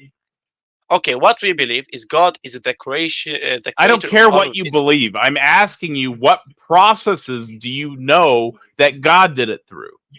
Well, I don't know how God did it, man. I haven't seen it. You don't know how God did it? I just told you how it happened naturally. Oh my No, you God. didn't. In this worldview comparison, my worldview is more coherent Okay, look. because it better coheres with reality. You're not logical here. Look, I am logical. I just did a worldview comparison with you. Look. If Dude, like bro, we just Please, did a worldview please. comparison. In fact, if I could just give a counter argument, see if you could defeat this, brah. You wanted an explanation for how the wing came about. All right, are you ready? Yeah. Nature did it. Bro, we need intelligence design. Okay, look, I will answer Taco here. If like somebody created a phone, I don't need to know how that somebody created a phone. You know, I don't need to know for him to like do it. Basically, he is intelligent. He made the phone, and when you look at the phone, you see that it's insanely complex. You know, it can't just coincidentally happen. I did not know That's how not he created analogous the phone. because we can describe those processes. When we asked you what processes God did it through, you said, I don't know. So not only is your analogy disanalogous, in the world view comparison, you lost. And so if we're doing a battle of worldview comparisons, I think you would have to adopt my worldview for coherency purposes. Not really. I mean, I think my worldview is much more logical. God is all powerful, all intelligent. He created all of these extremely complex things. How? Like just How did he one create cell. any of this? Tell me Why those do you need processes. to know how? Why do you need? Then why did you ask me? How do these processes? How you fucking asked me those questions? You asked me those questions, and I gave you answers. I gave you the answers to the exact questions that I'm asking you, and you cannot give me a single answer back besides, bruh, I don't know, but it's right. That's literally how you sound. I actually provided. You know, we have what I believe. You provided nothing. You said God did it, and so I'm going to give you one more chance. I'm going to pull the Darth Dawkins because this is taking a very long time. So, provide the process which you think any of this happened that God did it by, or provide these God-given processes, or whatever the fuck you think happened. All right. Can I say something else though? Just let me speak for a little bit, and then you can just choose to do whatever you want. All right? No, I want processes. What? You are being a little bit stubborn here. I gave you the processes when you asked me the explanation of the processes. I've taken the time multiple times to explain natural processes to you, and I'm asking you, what are these supernatural God processes? Tell me about these supernatural God processes. That's the point of this stage. All right, I'll tell you. Okay, I will tell you this, that just something extremely complex, coincidentally forming, even by natural selection and whatnot. And also natural selection had its limit, you know, it's risky basically. Natural selection basically, it goes by, it makes you sorry bro, but I gotta interrupt you. So attacking another person's position or other positions does not prove your position. All right, so basically you're saying, okay, what I'm saying basically, that the position of like evolution, which is just an evolution theory, but the position I don't care about any of this. All right, I'm asking for the God processes. All right, I will tell you. Give me God processes. I swear I will tell you. The God process, all right? But it needs like 4 lines behind it, all right? I think it's much more logical that something just coincidentally forming is much more logical than that an all-powerful, extremely intelligent being creates this extremely complex thing, and normally, you know, coincidentally, that's what you guys say. Well, the ones that believe in none evolution. of this is providing any God process. So I'm going to provide you an example. So when you asked about evolution, I explained the definition of evolution, change in allele frequencies over time. And then I kind of gave a poor explanation as to how that would happen in nature. So I'm asking you the same question you asked me, except about these God processes. All right, all right. This is like a circle, and it's quite pointless. However, I'm saying like an extremely complex thing, like a phone, uh, coincidentally happening, basically coincidentally happening. I think it's None of much more. this is you explaining God processes. I'm literally explaining it. Did If you see God take pieces of his essence and then do magic and cause the Big Bang? Or did Look. God create out of nothing a universe piece I'm by just gonna say piece this. and hand build the planet and make This is people out actually of the last time, dust? and you can Or give me what are after these this. God processes that occurred? All right, this is actually the last time I will speak, and if you say it's illogical, you can just kick me. The only However, person saying the word illogical is you. I'm asking for God exactly. processes. Well, No, and look. coincidentally, if you could just remove the word coincidentally, because that tends to be a straw man. Not really. Okay, look. If you Yes, see, really. well, I will just speak right now. Sorry, whatever. If you see a phone out there and someone says to you, "It This is coincidentally not formed," you and explaining then God somebody else processes. to you, and then somebody else says to you that somebody intelligent made this thing, you will go with the somebody intelligent made this thing. Basically, that's what I'm saying. You're just appealing to ignorance and not providing God processes. He's making a I don't need to watchmaker provide them. argument. I don't need We've to heard provide the them. watchmaker argument for a few hundred years. We don't believe in watchmakers because a watch is made by a human. So when you go onto a beach, the sand was not made by an agent. Even then, saying watchmaker does not equate God processes. I'm asking you about the God processes. Tell me how God did it. I don't need to know how he did it. I just know he's all Okay, powerful, all that's the intelligent, which is smart. conversation then. All Because right. that was our contention. on time. What the hell, man? I mean, look, I'm just saying that it is extremely more logical that to think that somebody all powerful, all intelligent, developing an extremely complex thing, that someone saying this coincidentally happening. The problem is That's not true, just Brian. coincidences. There is If a he bunch is of these complex, coincidences happening all over the place, and like the flight, basically, light flight. It's how do you even develop that, basically, and not just die in natural selection, because you need Once again, extremely addressing other instincts. people's positions does nothing to confirm your position. I'm It does sorry, though. man. I've been pointing this out over and Does though. over, and This you is basically just logical thing. pointed out that you're ignoring this entire conversation. So You are ignoring. at this point, Can I ask have one more to question? Yeah. One last question. Can I? All right. Actually, maybe two. Brah, so are you saying that things that are complex need a creator? Yeah, basically. Okay. And not cool. all no, things. No. Just What? no. That's funny how you try to put asterisk, because my next question, very simply, of course, is God complex? God? I mean, I don't know, man. I haven't seen God. So God may be simple. I don't know. He created all of this, and so he must be like I don't all powerful, all intelligent. That's all I know. I haven't seen God. I don't All know how he intelligence looks. sounds kind of complex. Yeah, I guess. And therefore, so let's work this through this. God is complex. Things that are complex need a creator. Therefore, God needs a creator. No problem. And you go in an infinite chain, basically. This needs a creator, this needs a creator, this needs a creator, and it doesn't end. So it's illogical. However, if you put an end on that chain and you say there was an uncreated thing, it's like the only logical thing, uncreated like entity that created all of this.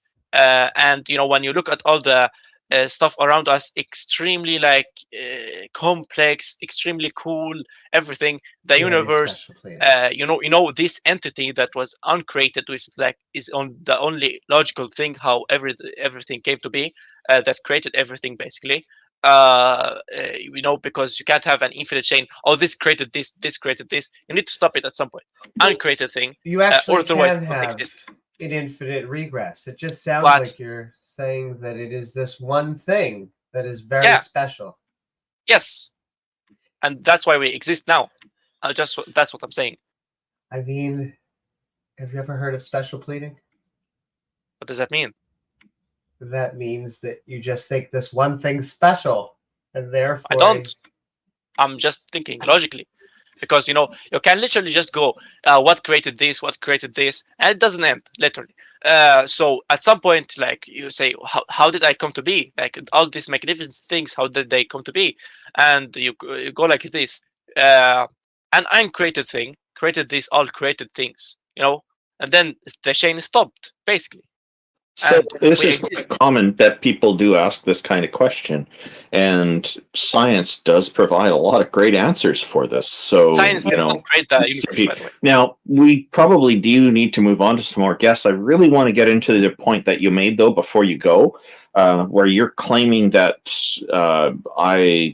where you were disagreeing with what I said earlier about how I've never had any inclination to believe in any deities. So go ahead. Why do you think that what I'm saying is wrong? All right, very respectfully. I don't think I don't think you are a very good source because you're an atheist and you might just have an agenda and you're just one person basically. You maybe just haven't maybe you just innately believed in God. You really didn't think about it and you just maybe forgot because I don't know how old are you. What is it about being an atheist that makes me not a good source of telling you about who I am?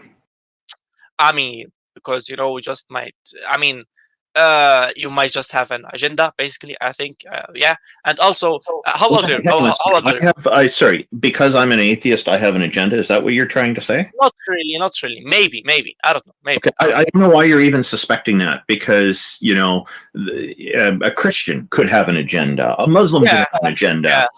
So I don't even know why that's relevant. I think it's superfluous. Are you willing to remove that? All right. I'm willing. Okay. But so why is it that you think, in that case, I'll go back to my question. Why do you think that I'm not a good source of information about myself? Because I see all these people. They say, I believe in God, and also I see these studies. They point that out, and also I have the Quran, which says so that people are innately born with believing in God, and the Quran has many evidences, no contradictions. It's perfectly preserved, and all that stuff. Bro, he just so when it comes to the Holy Quran, I think that it's fair to say that the Holy Quran does provide a lot of insight into understanding Muslims. I don't think that the Holy Quran is a very good source of information on atheism. Would you agree with that? I mean, if it's a book from God, then it's a very good source for everybody, because God, if it's what says it's true, and it's from God, and God is there. Basically. I find this interesting because you're accusing, you are considering that perhaps I have an agenda. So I've just told you straightforward. I've never believed in any gods or goddesses throughout my entire life. I've never felt compelled to or inclined to. And then yet you're going to go to a holy book, you're going to refer to a holy book, the Holy Quran, to say that you know better. And this book was written, the book was written approximately 1400 years ago or more by people who don't understand psychology and don't understand neurology or things like that or science we do today. So you're taking a source that is less credible than your average grade 3 here in Canada. Not really. Okay, look, I will list the points. I'm not sure how old you are, so maybe you forgot that you actually innately believed. I'm 50 years old. Go ahead. Exactly. Maybe you just forgot that you innately believed, and you're an atheist. I did not forget. Right, and maybe you want to forget what you believed, and you maybe just. I told you already. I've never believed in any deities. Yeah. And you were maybe influenced when you were little, and you maybe I was not. My parents decided that they would not push religion into my life. That would be something for me to figure out and decide on my own when I'm in my late teens. All right. And also maybe you did not just think about all of this stuff when you were little, and you confused that with not innately believing. And also, why does it matter when I think about it? Because if you don't think about it, you will not remember that you actually innately believed.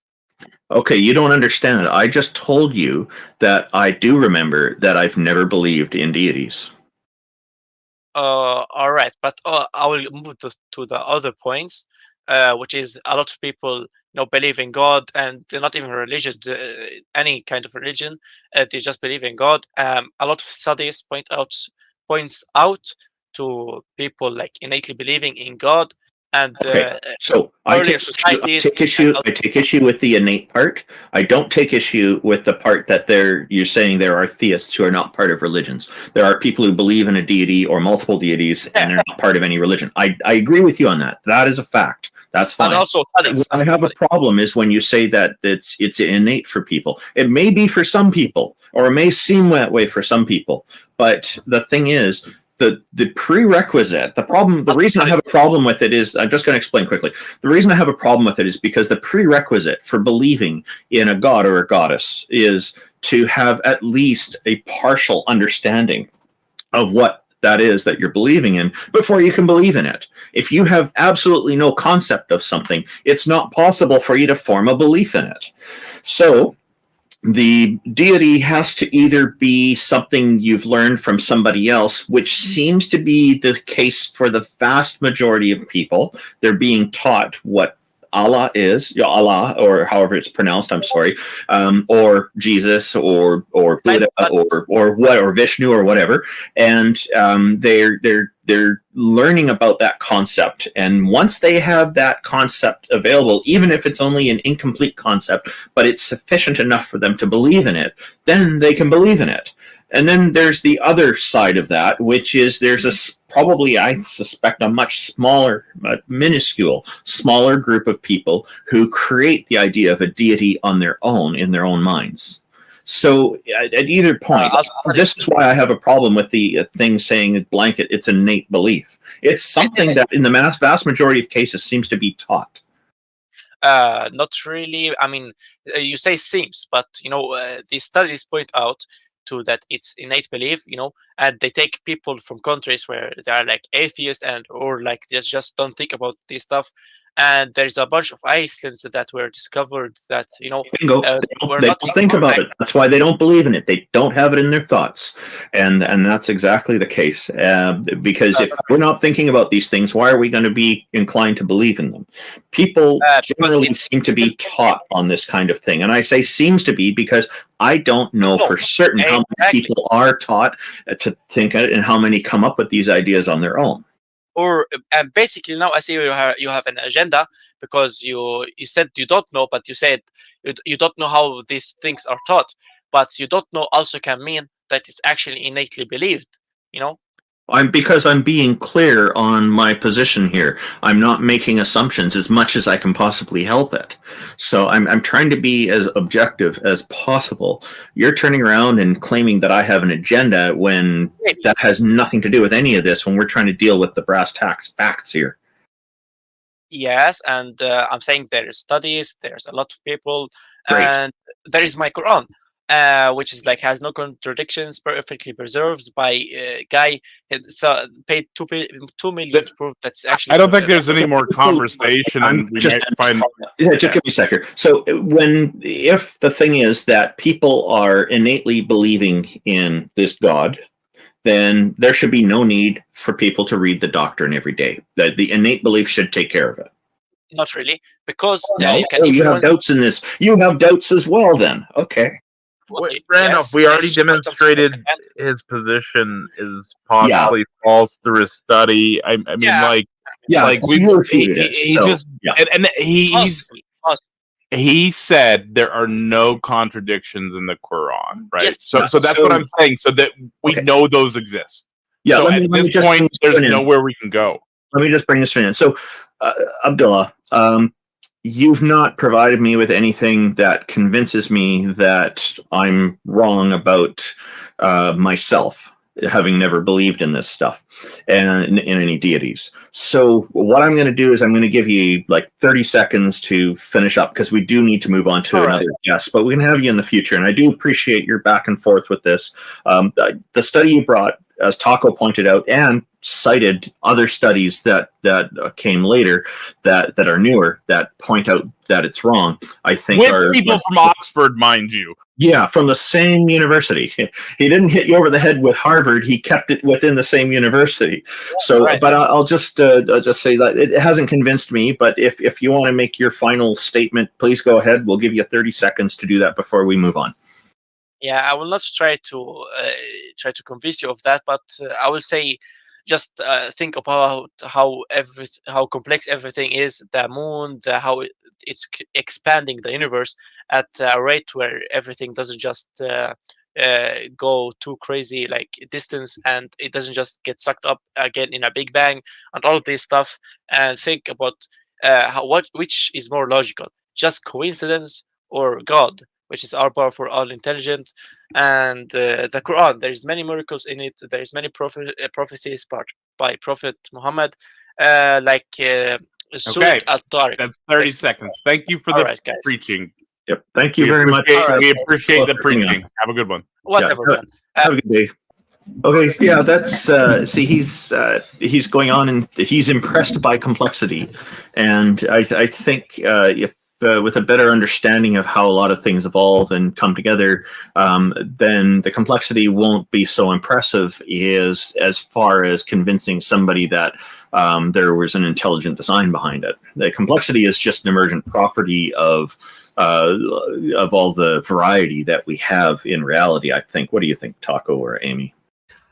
I agree. I tried to convey complexity is not the hallmark of design. Oftentimes we're looking for simplicity. Many designed things are complex. However, that is not the correct correlation. I think it's self-evident that none of this is designed and that he's lying to himself in his unrighteousness. And he demonstrated that. He demonstrated his level of intellectual dishonesty. And it was interesting to watch because we provided a study that directly contradicted him from people from the university that he was claiming was superior. That was an interesting encounter. Indeed it was. And then he just made wild claims with no support. I think the most fun part of that was a fun one. I'm not going to lie. But I think the most fun part of that was asking him to demonstrate explain the God processes, right? Because we actually took the time all of us took the time to explain various processes and things that occur in nature. And when we ask him about the God thing, he just says, "I don't know." But it's right. Like it's can be some correct answer just because he's saying it's correct. And I think he's lying to himself every step of the way. Also, yeah, it's in his holy book. Sorry, Amy, go ahead. No, just the last thing is that, yes, flight is amazing. I mean, I think part of the inspiration for why we built planes is because we looked at other organisms and had a wish for flight. However, it's not impossible. I mean, we proved this ourselves. Nature has been doing it for quite a while. And we know how it evolved, just like the eye, which is another amazing mechanism that is now quite well known. And the claim that there's an agenda is actually a personal attack. And when people resort to that, that's usually an indication that they don't have confidence in their own argument.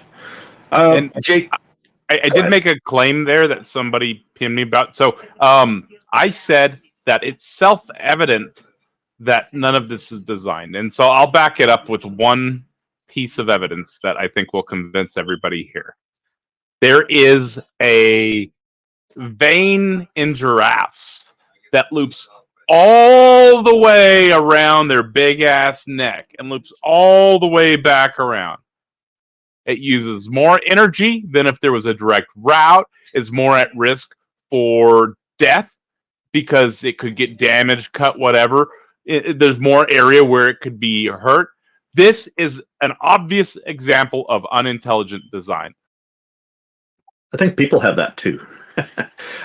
JCC68, Yeah. welcome. Thank you for joining us. It's very evident on drafts. Thanks Oh, a lot, yeah. Randolph. Thanks a lot, Hey, Randolph. happy You New can call me- Year. Thanks Happy for New joining Year, us. man.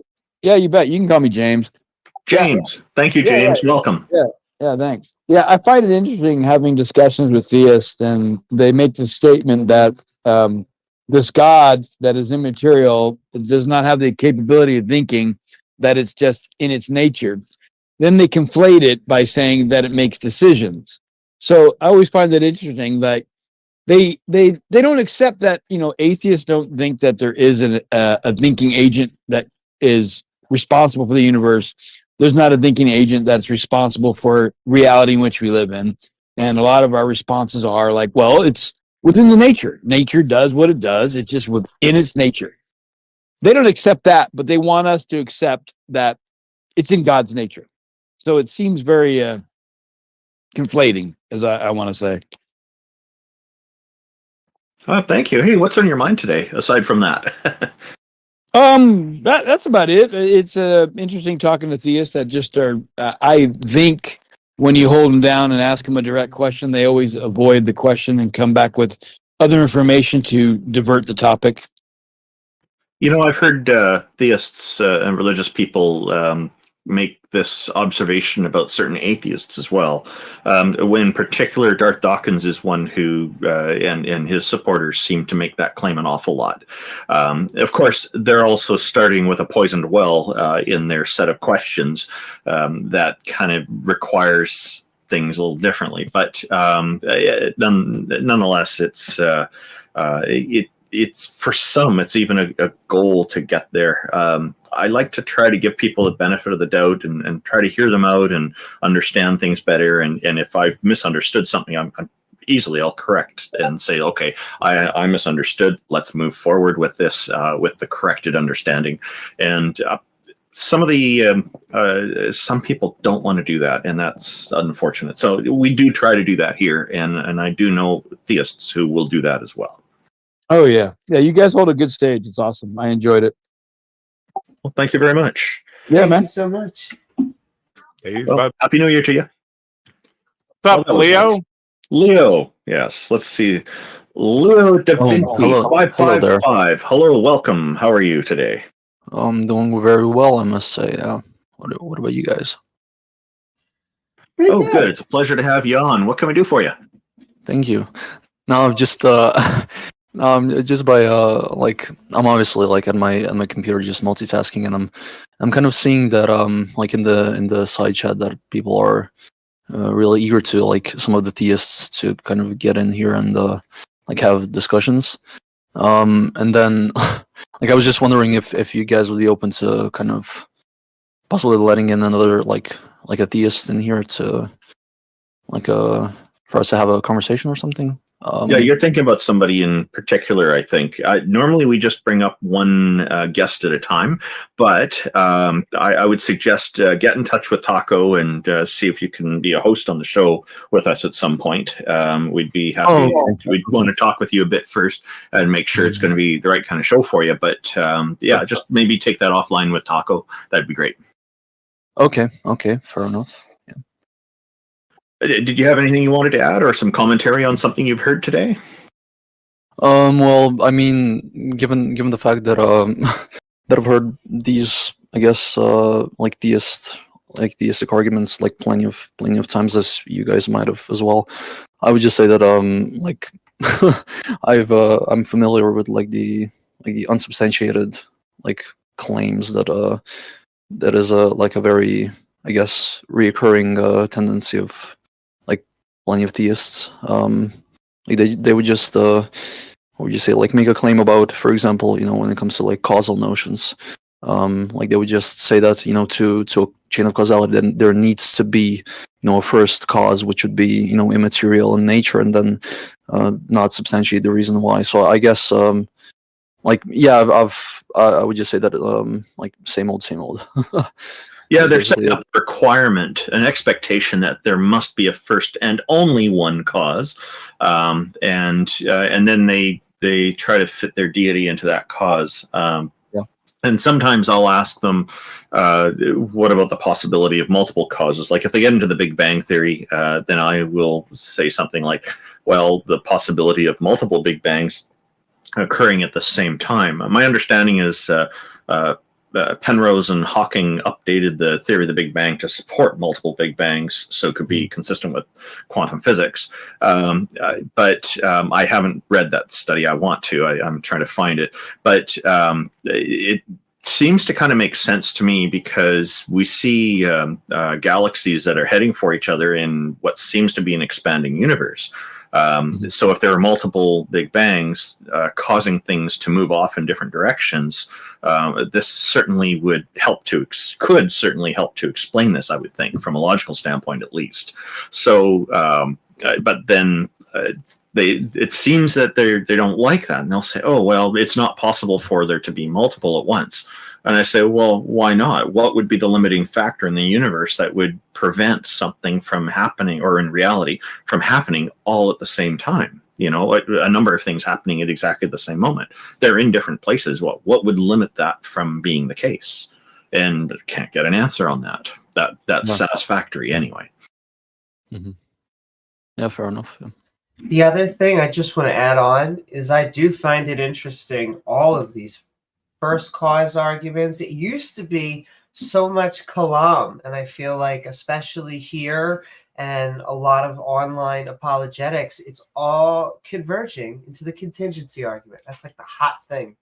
Yeah, well, contingency. I think I've seen kalam and contingency arguments are, I mean, like they're kind of easy to like refute, like because you can easily accept the kalam without like granting too much, because the kalam doesn't like explicitly mention any like mind or agency behind the first cause.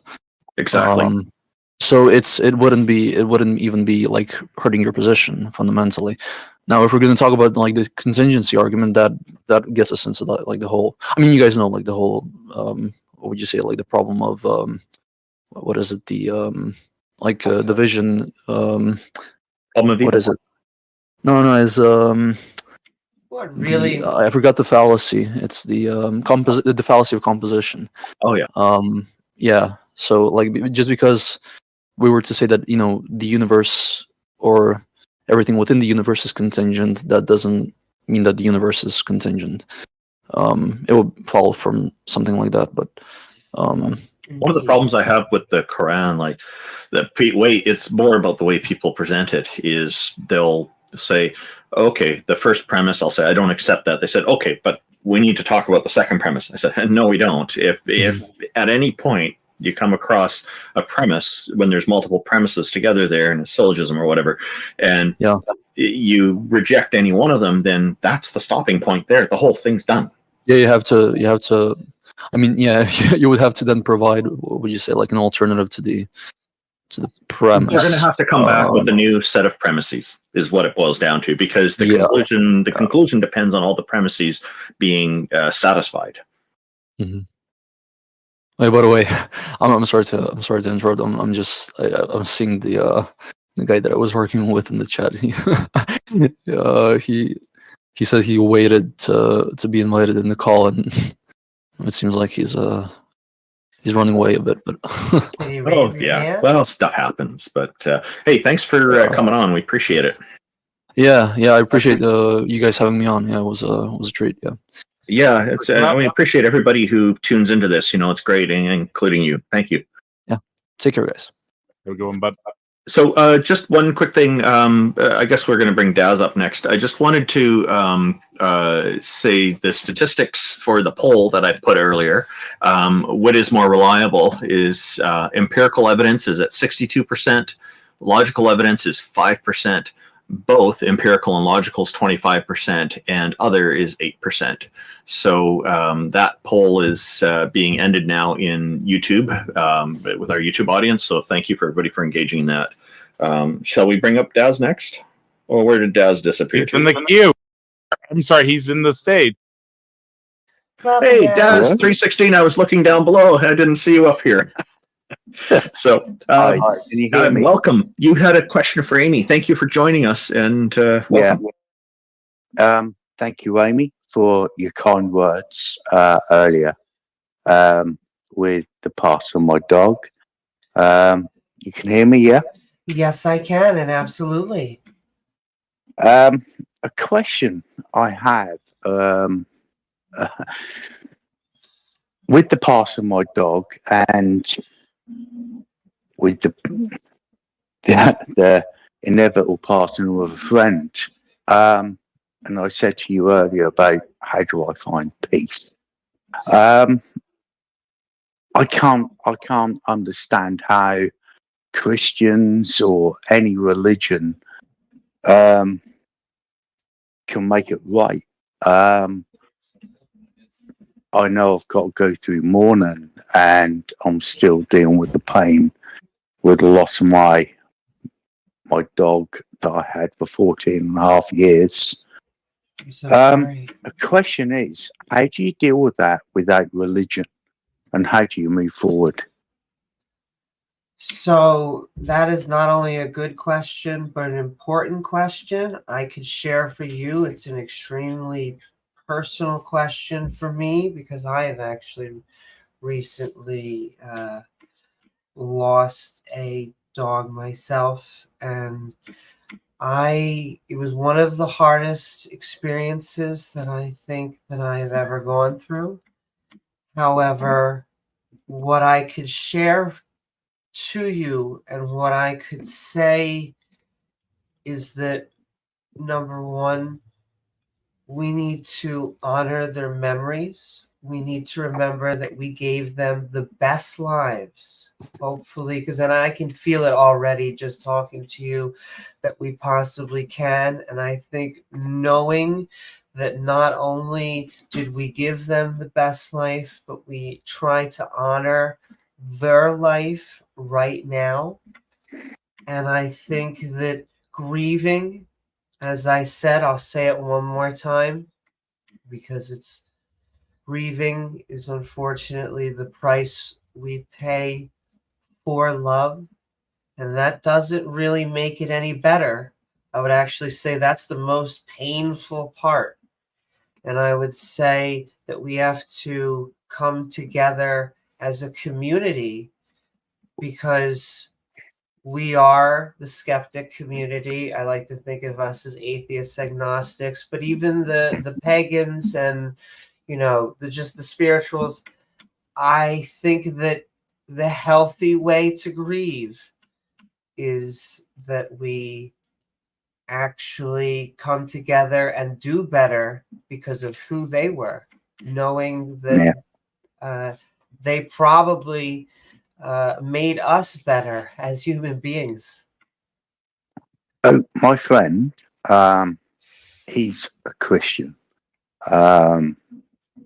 He's laying on, which is a hospice deathbed, and he's saying, "I'm okay because I have Jesus. I have the love of Jesus in my heart, and I'm gonna reunite with my family." And I would ask this question with any Christian that is able to talk to me now. How? I'm an atheist. I don't believe there is a God, but I sit by his bedside and hold his hand and I ask him, I say, you believe in what you believe, and I wouldn't take that away from him for 1 second. I don't know. You're a good friend. I wouldn't tell him. Indeed. Do you know what I'm saying? I wouldn't tell him there ain't a God. There isn't Jesus. I would never do it. And I agree with you. I don't think that would actually help. When we're in, our daily life, I think especially when we're in our debate community, and sometimes it's just, atheists, agnostics, as science-minded people, we like to debate. But I also think that we understand that sometimes it's not about debating, it is about feeling, it is about having that human connection. And I think that the most important thing that you can do for him is to... I love him to bits, you know, as a friend. And I'd always do the best for him. If he believes, then I'm not going to take that away from his belief. I don't personally agree with that, but I'm never going to take it away from him. You know, that's the right thing to do. Yeah. That is the wrong thing to do at this point, because really what we should just be trying to focus on is his quality of life and connections. And that's what I said. That's what I said. I'm not taking away his belief from him. I'm not taking away his belief. What I said was I want him to believe if that's what he want to do. You're not there to tear down your friend. You're there to support him. And yeah, I am. And this is obviously what he wants. So I think what you're doing is the most compassionate and wonderful and loving thing you can do, and that's beautiful. Yeah. Thank you. I just want to say it really is just amazing what you're doing. And I think that the best thing that you can do is to continue doing what you're doing, which is be by his side. It's tough.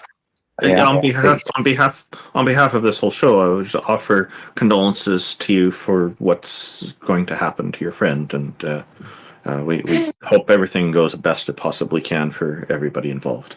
What Rand does. Yeah, thank you.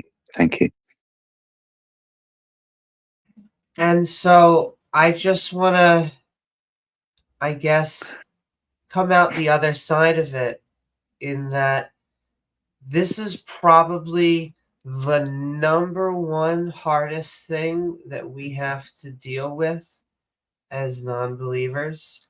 I think that death and the entire subject of mourning and grieving is probably one of the hardest things we have to do as humans. For a final point on your dog, I think that the hardest thing with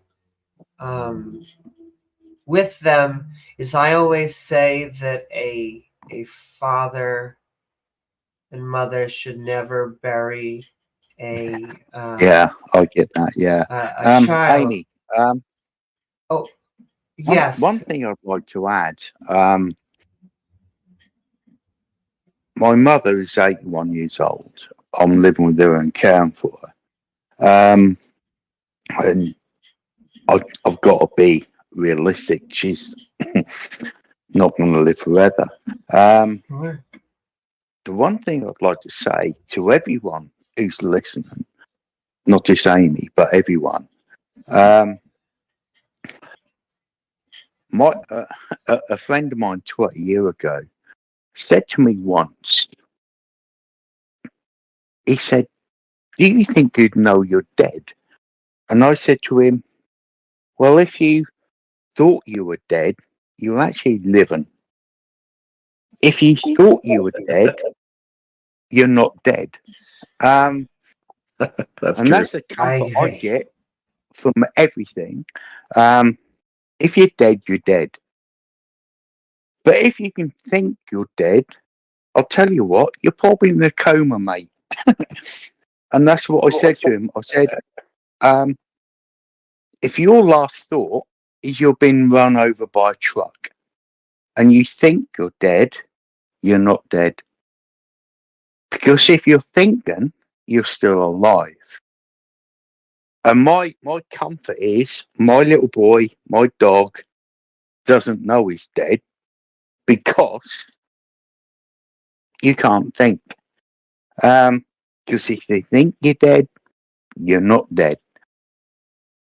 Your thoughts on that? For any Christians out there, I'd like that thought as well to be put out there. Don't know. But I agree. The other point I also wanted to just add on to what you just said is that it's hard enough to grieve.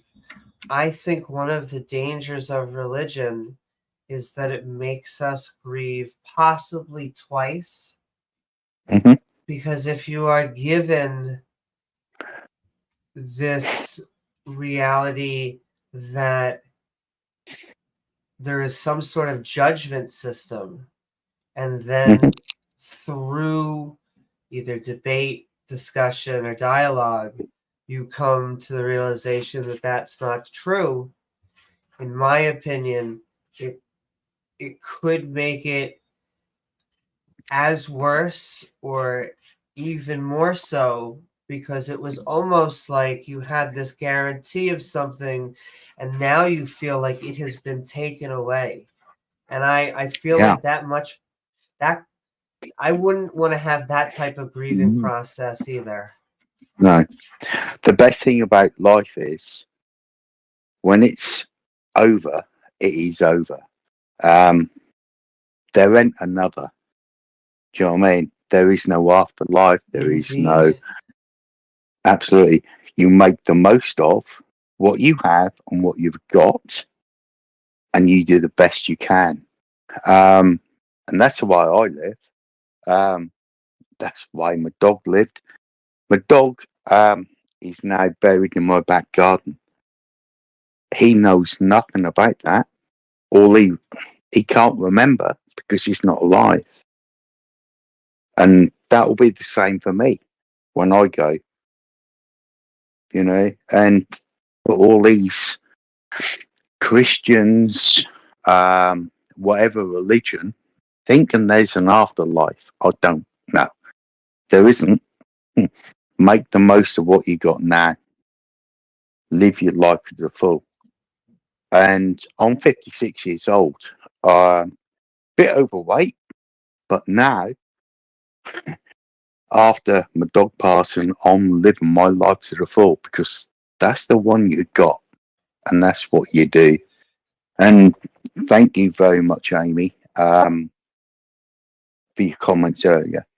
And thank you very much for everybody who's listened, for hearing me pull my heart out. Thank you. Absolutely. Thank you for sharing your story. Thank you for telling us your story. Condolences to you for losing your family member, your dog, as well. Thank you for joining us. Thank you. Do I hang up or do you cut me off? I don't know why. Have a great day. Thank you for coming up. We appreciate you coming up. Yeah. Have a wonderful day. We don't feel bad if you've done it. It's usually easier for him if I move him to the audience, so he's probably waiting for that. Can I just say one last word? Because yes, please.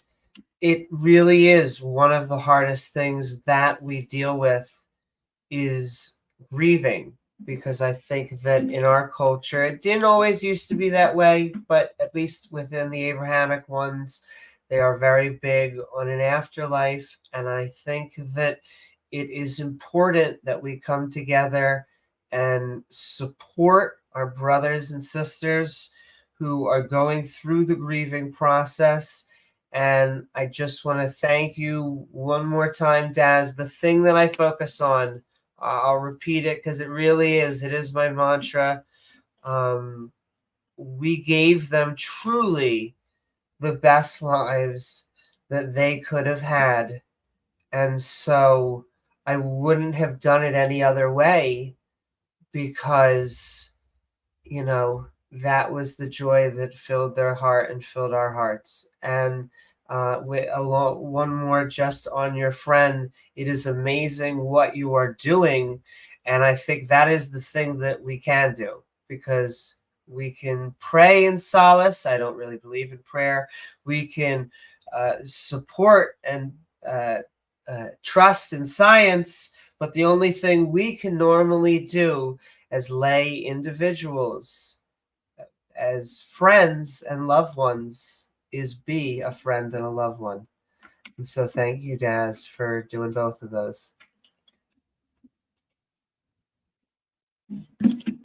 Muffin, welcome. Thank you for joining us. How are you today?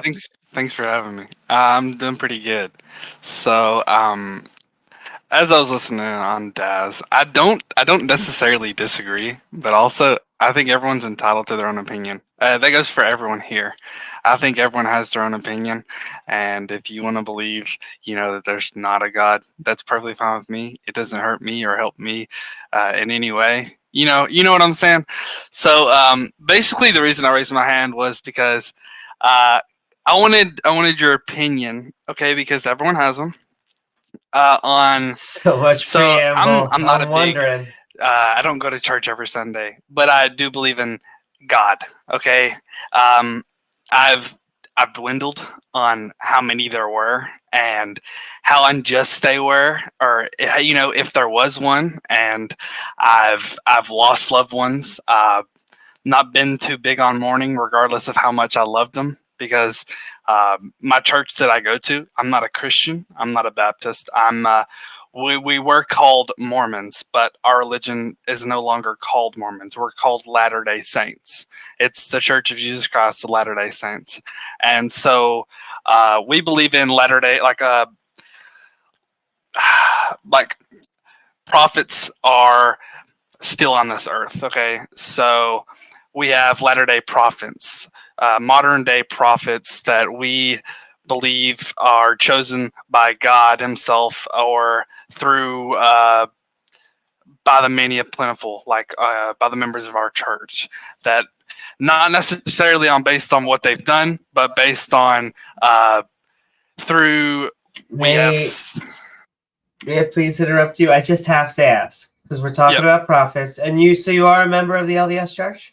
Yes, I'm currently a member. So can I ask, do you believe there was a prophet that looked into a hat and had the revelation of seer stones? No, I don't believe that at all. All right, go through it to me. How did Joseph Smith come to obtain the holy texts? So you're caught up on it. You know about my religion. Okay. Okay. Joseph Smith. So it's said that the Holy Spirit of I can't remember his name. Like I said, I'm not a everyday goer. It's said that the Holy Spirit came to him when he was in his when he was sleeping, come to him and told him about where the golden plates were, and that he needed to I guess read them and translate them into what we call the Book of Mormon. But besides that, I just, before we get on that topic, I want to ask you guys something. Okay, so he was talking about his dog and how he knew that his dog believed the same way he did. Okay, I do disagree with that.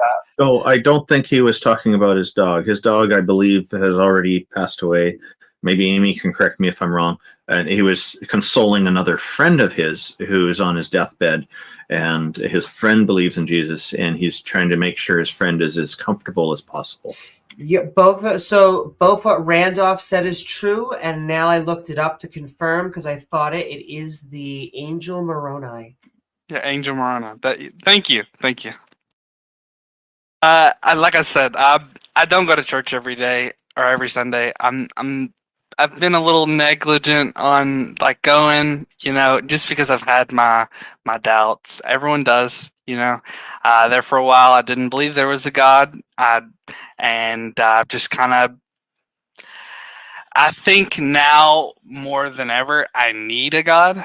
I think personally I need, I think everyone needs that something to keep them going, and I think about it like this: if there isn't a God, then why am I here? And it's not to enjoy life, because this life isn't nothing enjoyable. There's nothing about it that's enjoyable. You can try to find things that are enjoyable about it, or making new friends, or trying new food. It's just in the end of it, it's not enjoyable because it's short. Does that make sense? And so the way that I believe is, okay, that once I die, like he said, I'm not going to know that I'm dead, okay? But I also don't want to know that I'm dead. I could be dead now and I not know. Because I disagree with him saying, well, if you think you're dead, then you're probably not dead. Okay, well, we don't know what our brain was thinking at a certain time. When we die, our brain plays back on our memories, on what we were thinking. And if you're a person that does think, oh, what if I am dead all the time? Then, I mean, you could be dead and you not know it. I mean, am I wrong? Well, I would say that worldview comes if you believe that the mind and consciousness come from a physical brain, which I think many, at least agnostic, atheists, and skeptics do. And so I think that the afterlife is built into a lot of these Abrahamic religions. And so it almost is kind of what we're talking about, which is this notion that you believe that you are going somewhere. I would also comment that I understand the point for needing purpose. Is one of the things I did want to say before, which is I just think humans often need a purpose, but it doesn't have to be a higher power. It can just be, getting an iguana or coaching a team. And it's true that life is short, but we actually live at least 2 to 3 times longer than we did in ancient times. And, we should at least maybe just think of that as it being more precious. I think it takes us a few years to realize how precious time is. But, yeah. Okay, so I do agree with that. We do live a lot longer than what we used to. They were also in like medieval times where there wasn't laws, there wasn't a government, there wasn't a standard baseline to what we're not supposed to do. So people fought to survive pretty much. And so the reason I think there's a God is because we don't have to do that anymore. If there wasn't a God humans are advanced, sure, but there's certain things we can't do. And there's certain things that luck just doesn't I know the atheists believe that the Big Bang happened many atheists, not all. That's not part of being an atheist. It's part of being a scientist. Yeah, it's a scientific viewpoint. Okay. But do you believe? Actually, there's a different line of thought that I'm so with the universe, there could have been the scientific explanation seems more likely to me, so I tend to lean heavily toward it. But I do like the idea of multiple Big Bangs, which I believe Penrose and Hawking updated the theory of the Big Bang to support that to be consistent with quantum physics. So multiple Big Bangs happened and created the universe that we know, which would kind of explain, I think, why we've got galaxies running toward each other. Perhaps it could help to explain that instead of everything just going away just away from each other. So there are considerations like that I bring into it. So I think it's more likely that there's multiple Big Bangs instead of just one. However, I also recognize that we don't know for certain that this is actually the case. So there are reasons for that. So I can't say that I'm 100% behind it, but again, I lean heavily toward it. I'm not a scientist, and so for me to make a definitive judgment on that, I just don't have the proper training to do that. So as far as the cosmos is concerned, are we the only universe in the cosmos? Are there multiple? I don't know the answer to that. I don't think anybody does, although there's lots of people with lots of ideas about that. Where did the cosmos come from? I consider possibly, one possibility I could consider is that that makes a lot of sense to me is it's eternal. It always has been. And it's just all that ever will be, to kind of paraphrase Carl Sagan in his original Cosmos series. The other possibility is if Cosmos did kind of erupt. What it would have erupted from, I think, would likely be absolutely ex nihilo nothing. That means that's different than just the concept of nothing. You've got a vacuum in space and there's nothing there. You still have laws of logic, laws of physics, etc., and laws of entropy, and on it goes. With absolutely nothing, you don't even have any laws like that, laws of nature. So that would mean, logically, as strange as that sounds, that perhaps anything could erupt from absolutely nothing. Would it be stable? Would it be unstable? We can't define that. As soon as you define it, it's not absolutely nothing anymore. It's got some characteristic. So that's one thing that I also can't rule out. So I'm looking at universe being eternal versus universe erupting from absolutely nothing. So those are kind of the two, or cosmos, I should say. So I'm cosmos always being eternal, or cosmos erupting from absolutely nothing. Those are the two things that I'm currently wrestling with, so I'm undecided. That's where I'm at. Okay, so it's like the scientists have told us that our planet, it's like we're like our atmosphere and the way that we live is like so perfect that like if it was like a single, like a molegrain or whatever it's called over of what it is now, that like we wouldn't exist. Our planet would be inhabitable and we wouldn't be able to, sustain life here. So our species would die.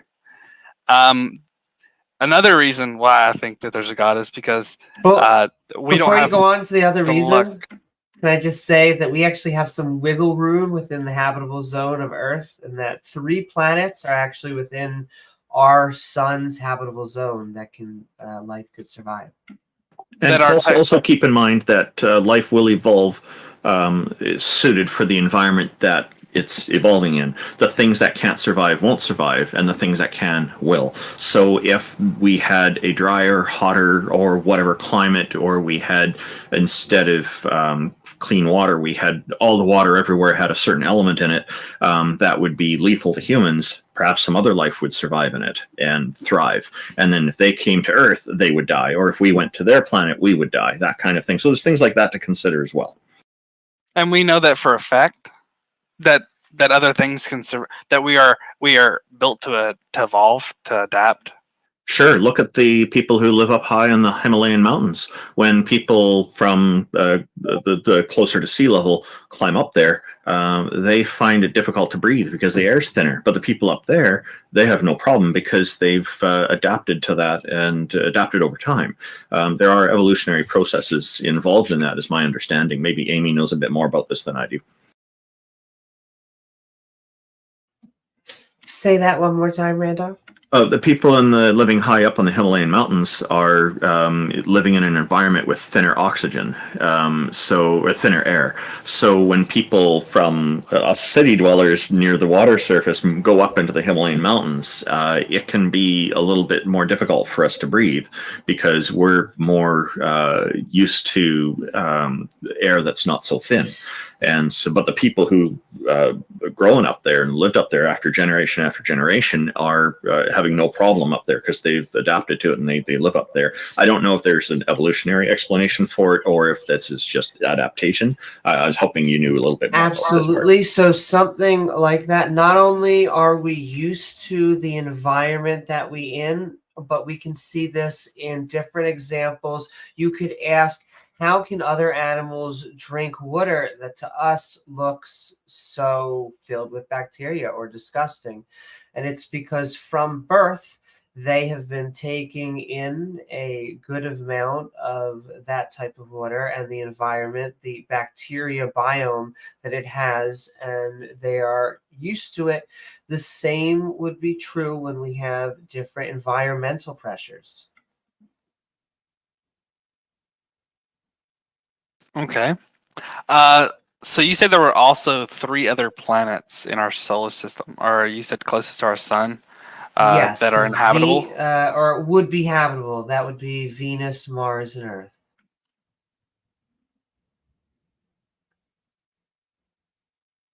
I don't know if that you may know that for a fact. I don't know. That just seems kind of wild because like you see people talking about, well, if our planet was to run out of a certain resource, where could we live? And they're talking about Mars.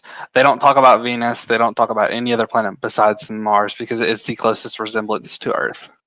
Sure, we like Mars because it's fairly close. It also, once again, it's one of the ones in the habitable zone. We think that life may have existed, or even spicier, life could still be somewhere there. We just haven't found it underground or in a pool that we haven't yet discovered. But it has lost a lot of its environment. It's lost not its environment, its atmosphere, to be even more specific. And so it may have had life that has been killed out on the surface. But yes, that's why we want to head there, because maybe we could do something. Maybe we could throw off a bomb, or very specifically a few atom bombs, and cause it to warm up again. There's a bunch of ways you can maybe terraform it, but the proximity is also appealing with Mars compared to the others as well, right? Indeed, it's our closest one.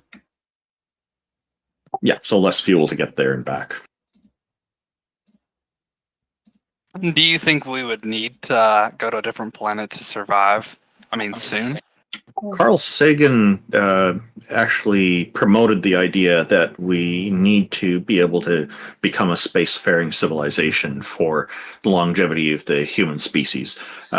We are filling up this planet, and it would be good to have a backup plan just in case something happens, or some crazy person in power ignites some nuclear weapons. Ignite's probably not the right word, but that causes the major problem.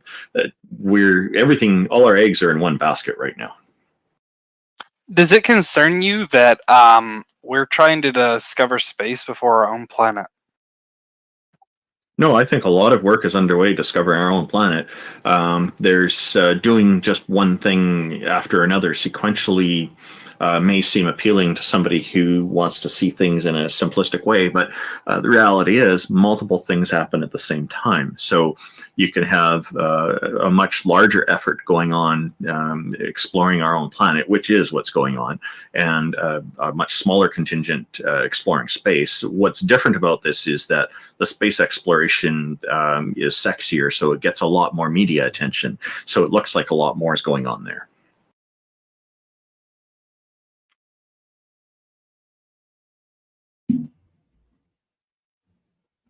Sorry. No, you're fine. But it's worth it to do space travel, even while we're working on this planet. I don't think that, Mars is an alternative quite to Earth, but we should, as Randolph said, we need to start going further than low Earth orbit. We need to eventually become a spacefaring civilization, a species. So it's said that we have discovered 5% of our ocean. They said they went down and discovered some of it, and then they haven't really touched it since. That's what I've done research on it myself. But with James Cameron, it's now 6%. I'm just kidding. Yeah. Well, that 1% it's actually a lot. So it's just why haven't we really touched our ocean? Do you guys know? The deeper we go, the more difficult it is. Oh, I understand that.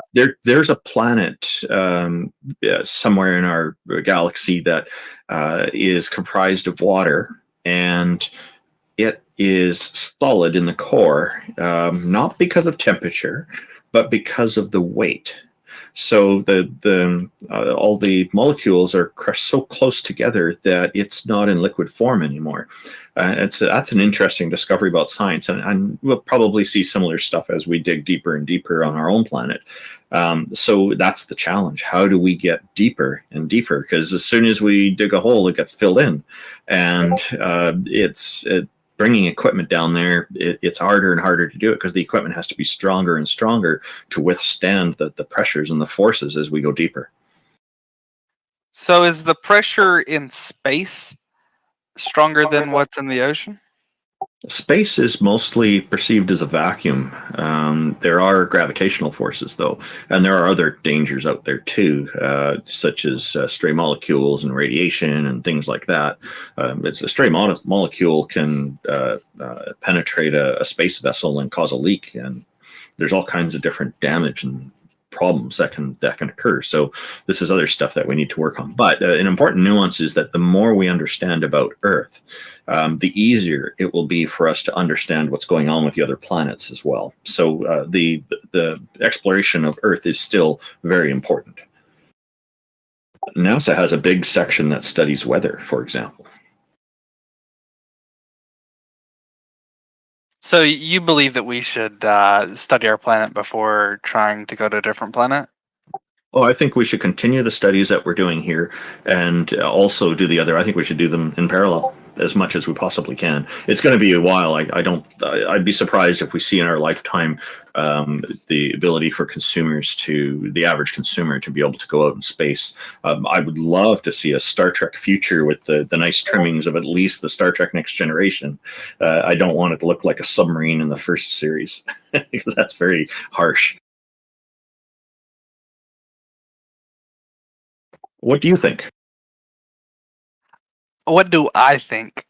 Okay, I think that whenever they went down to discover our ocean, I think they seen something, and that's why they haven't really touched it, because they got scared. And as soon as they started discovering the ocean, they wanted to get off planet, and that scares me because our government. I mean, it's not going to tell the public everything. It's not going to tell people, things that are disastrous, like such as. Can I just interrupt you for a second? Are Yeah. you telling us that you think it's a monster? There's no such thing as a monster. Okay, what do you think it is? You haven't watched much politics, have you? I believe that it's sea life that has probably scared the shit out of us. Excuse my language. Sea life like a giant shark? I mean, it's very possible. I mean, there are modern day dinosaurs, crocodiles, alligators. I mean, there's prehistoric animals. Chicken nuggets. Chicken nuggets.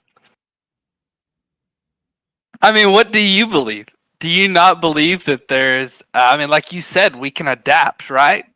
So can creatures. I was going to say whenever the the meteor came and destroyed and killed most of the dinosaurs Let's off, have what social was left in the ocean to go down so far to survive it, to adapt? I mean, there's millions of possibilities that there could be life down there that we would want to run away from. Sure, I guess it gets harder and harder under pressure. But I mean, I would be open to that. I just don't know if our government is afraid of anything down there that I know of so far. Yeah, I mean, they wouldn't tell you, of course, because then you would be afraid.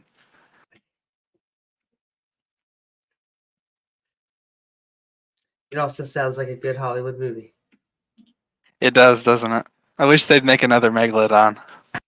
I wasn't going to say the Meg. That was actually what I was going to ask. Do you believe in the Meg? But I mean, on a scientific stance, yeah, I do. I mean, it's an apex predator. Okay, so they've put trackers in sharks, and absolutely.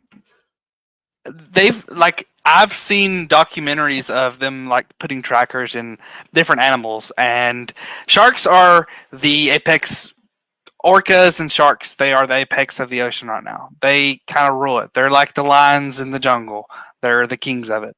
Okay, so what could eat a great white shark, pull it tens of thousands of meters underwater, and then it just suddenly come up a week later, just the tracker itself. A whale shark. You're not wrong.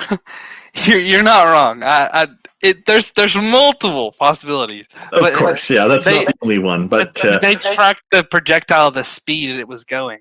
Like it was. I mean, as soon as it grabbed it, it just sunk. You know what I'm saying? It could have got caught on something like a ship sinking, or it could have been anything. Could have been a giant octopus. Octopus are very smart. Yeah, they are. They are. So like, that's another thing. A kraken. What about a kraken down there? You know, this guy. Like, have you seen the movie Level Antula with Steve Guttenberg, the guy who was a star in Police Academy? I haven't. They've got giant spiders running around that they have to destroy. It's hilarious. Wait, I'm pretty sure. Wait, giant spiders. Are they in like a train tunnel in the movie? I don't remember. I didn't see the whole movie. I saw most of it one night, and I thought, wow, Steve Guttenberg looks so different from when he was in Police Academy. But it was interesting. These giant spiders running around and lava everywhere, and boy, yeah. But I'm sorry, I didn't mean to digress. I guess the thing about what's developing in the ocean, there seems to be a lot more variety in the shapes of things than on Earth, up above ground, I mean, because the ocean's on Earth as well. So I guess being immersed in the water really leads for a lot more evolutionary possibilities. Things that can survive, there's a lot more options, depending on food sources, of course. So yeah, there could be stuff down there, but I think like in the history when people have discovered major things, usually people talk about it. You know, it's like the saying goes, if there's actually aliens in Roswell Area 51, then we'd know for sure because Donald Trump wouldn't be able to stop talking about them. I don't know. The idea that scientists are all working together to keep something secret and under wraps just doesn't seem to me something that's realistic. First of all, most people who are in scientific fields want things to be open and transparent. So there's a much stronger demand for that. And then, of course, if they see something, that's what they're going to go with, right? So I hope we've answered your questions, Muffin. Or was there a little bit more you wanted to try to cover? No, you're good. You're good. I had a lot of fun talking to you guys. This was amazing. Thanks for everyone that's listening. I just had a lot of theories that I wanted to put out there, and I hope you all have a good rest of your day and a good rest of your life. You too, Muffin. Happy New Year to you, and feel free to come back again. We can try to cover one topic at a time. Yeah, I'll do a little more research before I come back. I wanted to know your opinion on it first before I brought the information. You know, look also into the construction of oil rigs, because that'll give you some perspective on how heavy the water is down at the bottom versus the top. Oh yeah, I have actually done some research on oil rigs, and the pressure is actually like I know the pressure of like how bad it gets the deeper it goes. You know, I know about that. It's just. And one more thing before I go. Do you believe in mermaids? Is it yes or no? No, but it'd be kind of interesting if they're real. Like one of the questions that comes up is, how do they procreate? Very specifically, I only believe in Merman from the movie Cabin on the Woods. Oh, that is amazing. That's amazing. Oh, what about you? Well, based on what you said about evolution and we can adapt things, I mean, it's a possibility that there are humanoid creatures in the ocean. I mean, maybe a lost tribe or, you know, a lost species like ours or maybe some alien creature. You know, there's millions of possibilities. I don't know. That is a reasonable consideration, and I'll tell you why. If you've ever seen the X-ray of a whale, you look at its fins, it looks very much like a human hand's bone structure. It's true. Well, that's all I have to say. You guys have a great rest of your day. Happy New Year. Take care. Happy New Year. See you. Gavatron, welcome. How are you today? I'm good. I don't know if it's because I'm a mod, but like I got the option to like get it, but there was like also options for other people. Like I can move other people to the stage too. Yeah, it must be that you're a moderator. Yeah, we normally try to run this ourselves. I was going to ask if maybe T-Jump put you up, but okay, thanks for letting us know. But no, appreciate the respect. Thank you. I can go back to raising my hand, and then you guys can pick me if you want. You're already up here. Let's take care of that. Then we'll bring in the person with the penguin picture after you. Okay. So it's about morality. So like for the thing I'm about to say, we're gonna have to like assume, like just hypothetically, let's assume that God exists. Okay, so it says, how do you guys feel about the claim that if God exists, then we have a firm foundation of morality, and that morality is objective if this is true? This can be justified by saying that God created all things and is so divine they should never be wrong. Also, that God is a competent judge. That God by nature is intrinsically good, loving, generous, compassionate, etc. So that's like a lot of dogmas in one. But what do you guys think about like that? Like this claim that morality is objective if God exists, and that moral duties and values come from God and they're objective if God exists. I would flat out reject that because it depends on the God. They always just assume that it's going to be their very specific God that they seem to define as the only definition that can exist, and they generally throw out every other type of God so that this definition can exist. Like, it's just odd that the God is compassionate, yet if you actually crack open like the text and you read like the Noah story, it says drown babies. And so yeah,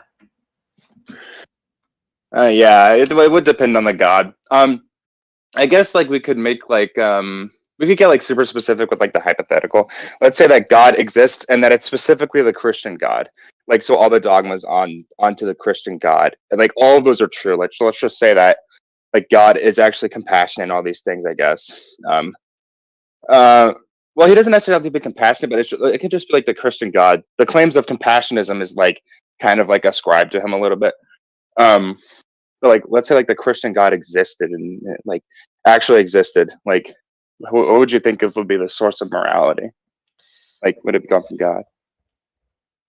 Does it have all of the omnis? Does it have... I mean, I don't view creating something as a moral factor. Saying that I am your creator doesn't generally seem to play into morality. Yeah, because like there's a thought of because I by the way, I don't agree with like the question that I asked. Just like want to do a thought experiment. Like you have to accept so many dogmas alongside like the religion, like for it to work. Like you have to accept that. You have to include like exactly what you just said. You have to include that creation accounts of creation, and the advent of that warrants you loving God. And also you have to that competent judge thing that I said in there. You have to think that God is a competent judge in the first place. Like you have to think that something above you. I don't know if I'm using this word teleologically. You have to think that is like a good thing. Like something like above and above is like good. Like you have to do a lot of work on your end.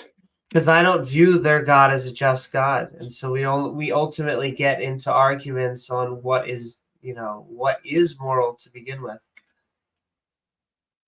Yeah, exactly. I've seen this was a long time ago, but it was like Sam Harris and William Lane Craig, and he kept on saying over and over again that if God exists, then we have a firm foundation of morals, and that on the atheistic view, there is no firm backing behind morals.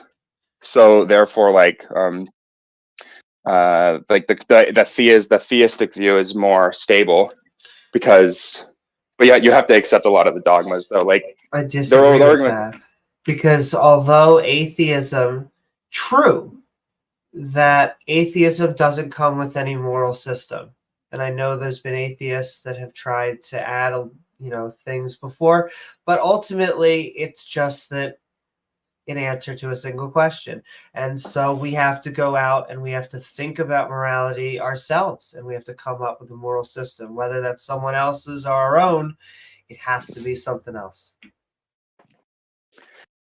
Yeah. I think there's other parts of this, but I don't want to take up too much time because I know I kind of like invited myself a little bit. I didn't know what I was doing though. Like I thought I was invited. Like I thought it was manually. Discord doesn't make it obvious. I understand. Yeah.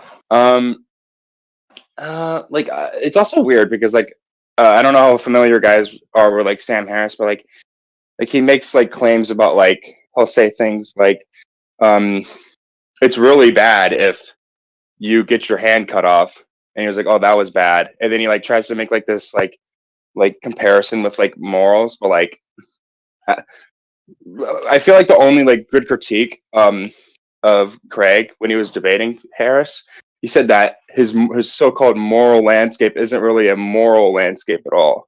Like he's not really making an ethical claim. He's just making like sort of like an intersubjective like claims. Like, but yeah. I guess I understand, Craig's critique, but I would still, because I'm a fan of Sam, even though sometimes, it just, but I think that it is a landscape in that it's a spectrum. Yeah. It is, we have good, we have evil, and unfortunately, because there is no moral arbiter, there's going to be a lot more gray. I think there's going to be, in almost every situation, 99.9% of situations, it's going to be immoral to go around cutting people's heads off randomly. I think that's also the example that he gives.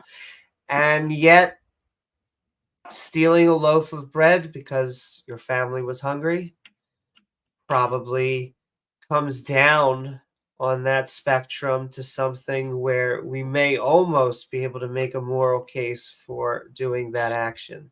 And so it becomes tricky, because what I believe theists want to do, they say, look, wouldn't it be so easy if we could just have this moral arbiter, if it could just be from this one dude? I think that unfortunately isn't that easy. I think that we actually have to get into the weeds and figure out why things are moral to begin with. Yeah, that's interesting. Why things are moral to begin with. That's interesting. One of the things you have to be careful of with people like Dr. William Lane Craig is that a lot of the time his arguments, he's very sneaky about the way he'll restate what his interlocutors have said, and he'll switch a few words around that sound like they're synonymous, and they're mostly synonymous, but they're not exactly. And then he's able to twist the meanings so that he can use a different argument. It's kind of a partial straw man that he creates, and he's very skillful at it. In his older years now, he's a little bit more obvious about it, but in his earlier times, he's a lot more subtle. So do watch out for that when you see him debating with other people.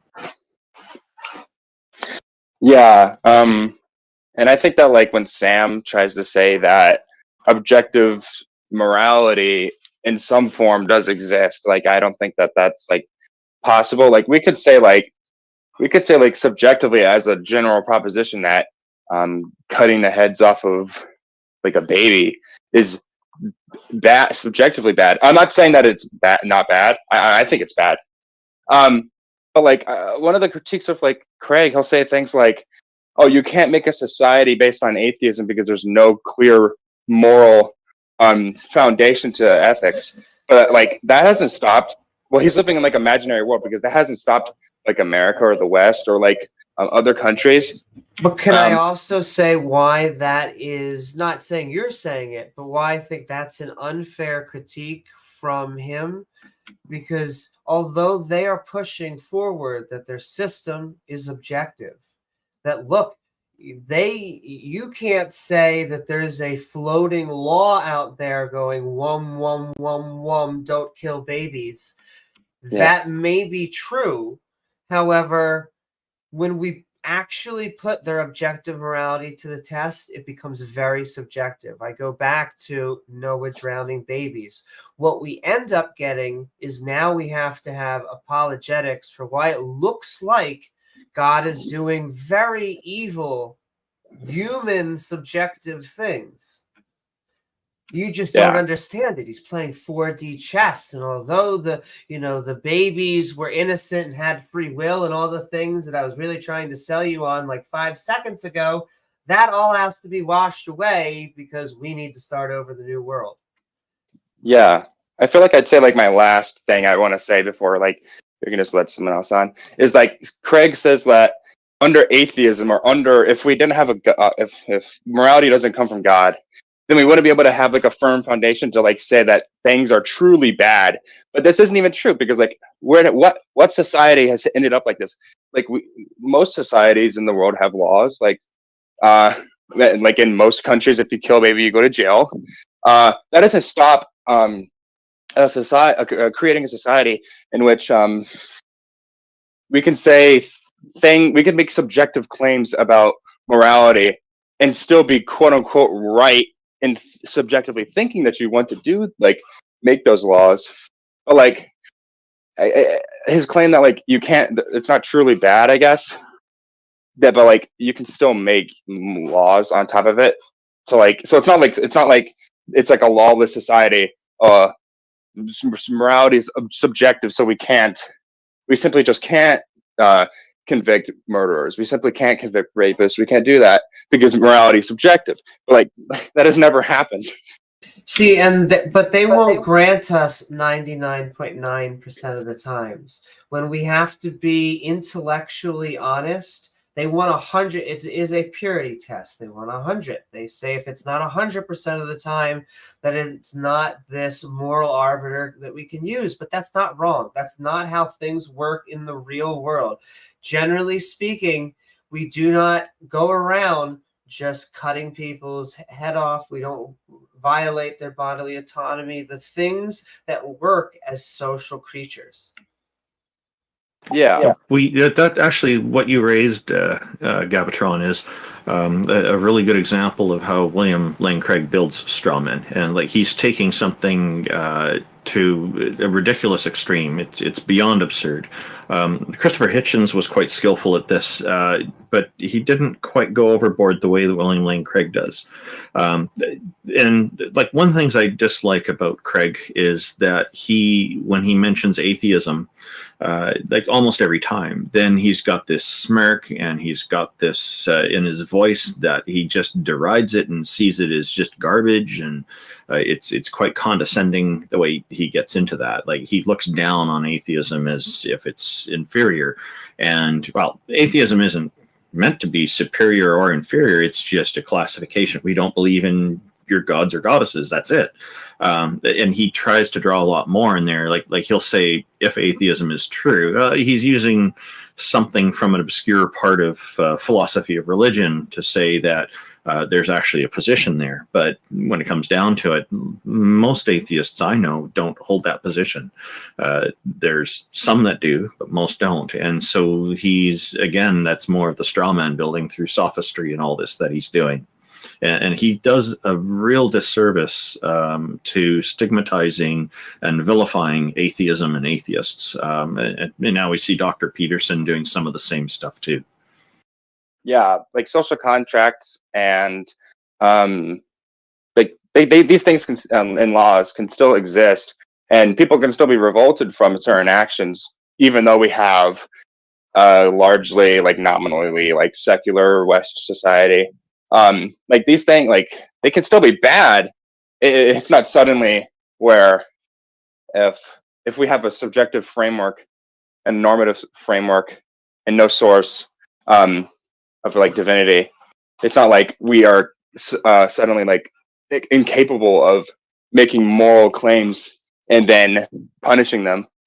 We may feel subjectively right in doing it, but like I'm just like we can still make laws and stuff like that. Like our frameworks don't disappear.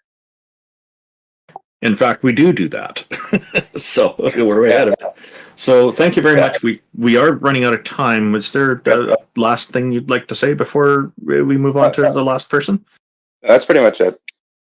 Well, thank you very much for joining us. It was a pleasure. We hope to see you back here again in the future. Feel free to join anytime. Hey, thank you. Full Metal. I see you're here. Thank you for joining us. We have a very limited amount of time, but we'd love to hear what you have to say. Thank you. Yeah, I want to just come in and try to debate the existence of Christianity. I have some notes and stuff. So yeah, I'm a little bit nervous because I haven't been on the stage before, but let's get it popping. Well, welcome. Why do you believe that Christianity is true? Oh no, go Randolph. I just want to say it's no need to be nervous. Most of us don't bite. With Amy, I'm not so sure, but she values consent.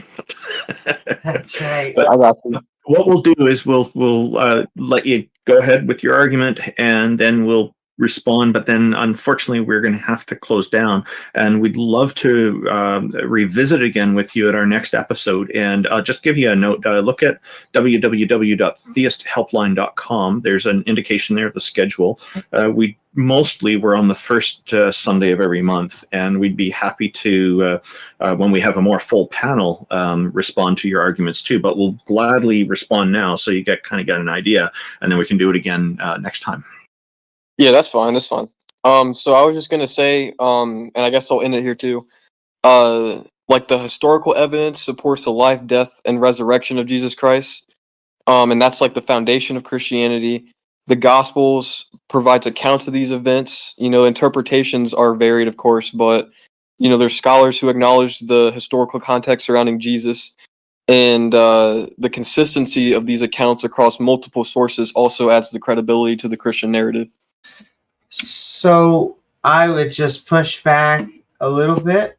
I do not believe that there are scholarly sources outside of what I would say the Bible, which I think is the claim itself. And then I would even push back on the New Testament itself. I will continue to say that the first three Gospels were the only ones that said Son of God, and it wasn't until John that he seemed to have become God himself. But I guess, what kind of evidence do you think supports the resurrection?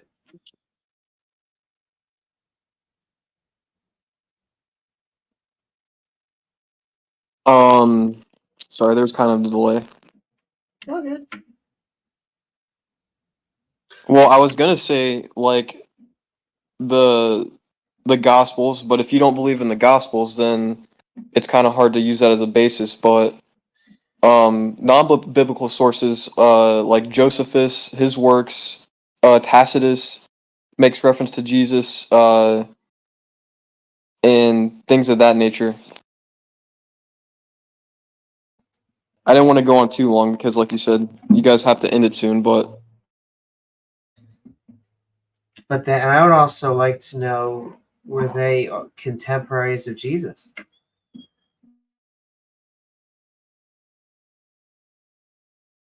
I don't think they were. I didn't get that far. I'm trying to use ChatGPT to make my arguments as we speak. Are you really? Oh boy. Yeah. Okay. Yeah. So you're using AI. What we actually need to do is we need to clarify that we're going to need to ask people to indicate if they're using AI beforehand, just because there are places where that's actually required by law. So we're glad that you mentioned that. Thank you very much. It's okay. We just want to know ahead of time. That's all. So I guess we'll go back and forth another couple of minutes here, and then we'll probably have to close it down. But one thing that I encourage is that people, ChatGPT or other AI technologies are fine for getting rudimentary research done, but do come to your own conclusions. No, I'm double check literally things. using it to create my arguments. Sorry?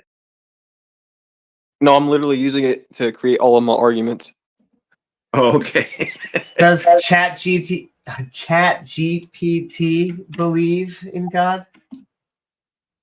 Let me ask you real quick. Hold on. That's why there's a delay. Okay. It gave a diplomatic response, didn't it? He said yes. Oh wow. Okay. Interesting. Ask it why. Yeah. Ask why. Or which god? Let me ask why. It says for various reasons, including personal experiences, philosophical reasoning, moral convictions, and cultural religious traditions, combination of faith, personal reflections, and interpretations of the world. You had personal experiences? It didn't guess say so. Well, what do you think of that, Full Metal? Do you think that's a reasonable response? I literally don't know because I'm not really good at thinking that much. Like I don't really have a whole lot of opinions on stuff. Okay, well, you know what? You can come back in a month and let us know. Maybe put some thought into it and try to figure out if you agree with AI or disagree or just agree with some of its points. We'll be very interested to know. I mean, I just don't get how you can watch a show like South Park and not believe in God. That's my argument. I like South Park, and I'm an atheist, and it doesn't compel me to feel like I should believe in God. So this is interesting. I love the South Park mention, though. It makes me want to worship. You not Matt see and Carmen? Trey. See Carmen out here? Oh yeah, and you've seen his Faith Plus One album, right? Faith Plus One. Oh no. Should I ask ChatGPT about that? Oh no! Go search YouTube for Faith Plus One Eric Cartman, and there's one episode where the kids made a music album, and they did extremely well making their. Oh, I saw that. I did see that. I didn't know it was called that. I did see that. That was the name of their album, Faith Plus One. It was really funny. The whole episode was great. So, you know, and Eric Cartman was saying something about, and he was lying to the clergy there, or the religious people, and they, and then he started saying, "May God strike me down if I'm lying." Butters knows he's lying, so Butters starts moving aside all nervously, and he doesn't get struck down. That, to me, doesn't seem like something that's going to compel belief. It's going to be putting doubt on it, don't you think? Well, I didn't think that far ahead, man. No problem. Well, I guess thank you very much for joining us. Did you want to have a last word for about 30 seconds before we go, or? So I had a dream, and I was in heaven, and that's my proof. Okay. Well, thank you very much, and we hope you have a great new year, and we look forward to talking with you again next month. It'll be fun to see what ChatGPT can come up for us, and to hear your thoughts on things. Hopefully you'll have looked into some of this. I'm excited. I'm going to consult Reddit as well. That's a good idea. There's an atheism community, and there's also many religious communities. I would suggest looking at both of them to get more of a balanced view. Yes, sir. Copy and paste. Thank you, guys. Have a great day. All right. So that was interesting. What do you think, Amy? May ChatGPT bless all of you. Well, yeah. I guess it can, since it believes, apparently. That was funny. So thank you, everybody, for joining in.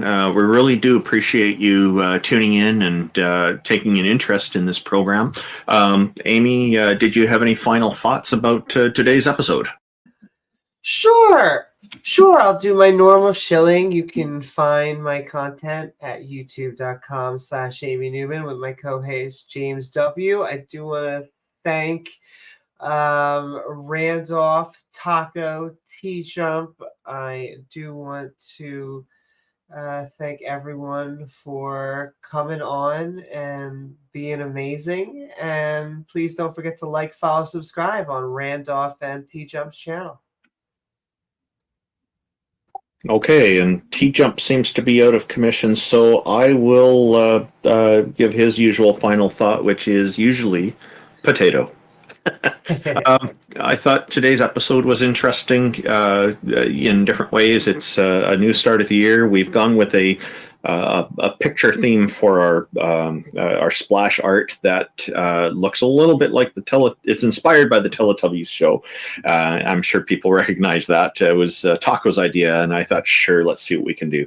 But again, there's one thing that really stood out to me was when that Daz 316 fellow came up and asked you, Amy, about dealing with mourning, and when his dog had passed away, and a friend who's on his deathbed is kind of believing in Jesus. And I do think that his approach is handling it very, very well. To me, I don't see that as when someone's on their deathbed, I don't see that as an appropriate time to challenge their views. If they bring it up, sure, why not? But if they're not bringing it up, making your friend as comfortable as possible is the way to go. And if that brings them comfort, that's fine. You're not misleading them. They probably already know you don't believe, and they're just delighted that you're there being their friend. And that's the most important thing. How we cope with death is not always the healthiest, but I think that Daz is using a healthy approach. And I was really glad that question came up. What were your final thoughts? Did you have any perspective to share on that, Amy? Oh, man, I could not agree more. Randolph, like I said, I think hell and heaven, the carrot and the stick, are one of the main elements that keep us stuck in religion. I think it's extremely hard to let go of that mechanism that says that we are going to go on to another life and we're going to see all of our loved ones. I think that it is a healthy process to grieve in this one life that we know that we have. I couldn't agree with you more that I think Daz was taking the right approach. I think that compassion is the right emotion that we should be trying to seek. I don't think you'll find anyone else on this panel. Maybe I'll send another love to James W. and all the rest. I don't think you're going to find much more. However, it's not the appropriate time when someone's on the deathbed to have this. I mean, if they want to, if they come to you and say, "Is God real?" Okay, then maybe have that conversation. But if they are just talking about good times and family and loved ones, then let's talk about good times, family, and loved ones. And so I think, yeah. And I really like the way you word that. Let's have that conversation, because that's what it should be. It's like, that's like still, they're saying, does this God exist? Well, I would probably start by saying, I'm not convinced. I'm not going to say an absolute no or anything like that. I'm going to say, but what do you think? And engage, And that's, I think, using a gentle approach at this point is probably the best way to start that kind of conversation. I could not agree more. Yeah, they're reaching out as they know the end is near. So that's they've chosen you, even if it's just because you're there. They're willing to do this with you.